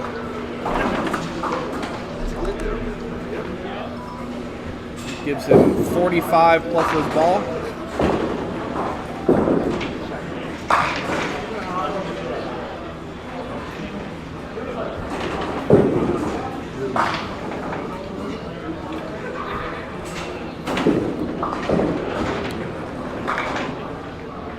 Not sure where that ball was going. He'll wash that out and come back with a chance to get into the 60s without a double. I mean, even if he gets wood, he'll be shooting over 1,000 for 7 games.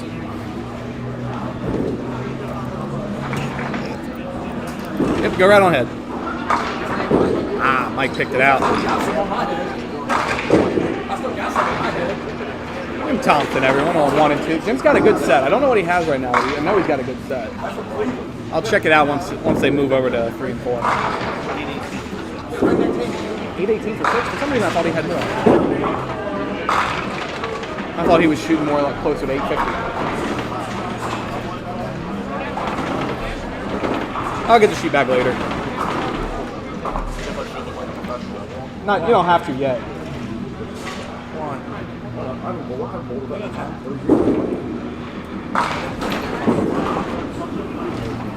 Is that a spare for Steve? Yep.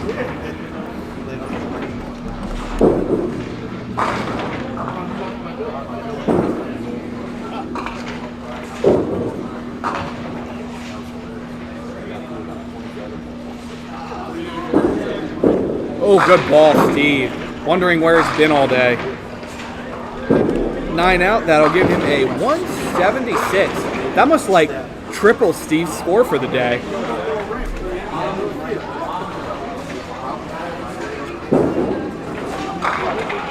Ooh, that was a nice little comeback shot from Chris Lau's out on lane 2.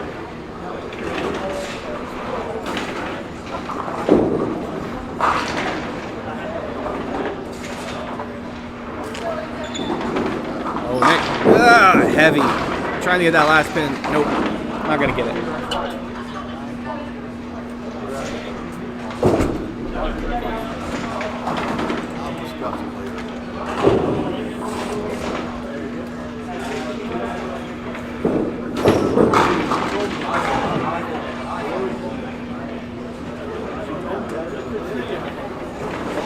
We're going to see if Bobby can double here. That'd be huge.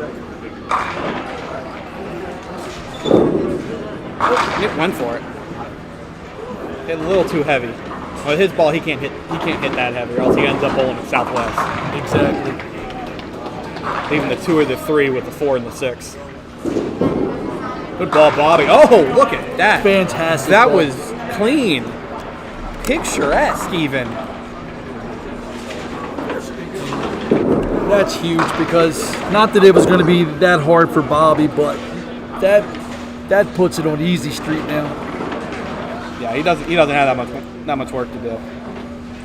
So with that, Nick will be shooting 1,001 after 7. Bobby still got 2 more balls right here. Oh, he lost that one. Kept it online though. Still had a 9. Still, obviously, he lost his balance, but it looked like he had the ball released. Yeah, he released it first. Yep.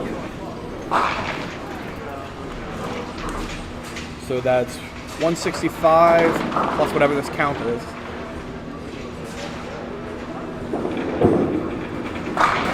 Give him a spare. 175. That's got to move him up on the leaderboard too. That's going to bring him up a good bit. Especially Chris kind of struggled that game. I think that was Chris Louse's lowest game. So that'll probably, I imagine that'll put him firmly in second. Woo! Woo! Pulled that out. You got anything to say to the crowd? Yeah, baby. All right, I'll copy this over and get their new totals up.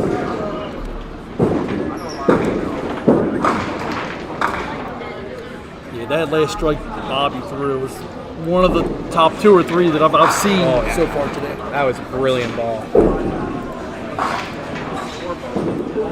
Lights at 9:30.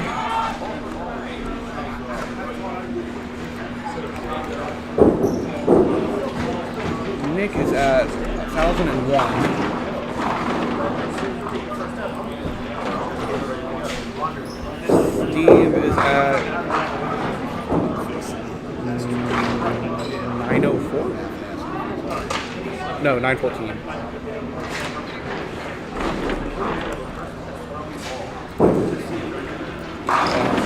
Bobby is at 75.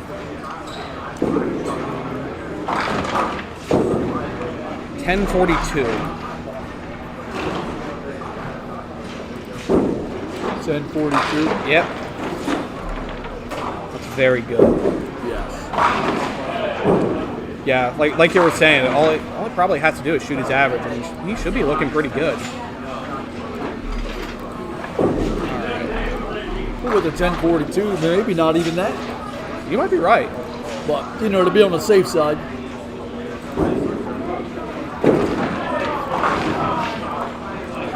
I mean, you've seen these cuts blow up on the second day before. You don't want to take it for granted. I was surprised how high it was at Stu. Because I bowled well at Stu, and I thought I bowled well enough. I wasn't even close. I was off by another 20, 30 pins. All right, I'm going to go get here.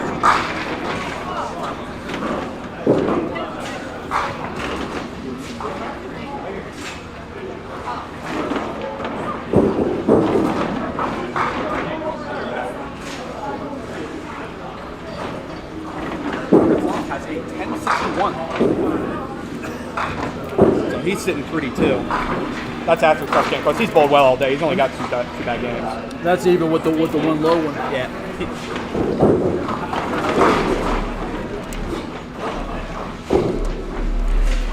I have caps lock on, don't I? I do.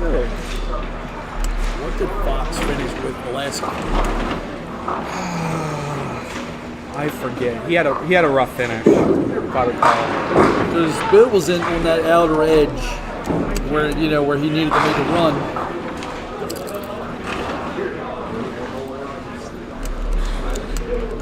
Let's hook with a respectable 984. Probably not what he's looking for, but it is respectable. Jim Thompson, Needs a big one. 968. Needs a big one, but I've seen him do it.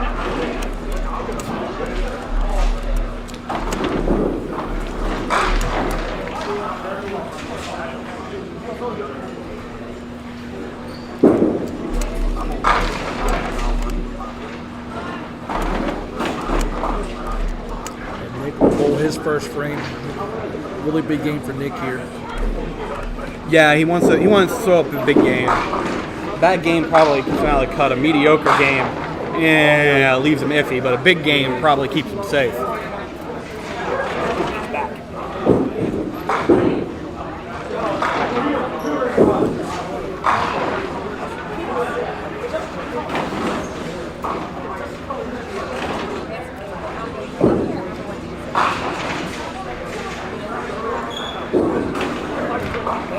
There's a lot of bowlers though that would love to have 1100 through 7 Oh, with the yeah. with the chance in game 8. I actually don't.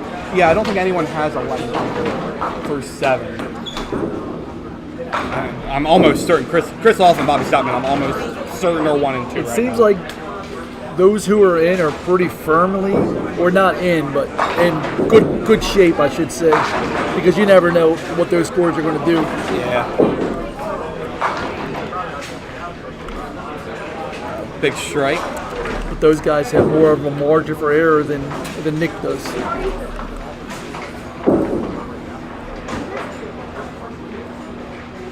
And Chris as well. Chris with a big game could sneak in too. Yeah. He's kind of been up and down. He had 2 rough games, but hasn't had the big games that Needs a Chris big one Lawson's here had. for sure. Oh, is that Bobby Stockman with a strike to start out his game? No way. Hey, good sideboard action there for Steve. 7 spare. I need to check something. What a stroke.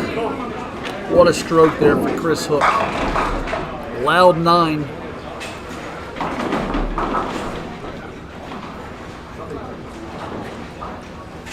Oh, and for those that are still there, after this game, I'm actually going to shut down the stream and then restart it on another link. The link will be on the Duckpins Forever page, but this way I have all the videos split out between the shifts. So that way, if you want to watch a particular shift, you don't have to hunt through one 10-hour-long video to find the shift.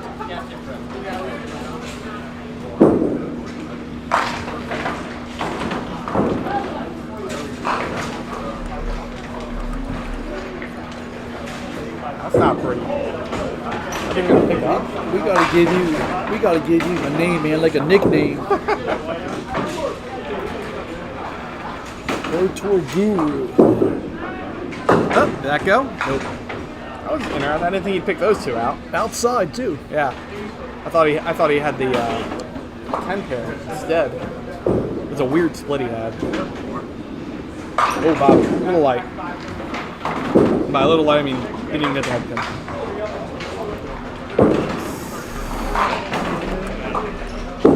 Yeah, but he's made his living on that 1-2 side, so I can't blame him for going back there.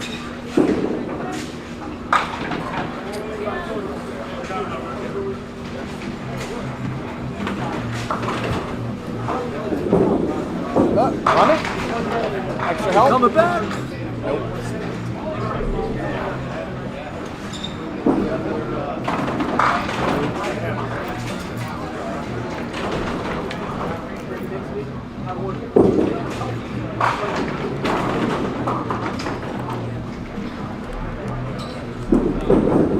Jimmy Thompson, another one that needs a really big one here. He went on a few runs and then got cold for a few frames. But you're right. I mean he's in range. He's going to get 180-ish, I think. That's probably about what he needs. To be in the conversation. I think 1140s put you in the conversation.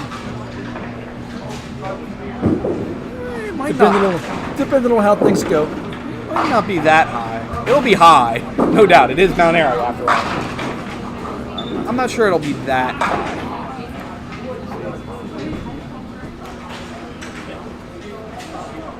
I'm not sure how many more people off of these 2 pairs has a shot at qualifying. Probably only on 7 and 8, based on the scores I've seen.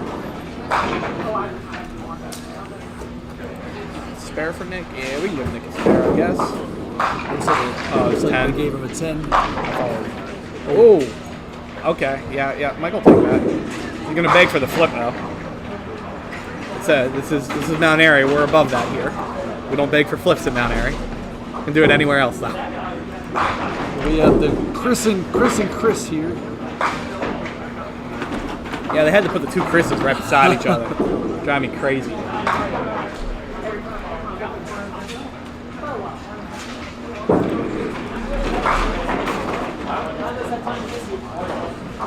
How'd your group finish up on 10, all right? Switch your back to regular. Oh, hammer. That was a hammer. I knew Heavy too. Yeah, I knew when he let it go, it was going to be heavy and explosive. Can't even see it. Yeah, when you cover 2 pairs, you have to put the camera between the pairs. If I can get that transmitter up and working on Sunday, I might be able to put it behind the lanes.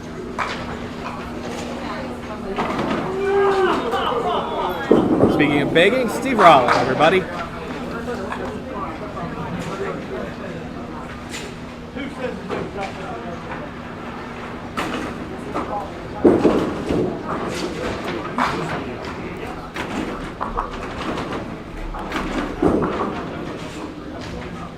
Slide by it.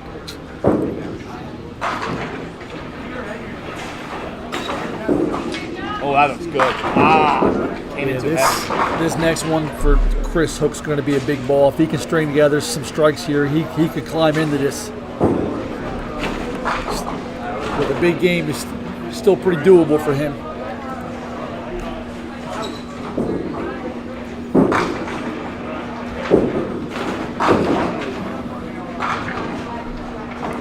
Here's Bobby on lane 6.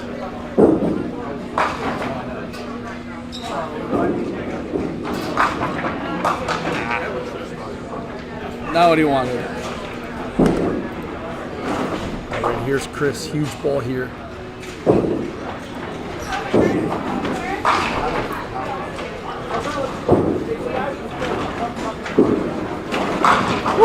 And money. Trips out the 7-pin. He knew he wanted a it. huge double. In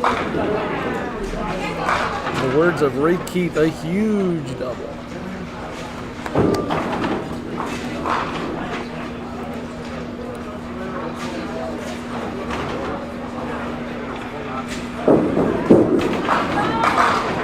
That looked heavy at first. It's a good break for Chris to leave This is the spare game, but there's certain spots that you need multiple strikes. And especially if you're bowling 8 games. Yes. Yeah, 8 games, like you probably should have a double, at least. There are a few of them. Oh, picked it. but at this point in the competition, guys like Chris Hook, Jim Thompson, they need numbers. They need numbers. So it's huge for them if they can string some strikes together. But it's hard to be perfect on every spare at a time that you can't afford to miss any. Even the best bowler, if you're shooting over 80% on spare rates, that's phenomenal. Yes. Ooh. Not the break anyone bowling right now wants.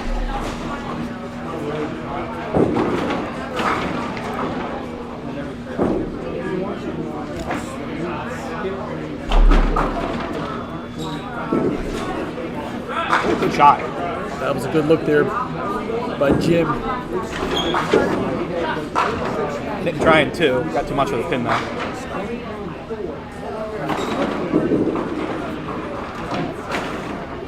Slides by it for 9. Tough opening for him.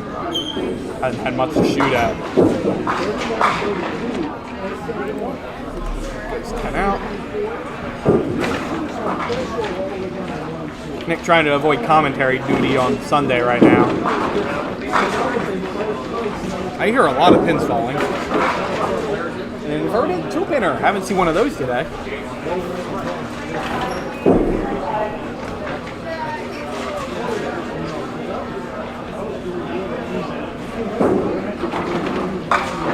Did he pick it? Yeah.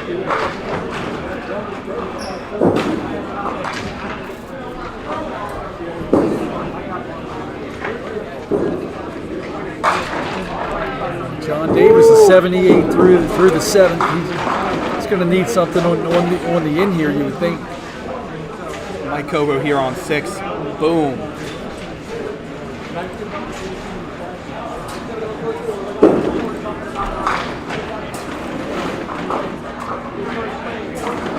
Chris off to the left. Do we have a Bobby comparison for a clubhouse leader? Because Bobby still could potentially catch. He could. He's got to do work. He's still behind.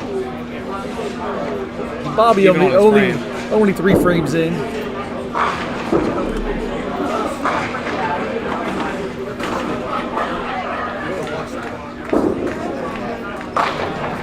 Steve wanted that too much. That wasn't going as badly as he wanted it. Weird break though. He cleanly took out the 1-5 and the 2-8 with that Hey, ball. he's still invested though. You got to respect that. Not going through the motions. You know, he's still invested. Not gonna go. Yes, it is. It's a late tip. This is another humongous ball here for Chris Hook.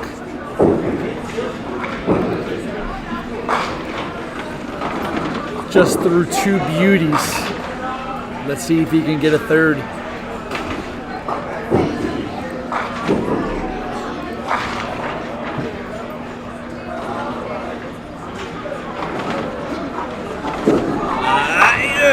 Yeah, that was danger out of his hand. Yes.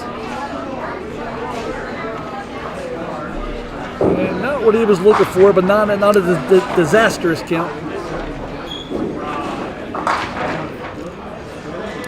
It just didn't look like it got out of the hand right. Yeah, it was fading left out of his hand, and his ball doesn't come back far enough. So unfortunate box here for Chris. Let's see if he can hold two of these. 6, 7, 9.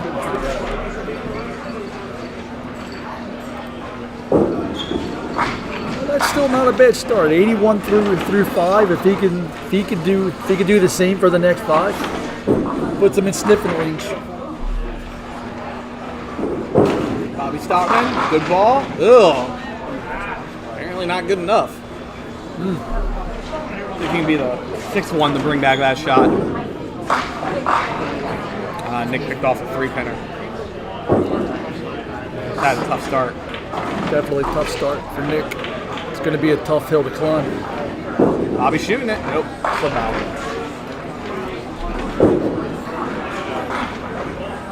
But we've seen Nick do it before.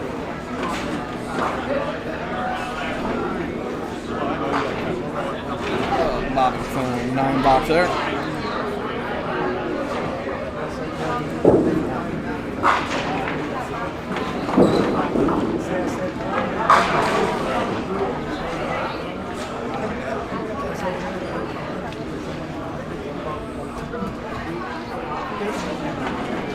Let's look at Chris Hook again here.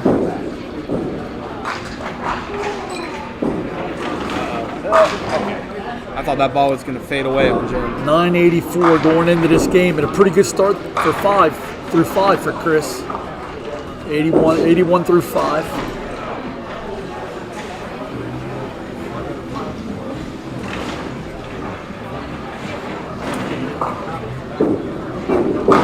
Light again. Light on the other side.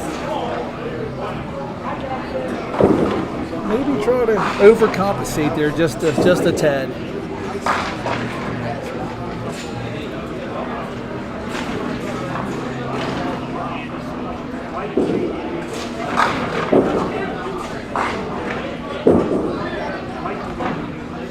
He's still going to be 30-ish up on his box with 4 to go.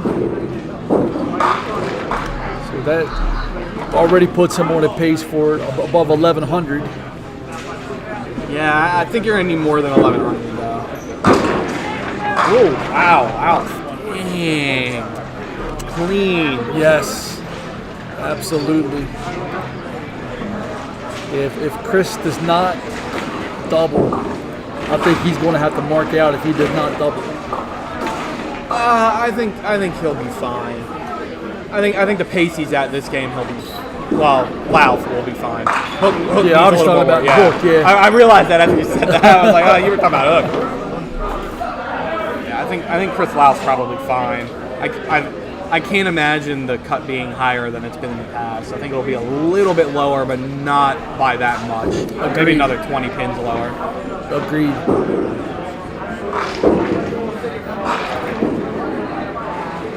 Ooh. Nick on the board with a spare. Much needed mark there for Nick. There's still time for him. There's still time for him, but the margin is slim. Bobby Stockman goes through the middle. clean through the middle.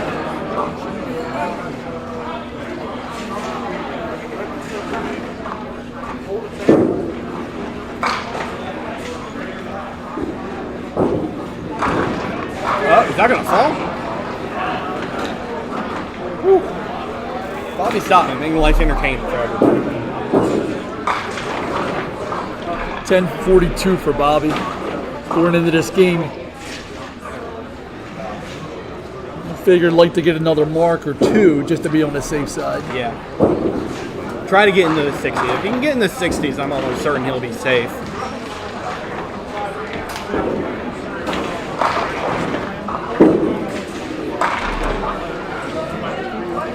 Louth goes heavy.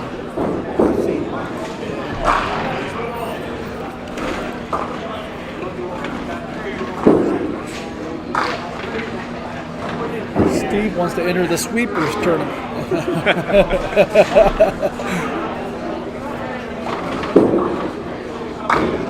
Hit spin every time, get 9. Time to go home, Chris. Going, buddy.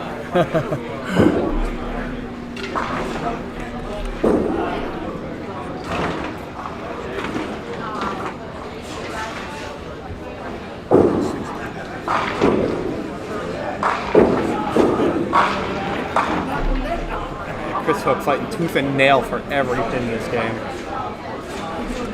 Wants to not leave the ugly break he's left twice in a row now. Too heavy that time. There's just such a fine margin. He went double, then he goes a little light, and then heavy. Oh! And almost pulls it off. What a shot that would have been. I thought when that pin flew off the top rope, it was going to kick back. That's some tough breaks there for Chris. Yeah. It's hard to come back when you don't get anything to shoot at.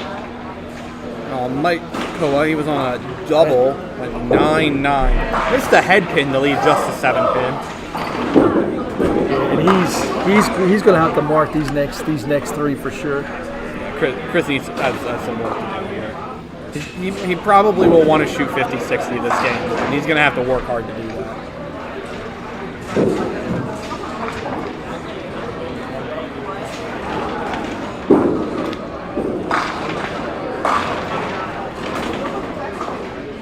Quality ball for Bobby Stockman. Leaves the 10 pin.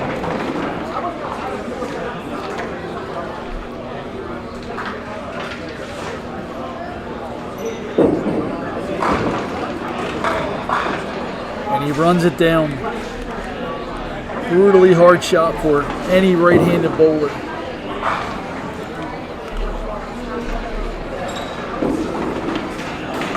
Oh, Jim, good ball. Bobby gets a good fill on this next one and just keeps it on the lanes the rest of the way. That's pretty much going to get Bobby in, you would think. Yeah, he probably, if he can shoot 120, he'll probably be safe. Because that'll get him in 1160. Plenty of room for more though. Yeah. I think 1160 will probably be safe. Like I said, I think the cut's going to be lower than it's been in previous years, so I don't think it's going to get up to 1160. But it's still going to be high. It is Mount Airy after all. Humongous conversion there for Nick Lloyd. Oh, he brought that back? Dang, son. Humongous. He had to have it. Ah, there's that Chris Hook strike he was looking for. And get the replay up on that.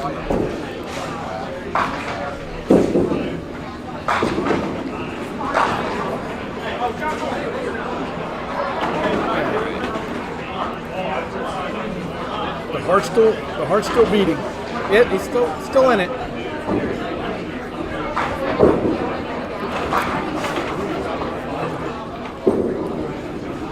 Around the pair. Good game from Jeff Francis. Finishes up with a 159 game. Bookended a good set there. Ooh, nice ball from Louth.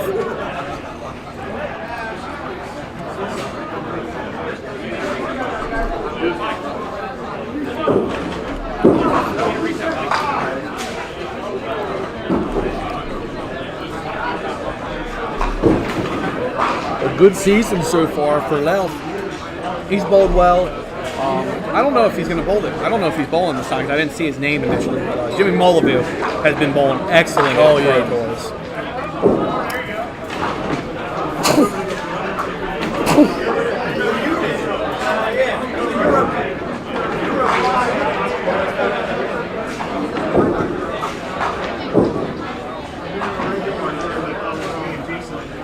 Yeah, they did just refinish the lanes. I just don't think the scoring overall at Mount Airy is as good as it was last year. It's not really that much different. It just feels like to me it hasn't been scoring as high. And I think based off the scores I've seen here so far, I don't think the cut will be as high. It'll still be high.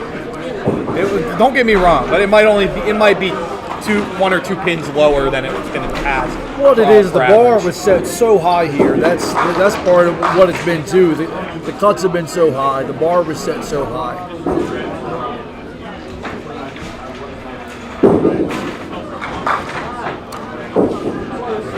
The big frame coming up for Nick.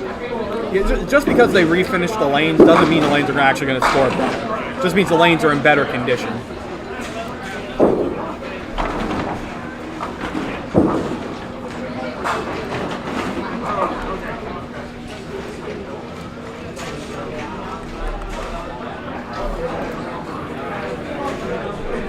Let's see what Nick does here. Wants it, gets it. A bomb. An absolute bomb right there. Big, big, big. Now Chris Hook on another huge frame here. A double here would behoove him. Ooh, Bobby almost gets a strike out of that.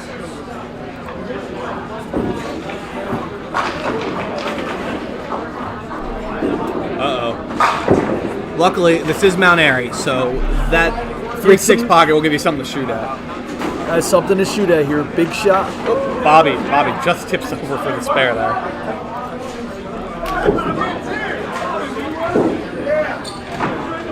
And Chris will blow by it. Unfortunate miss there for Chris. What the hell did I do with Bobby's score? I gotta go back and look over Bobby's score. Yeah, I messed up Bobby's score. 29, 38, 46, 57.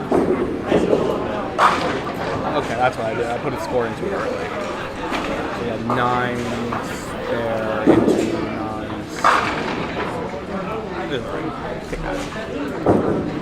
Okay, that is correct. Bobby is trying to catch up. He's got some work to do, but he can do it. Couple in a row here now.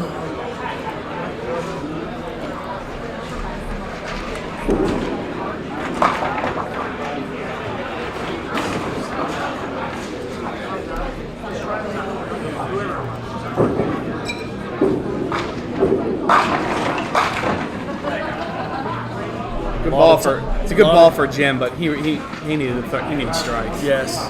Yeah, he needs some numbers.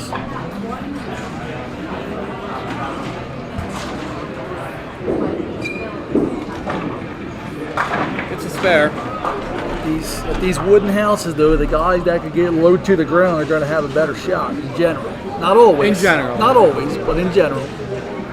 You know, I think the one house it probably doesn't matter as much as Suitland. The ball just lands and hits so flat at Suitland. They do. It just I never worried. That wood is just so on another level there. Beautiful place too. Mm-hmm. But here at Mount Airy, you kind of have to lay it down flat, or else you're going to risk the bounces. Oh, Chris. Bobby goes heavy.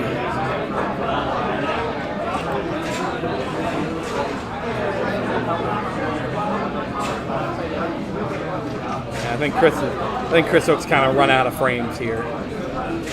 I think so too. I think he needed a double there, to be honest with you.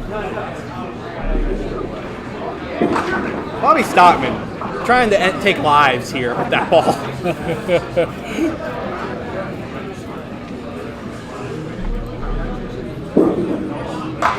Chris Hook will finish with a 138 that game. It's a solid tournament still. Yeah. He's shot over 1,100, but I don't think it's going to be enough. Oh, nice ball out.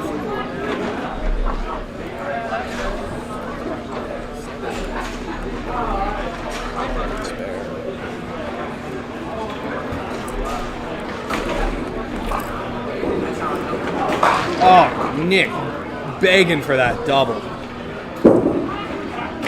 Throw it about as good as you can throw it. Yeah, you couldn't throw it better. Gotta make a single though. You gotta bear down here though. Yeah, You can't. he's still in it. He is still okay, Gotta bear down here. but he can't make this at this point in the match. You gotta have this one right here. Good finish for Chris Louth. He's going to finish this game with a 137, and that'll give him an 1198 set. That'll certainly be in the cut. Nick gets it. Clutch. You had to have that. You couldn't miss that at this point in the match. 103 plus in the 8th for Nick. 10:01 coming into the game. Bobby Stockman, everybody. Bobby's killing it, really. He's killing it. He's probably going to have number 2 set because Chris Louth is probably going to have top.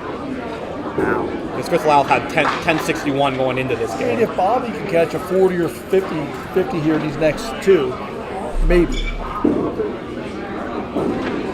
I'm pretty sure if Bobby gets wood, I'm almost certain he's in. That'll give him 1160. And 1160, I think, would probably be safe. Yeah. Oh, good ball, Steve. Steve throwing haymakers. Showing up just in time to show up tonight.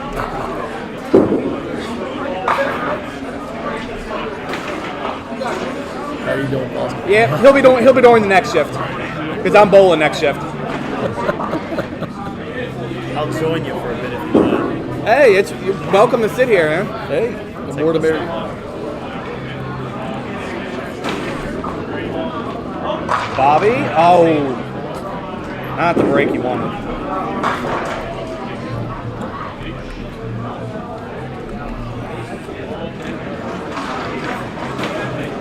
And as good as Bobby's bowled, he's left his share of bad breaks also.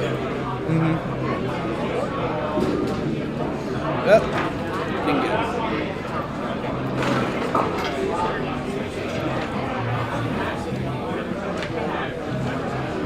Big fill here for Nick. Definitely looking for a 9 or a strike here.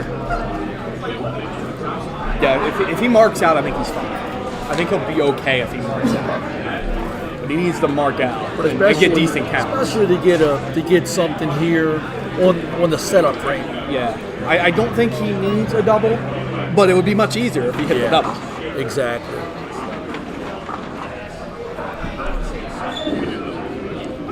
Ooh, a little heavy. A little heavy, but that could have been a lot worse where that hit. It could have been a lot worse because it hit a little flat. Yep.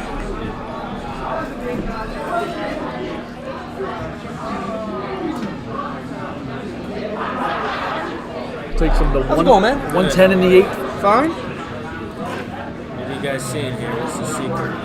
Chris Loff and Bobby Stockman are really good at bowling.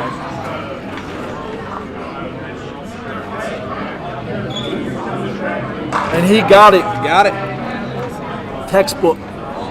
Still out there dancing. That all-important setup frame. Good ball. What do you have last frame? Put that in. 9. Yeah, Mike's gonna have a good game. Might not be much to talk about, but he had a double and put a good score on it.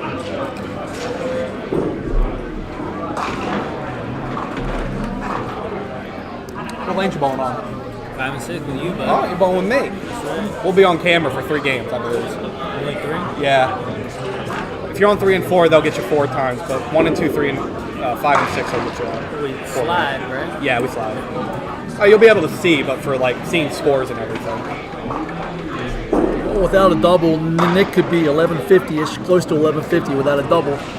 Yeah, like I said, as long as he marks out and gets good counts, he'll put up a good score. He'll put up a competitive score to have a good shot at getting in. It's like we were saying, if you get over 1140, you're competitive. And I'll tell you, to start off with a 37 like that through 4, that's gutsy. When you know you need a big one. Yep.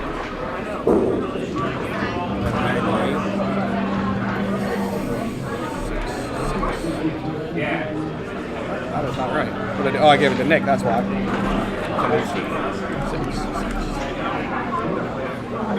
All right, last two bowlers left bowling right now. Bobby Simon's in with Wood, I think.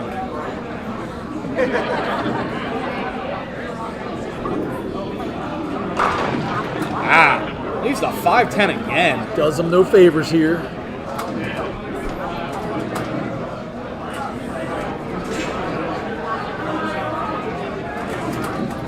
It's been a tough 3 frames for him. I think that's the 3rd split in a row because I think in the 8th he hit too heavy. Makes one of these, it should get him to 1160. Yeah. Oh, we went for it. Let's get your wood, Bobby. Get one of these, get to 1160. We'll see how you go from there. I think you'll be good from there. Based on the field and the first shift. 119. 61. Yep, I'll give him 161. Ironically, he was the cut last time at 1162. Solid 8 for Bobby. Yeah. All right, big frame for Nick here, trying to get in there too. Especially this field ball here.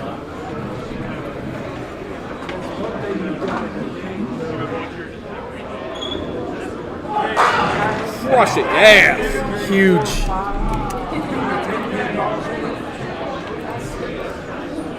Humongous. And he knew it too. Where's Steve Raleigh calling the double? Gonna get Steve back calling doubles. That gives Nick 1141 before he throws another ball here. Yep. Potentially could still get into the 1160s.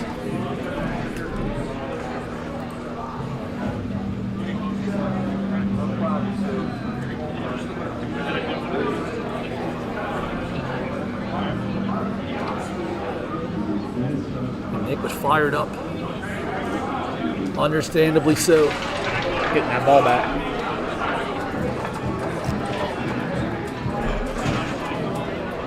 Taco Bell play of the day. Good call. Good call. Yes. I don't know. It's a good question. That was a Chipotle strike right there. He's at Chipotle and now he's waiting to go to Taco Bell.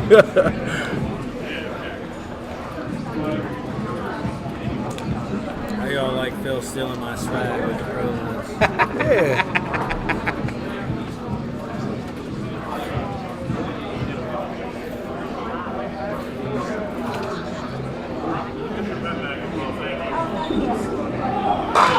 Looking for more?